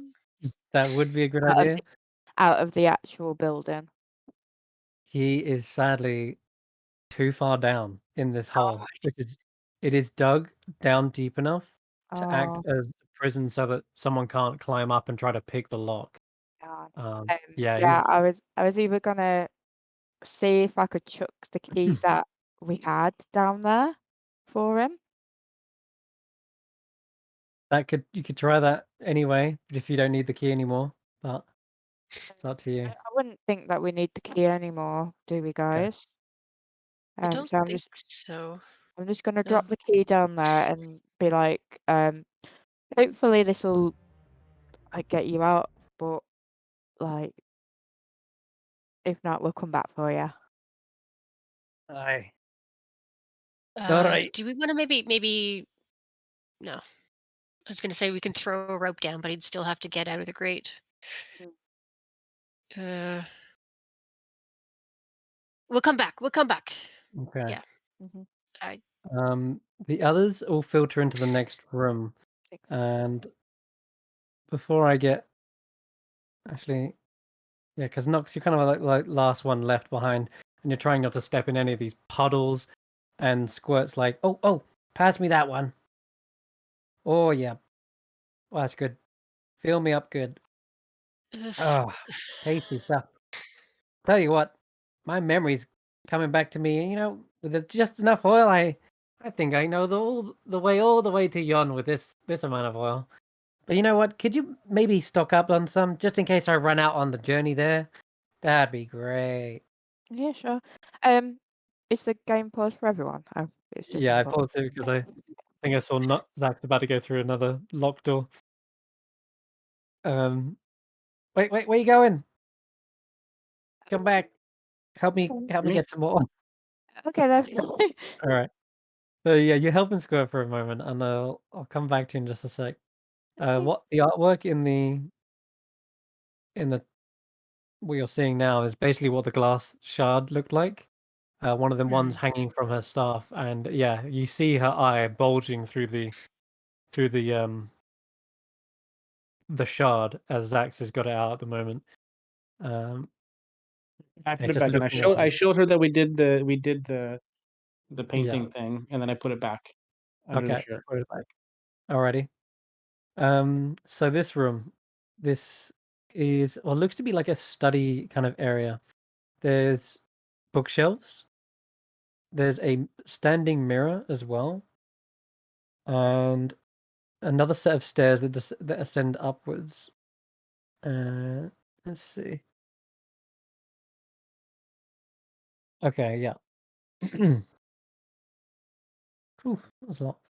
The staircase runs along the wall of the circular room and climbs up to the upper level. Tucked behind the curtains of a moss and ivy are numerous bookshelves bearing ancient-looking tomes. And built into one of the bookcases is a tall oval mirror in a wooden frame. Flickering candlelight also emanates from the eye sockets of a human skull that's just resting on the top of the roll-top desk. And behind the curtain, I think, Xaxx, with your passive perception, you actually do notice there is someone very obviously trying to hide behind the curtain. You can see the outline of someone standing there. But whether you want to act on that or not, it's up to you. I'll pause for now. But that's everything you see at the moment. Mm. What is on the table here? I would say normally there'd be like glasses of drink, but I'm gonna say for now the table is actually pretty clear. There's not that much on it, but if you want to give me an investigation check to look around anyway, you can do. Yeah, I definitely want to see what, I don't know, what there is in this room and what this room is Yeah, used for. Anything interesting? because there is some interesting junk on the other roll top table. Did roll, I think. You can see there's like a varnished human eyeball. Ooh, and I'm going to guidance myself on that too. Yep. So plus 20. 20. Okay. You not only find this eyeball, seems to be hanging from a pendant, like a necklace made of woven hair. Definitely some sort of hag-like trinket. It is also giving off magic because you've got that eldritch sight. Hmm. Some sort of divination magic. Ooh. Similar to the other one So that we found. yeah, similar magic to that, the one you found in Bavlorna's cottage. Which This I don't think we still haven't investigated that one. I don't think that other no, eye. you just wrapped it up and didn't look at it again. Yep. It's been a busy Um, couple of days, bud. that was Okay. a wooden eyeball. This one is like Yeah. varnished, and it's definitely like a realistic eye. It's not something that's been painted or made. It's a real eye just covered in varnish. It's just the eye, right? It's not the whole skull. No, just the eye. Okay. There is a human skull that has lights coming That from just it. the flame in it. Okay, but that's Yeah, not related to that. no. I'm gonna look at Xaxx and Nox and gesture like as if I'm gonna pick it up. Yeah, and I'm gonna again wrap it up in a little piece of cloth and cover it up and shove it in a pocket. Okay. In addition to that, you find a black feathered quill. It has a bone tip that seems to also have a magic over it, just the very tip. Hmm. And there's no inkwell that you can spot, but there's Okay. clearly ink on the end, and the ink is of a crimson color, like fresh blood. I was gonna say, is it blood colored? Yeah, Yep. it probably Yeah, is. it is. Uh, That's probably got I'm just a tiny little bit of transmutation on it. transmutation. Mm-hmm. I'm gonna sneak that too. Yep, wrap the whole thing. I don't want to touch it. Wrap the whole thing in cloth, and into the pocket it goes. Just And pop and these and into as the. and as and as soon as we leave the room, I'm gonna put them in the hole. But Right. I'm just gonna tuck them away quickly for now. There is on the desk as well a rolled up wanted poster, and unfolding it, you can see another one bearing the sketch of Will of the Feywild, along with the following text: "Wanted, Will of the Feywild. Find this Flibbergibbet and deliver him to me alive and unharmed, and I shall make you as strong as an octopus." Signed, Granny Nightshade. That's a weird promise, right? Mm, it is odd. Uh, Mm.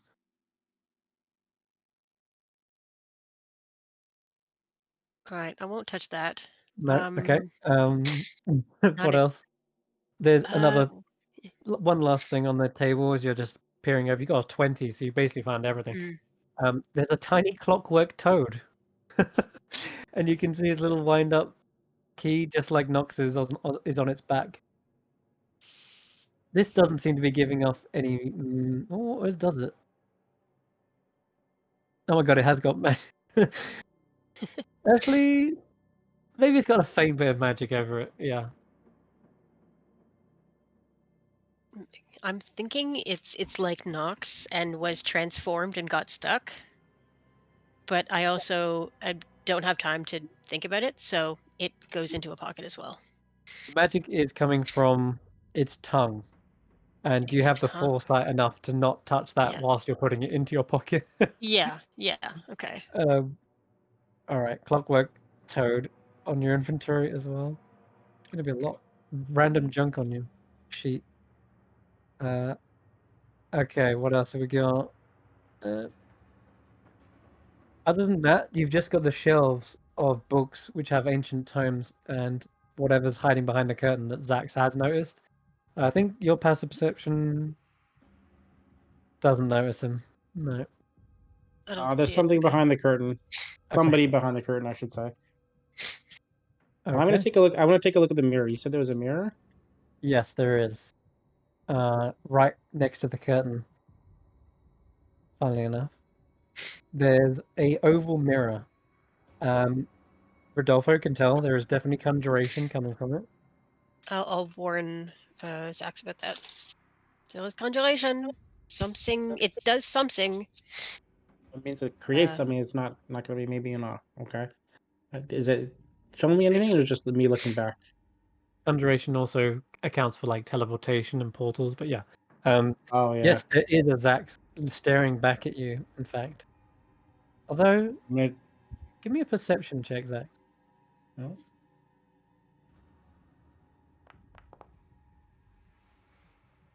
Yeah, the version that's looking back at you is just, it's only noticeable to you because other people sort of only saw the changes when you pointed them out. But the Xaxx in this reflection looks just slightly younger, like 8 years younger.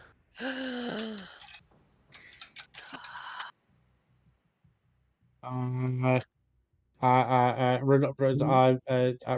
you want to come here for a second? Hold on. Come here and stand here. Okay. I'll go over there and stand there. Do I Sure. see You see just see him? a normal reflection, Rodolfo. It's just you. No difference, really. But for Xaxx, Do I have my younger hair, or do I still have my white hair? no, you actually do have the hair you have right now. Your Okay. reflection is totally normal. Okay. It Hmm. looks just like me. I don't Yeah. see. Does it tell the future or something? I don't know. No, it's looking into the past. I thought maybe it would Huh. show something. Okay. So, I'm gonna touch it. Can I touch the Feels glass? The Yeah, the the, it the feels pretty reflective surface? solid. It does feel pretty solid, Awesome. although as you touch it, there is a light that springs on in the background. It's a colorful carnival light, and you see one by one a long string of them begin to illuminate, and the background is no longer of the room that you're standing in, but the carnival itself. And you see the Ferris wheel spinning. You see the giant dragonflies and the fairy winged party goers. There's Yeah. everything there, and your Rodolfo, reflection. Go on. sorry, go ahead. Your reflection just seems to sort of admire the carnival. It no longer mimics your movements, but rather looks more like you're just watching an image play out. Do I Rodolfo, see I'll any go. of this at all? Yeah. Yeah, Rodolfo, you see the magic change to illusion. Yeah. It is showing an illusion.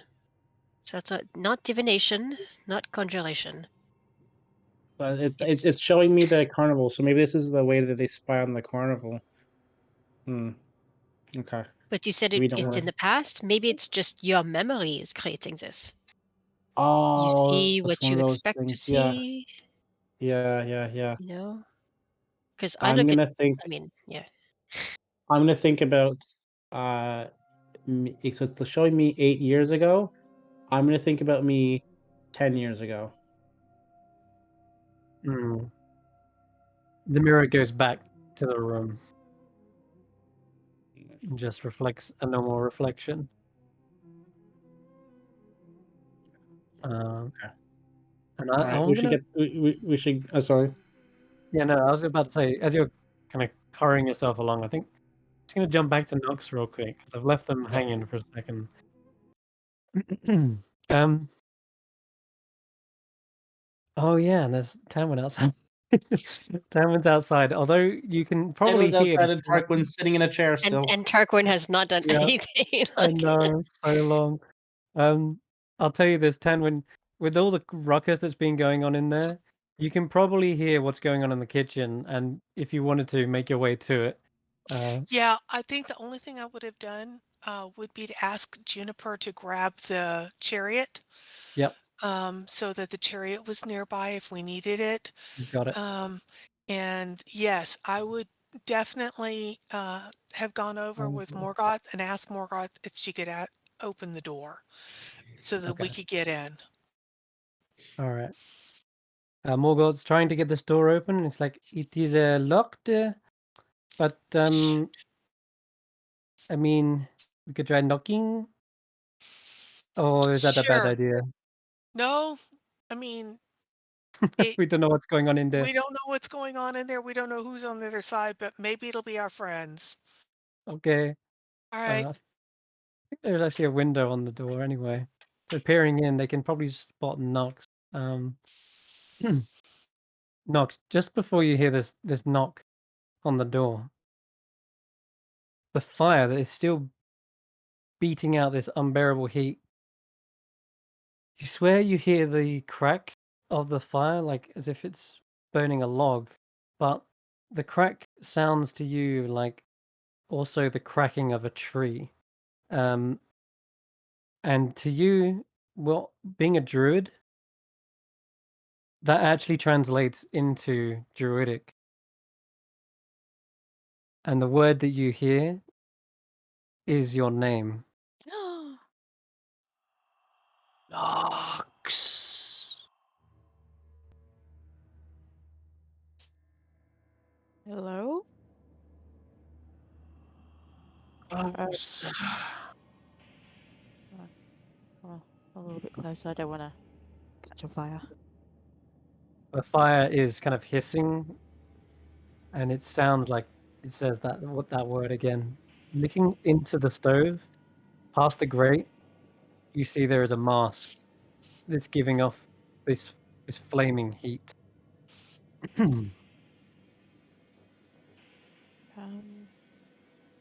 Can I help you?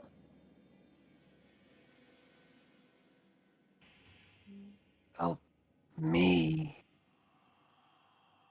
Help you. But are you gonna burn me if I kind of, grabby?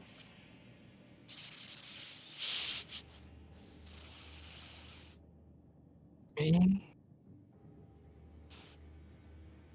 He seems to ask that as a question. Yeah, you.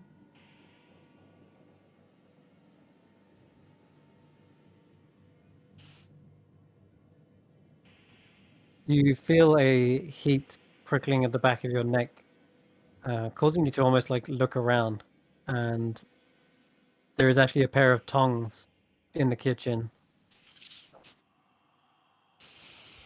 Do I click them 3 times? That is the rule. Yeah, I grab the Yeah. tongs. And see if I can grab this mask that's in the You oven can. furnace. Yeah, you can fit the tongs between the bars and pick up the mask. Oh, No good. problem. It is scorching hot. You can see it's like red hot burning. And Ooh. just as you're picking the mask up is when you suddenly hear a loud knock, knock, knock behind you on the door. Oh, no.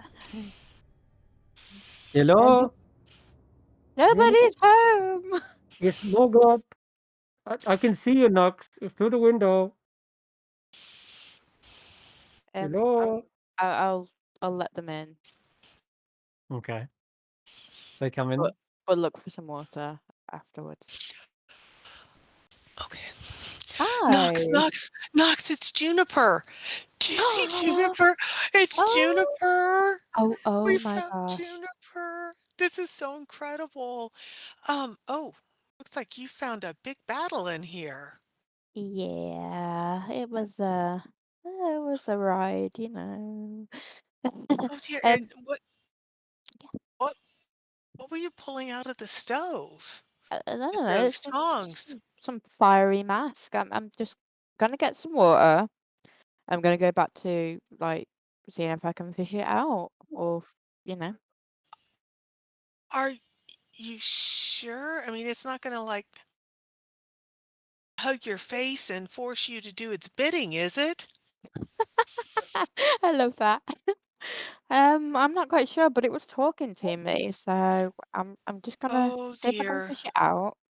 Grandma always said, don't trust things if you can't see where they keep their brains. Uh, so yeah, I'm gonna grabby. Wait, before you grabby it, where are the children? They're in the next room with Rodolfo and Xaxx. Big Red, go in and get them out. Take them to Will around the side. Let's at least get the children out before we find out if this Yeah. thing is gonna take Knox's soul. All right. Hey, kids. It's your old friend, Big Red, here to take you on a high sales adventure. Good job, Xaxx Rodolfo. We'll take it from here. Come on, kids. Are you ready? Are you ready, kid? Are you ready, kids? I guess we're going out this way. Who are you? Pogo says. Captain Red, at your service. So Squeamish is like, quick, the rest of you guys, we've already saved Broter and Pud. They're waiting for you over the other side of the river. We'll show you the way. Oh, okay. They look back at you guys, Xaxx and Rodolfo. Should we follow them?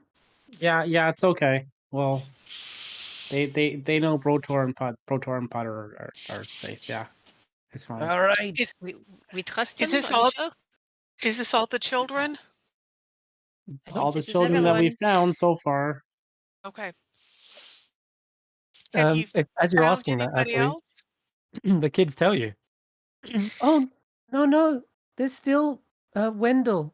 Oh, and Roth. Don't forget Roth. Where are Wendell and Roth at in here? Oh, they're the Um, kids that were over here, weren't they? yep, Over here that I didn't go that's in the that one door. one. There's a door back in the Tin Soldier's room. It's just on the right, left. They hold up their hands to make an L shape. Right, as you go Aw. into the. Okay, all right, Wendell and Roth. All right, we're gonna remember that, but we need y'all to go because I don't know how long Oh, the distraction outside's gonna last. Don't go to the garden. The garden's where all the tin soldiers and the scarecrows are with the fairies that are and whoever else is mhm. distracting them. And Sopig speaks up as well and says, "And Reuben. God, everyone Who's forgets Reuben. who's Ruben? Clearly, he wasn't that memorable. Hey, that's rude." You hear as a curtain is pulled away, and Reuben Sugarwood, a small childlike version, stands forward into the room. This is the halfling, Oh, all the way back from the Hall of Illusions. There you are, Reuben. Ruben. You were That's hiding. Ruben. Yes, and also Oink the pig, I think. And he gives a little thumbs up to Did Philomena. you guys see have you guys seen the baby displacer beast anywhere? Because she was here and then I lost her Uh, and then I don't know where she went. You And we're found also looking for her. you found the baby? Oh my Yeah, gosh. but I don't yep, know she's where right she there. went. Right there. Oh, she's here with us right now? Okay. Yeah, Sopig is holding the cage. So Pig's got her. She puts Okay. her down on Okay. the floor next to Tanwen. Oh my goodness. Hi, sweetheart. Be careful, that thing has Oh, tentacles, and we're not sure we know Oh, that it knows that we're hey. friends. it's gonna It Of knows course it me. knows It that we're knows me. friends. It Hello. knows me. Oh Hey, my I came back. goodness. You're so cute. Yes, you are. You are. You're cute. Do you want to play with the string? Look, there's a string on my robe. Look. You've got such good claws. Yes, you got that really well. Of course it's friendly. Okay, What we'll else? leave the beast to you. Uh, Red, do you need some Where help getting these children out of here? No, I got it from here. All aboard. Children, come on. I can't hear you. All right, they they start to file out. Probably all except Philomena, who is stubbornly not going anywhere until Oink has been saved. Uh, I'm so I'm going sorry, to when take you them. did I can't hear you. All I could hear was who lives in a pineapple under the sea. Yep, that's what he was referencing. Tabitha Nightshade. And as you hear them go out the door, you hear Big Red celebrating. We did it, Squeamish. That was easier than I thought. These all God. count as our saved children now. And he's like, "Ah, well done, Captain. High five." And then awkwardly realizes Big Red's got a hook for a hand. That's swabbing the deck for 2 weeks now, Squeamish. Ah, darn it. All right. So do we have to go up these stairs to get the last two children?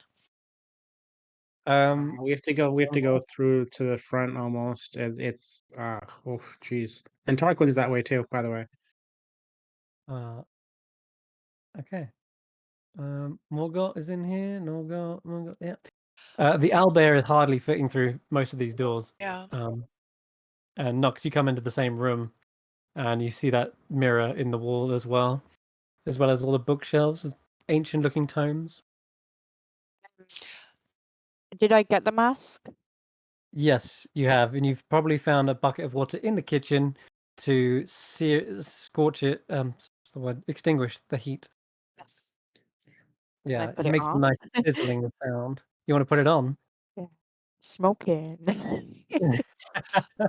Yeah, it's kind of creepy if you do place it on your face as it's still smoking. That's a kind of an odd sight. Like eyes, nose, and mouth are kind of billowing smoke slightly. It, funnily enough, is made of wood, and yet somehow it didn't burn away. Um, if you've put it on, Nox, and Yeah. you've come into this room, So Big looks at you and goes, "Oh, you found your mask." Oh, What? do I look any different? Go. Well, there's a mirror. Go have a look. And Nox, you hear that voice again saying, "Close." I'm as close as I can be. Like, Right Reba's up against the cases. mirror. You Yeah, see like, your reflection, except there is a slight difference. One that perhaps you wasn't expecting, but their skin is like red hot, almost like lava or magma or something, and they magma look people. like you. Yeah, but they're just like scorching, like superheated. There they are. Can you see them? Oh, oh, Ooh. wow. It's a magma beast. And with that being so close, they seem to reach up to their face, and instinctively, you do, as if you're its reflection. That's crazy. And as it reaches up, it seems to feel where the mask is. It looks towards you, its eyes lock, these burning pupils, and the arm reaches towards yours, Nox. Join us. Oh, I'm not one for cults. I am you. Let us Are you? return the seasons. Hmm. I'm gonna. What happens when I join you? We become one. Wait.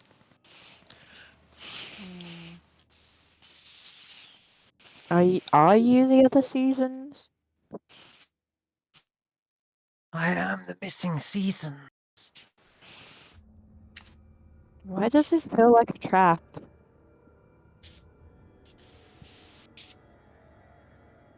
Why would I lead myself into a trap? No one hears what this is saying, by the way, but they're both speaking in a druidic language that no one understands. It just seems too good to be true. It really does.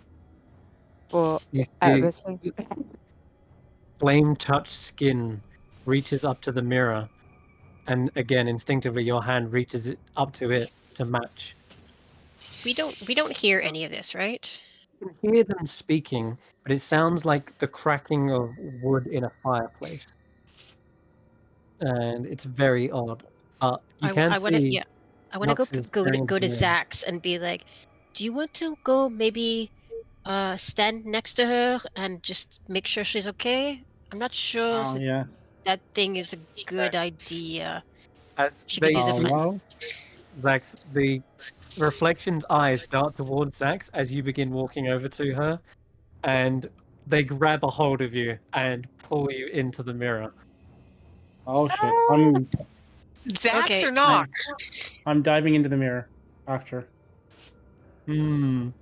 Zax, as you go up to the mirror, you just see the carnival reflecting back at you, and you basically slam into the mirror, hitting it and knocking over.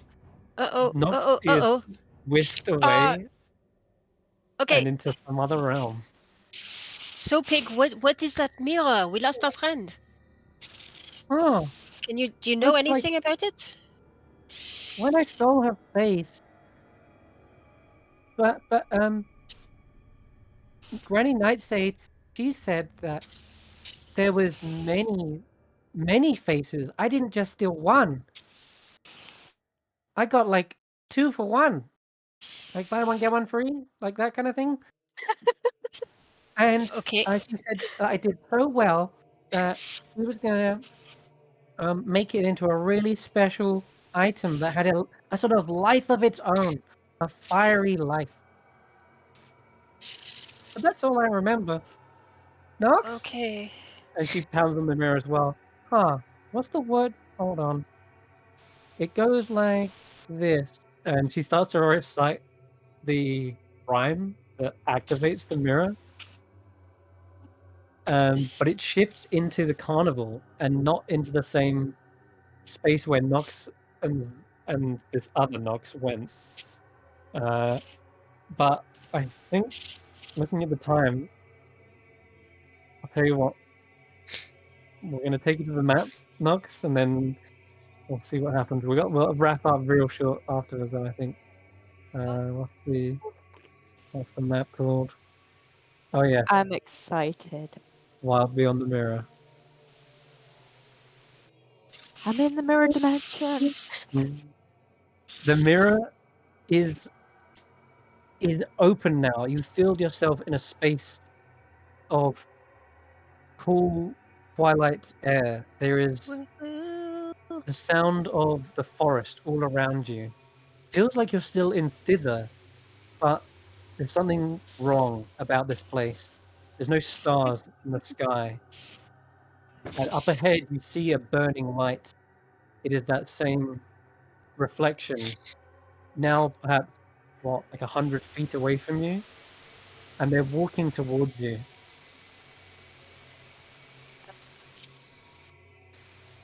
Hello? You see me? Where are you? I don't know. I don't know. And he's just like slowly, cautiously walking There forward. you are. They move at the same pace. Where were you? Uh-oh. Uh-oh. 8 years. You thought you could leave me? Abandon me for 8 years. Trapped in that mask. Raging against the bars. Where were you? Listen, pal, I did nothing. You fool. Typical spring. Never a care in the world. Just wandering off on your own. You got us This is into the this summer. mess. This is all your fault. I'm not really liking the energy that you are approaching me with. Like, simmer don't- down a little. That only makes her more angry. Flames begin to billow out, and as you say that, she just bursts into fire, and the trees around you set ablaze. Right. I'm really, really sorry. I'm not sure what happened 8 years ago. It was all weird. My face, like, got My stole. face. Your face is fine.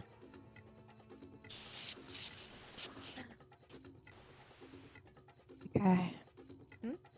Huh? I'm just gonna try to approach myself Okay. and try and embrace them in a hug. Just Oh try and my. calm them down. Okay. They continue to sort of rattle off as you're about to hug them. They're like, "You thought there was just the two of you? You completely forgot. You forgot about us." And you embrace them as, go ahead and give me. Oh man, this is probably more like a persuasion I'm gonna say it's persuasion. Even though you're not saying anything, you're clearly trying to calm them down in this moment. Take it. Yep, you get a pretty good roll, but in return, as you hug them, you feel the blistering heat back. Do you press? Do you continue to hug even through the pain? Yep.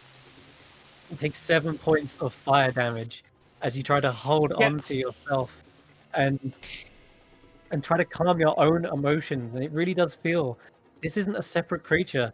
When you hear them shout at you, you feel that anger in your own heart, and you feel the pain of being abandoned and forgotten in your own mind. And I think as this clash of emotions, and as Nox is trying to hold on to themselves, I think this is a good place, even though it's sort of a Oh my cliffhanger to sort of Cliffhanger! to sort of end the night I love session. it. I really want to explore this more, but looking at the time, this is late, and Nox is really battling a fierce moment here. Oh, yeah. I love This it. is the best and worst place to end tonight's session at the height of emotion from Nox. Oh my This god. is you. You It's me! yet you forgot about them, like your memories were stolen of other yous. Oh, You're not even sure. It's all flooding back in a horrible tornado of fire, and it's only you who can confront this. You look behind you, and there's no Nox, there's no Xaxx to help you, even though they were trying.